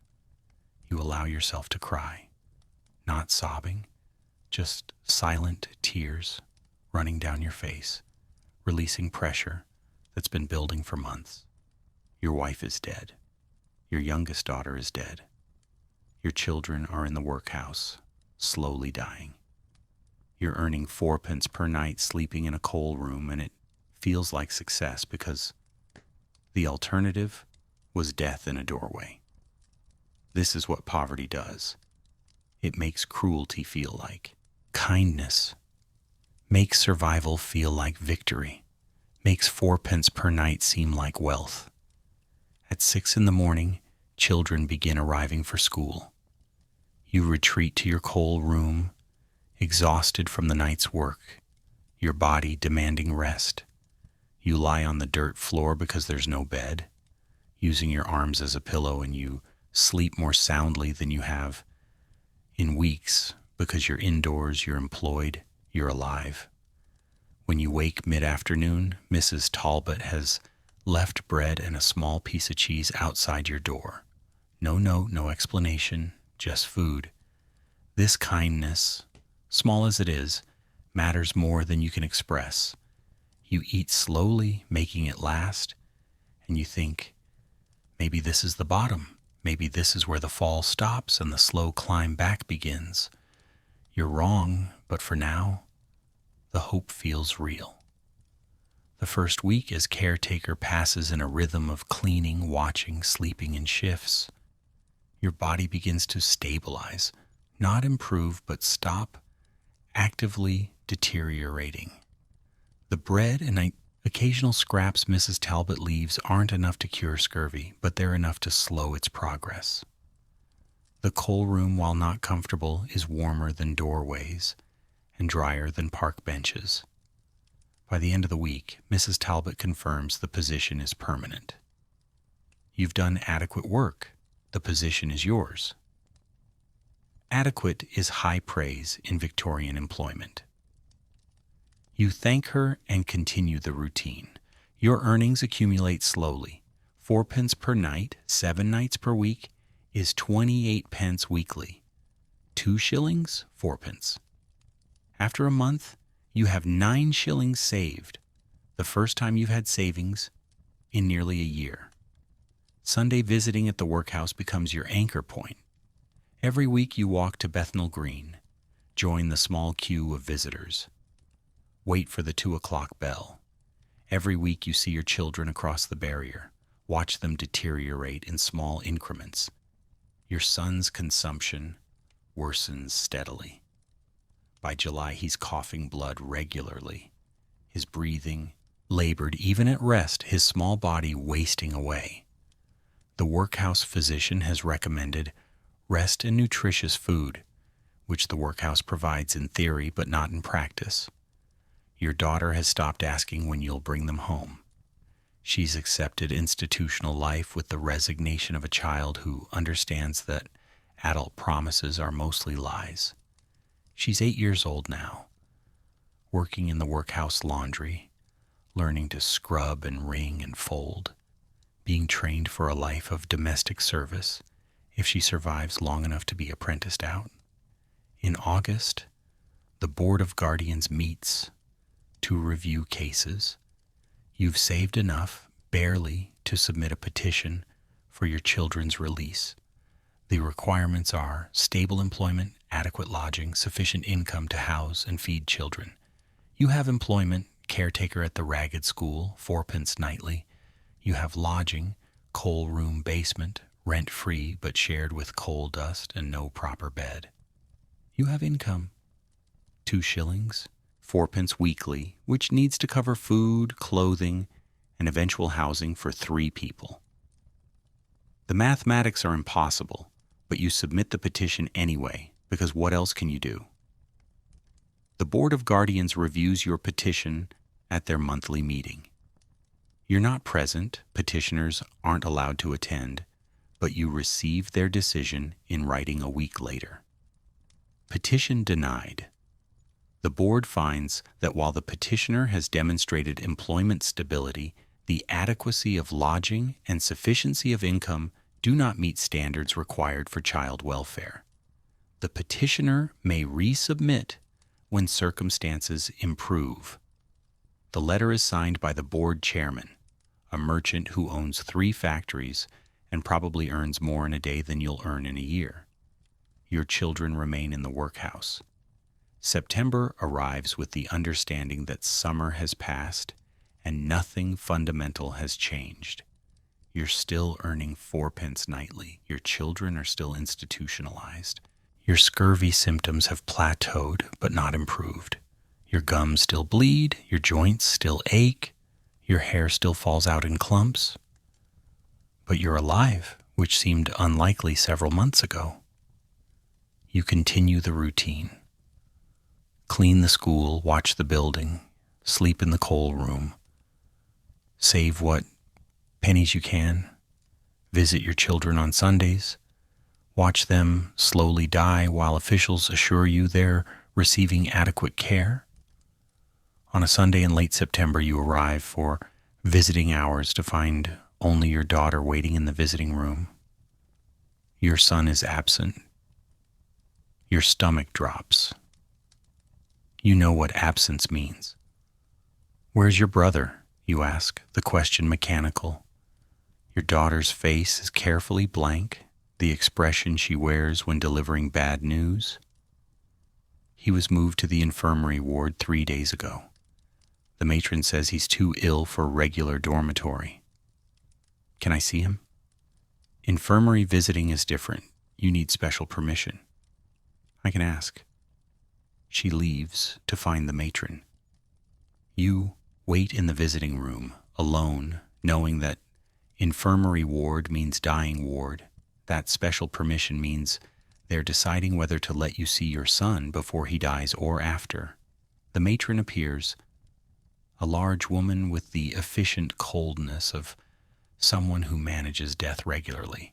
"Your son is gravely ill. Advanced consumption. He's not expected to recover." This is Victorian medical euphemism for "he's dying. I'd like to see him." Infirmary visiting is Thursday afternoons, 2 to 3 o'clock. You may visit then if he's still... She pauses, choosing words carefully. "With us. Thursday is 4 days away. Your son might not survive 4 days." "Can I see him now? Just for a moment?" Irregular visiting disrupts ward routine. Thursday afternoon is the scheduled time.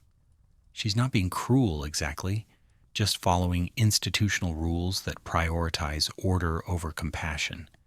This is how workhouses function. Rigid adherence to procedures that look rational on paper but create cruelty in practice. You return to the visiting room where your daughter waits. You spend the remainder of the hour with her, both of you not discussing what you both know. Her brother is dying. You might not see him alive again. The system that's supposed to help the poor is killing your family one member at a time. At the bell, your daughter straightens, proper and institutional. "Goodbye, Papa." "I'll see you Thursday," you say, "when I visit your brother." She nods, already turning away, already retreating into the institutional corridors where children learn that attachment leads to loss, and loss is the only reliable constant. You walk back to Whitechapel, through autumn streets, past the match factory where you used to work, past the tenement where you used to live, past all the markers of a life that's been systematically dismantled by economics and policy, and the Victorian conviction that poverty is a personal failing requiring institutional correction. That night, cleaning the ragged school classrooms, you think about the children who attend here, dirty, hungry, poorly clothed, but at least learning, at least being treated as children rather than institutional units. Mrs. Talbot and her husband are trying to help in ways the workhouse isn't, providing education, treating children with dignity, acknowledging that poverty is circumstance, not character. But their resources are limited. They can teach perhaps 50 children at a time. London has tens of thousands of children living in poverty. The scale of the problem overwhelms any individual solution. Thursday arrives. You walk to the workhouse at 1:30, arriving early for the 2 o'clock infirmary visiting. The infirmary is a separate ward on the top floor, isolating the sick and dying from the general population to prevent both disease spread and morale damage. You're shown to a long room with beds lining both walls. The beds hold the workhouse's dying. Elderly people too old to work, sick people too ill to recover, children whose bodies have failed under institutional conditions. Your son is in a bed near the window. He's so small he barely makes a shape under the thin blanket. His breathing is audible across the room, wet, labored, the sound of lungs filling with fluid. You sit on a chair beside the bed. He opens his eyes, recognizes you, tries to speak, but instead coughs violently, bringing up blood-streaked phlegm that he spits into a bowl beside the bed. When the coughing subsides, he speaks in a voice that's barely a whisper. "Papa, I'm here. Am I dying?" This is the question children shouldn't have to ask and you shouldn't have to answer. But lying seems worse than truth. "Yes." He nods as if he expected this. "Will it hurt?" "I don't know, I hope not." "Where's Mama?" "With your sister, the one who died. In heaven." He thinks about this, his breathing labored. "Will I go there too?" "Yes." "That's good, I'm very tired." He closes his eyes, his small hand on top of the blanket. You take his hand, holding it gently because his bones are so fragile they might break, and you sit there while he breathes and coughs and slowly slips away.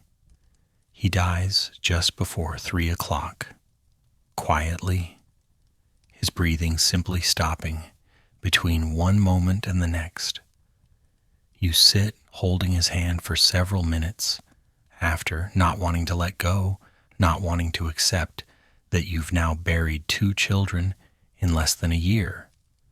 The matron appears, notes the time of death in her ledger, arranges for the body to be removed. She's efficient and impersonal because being emotional would make the job impossible.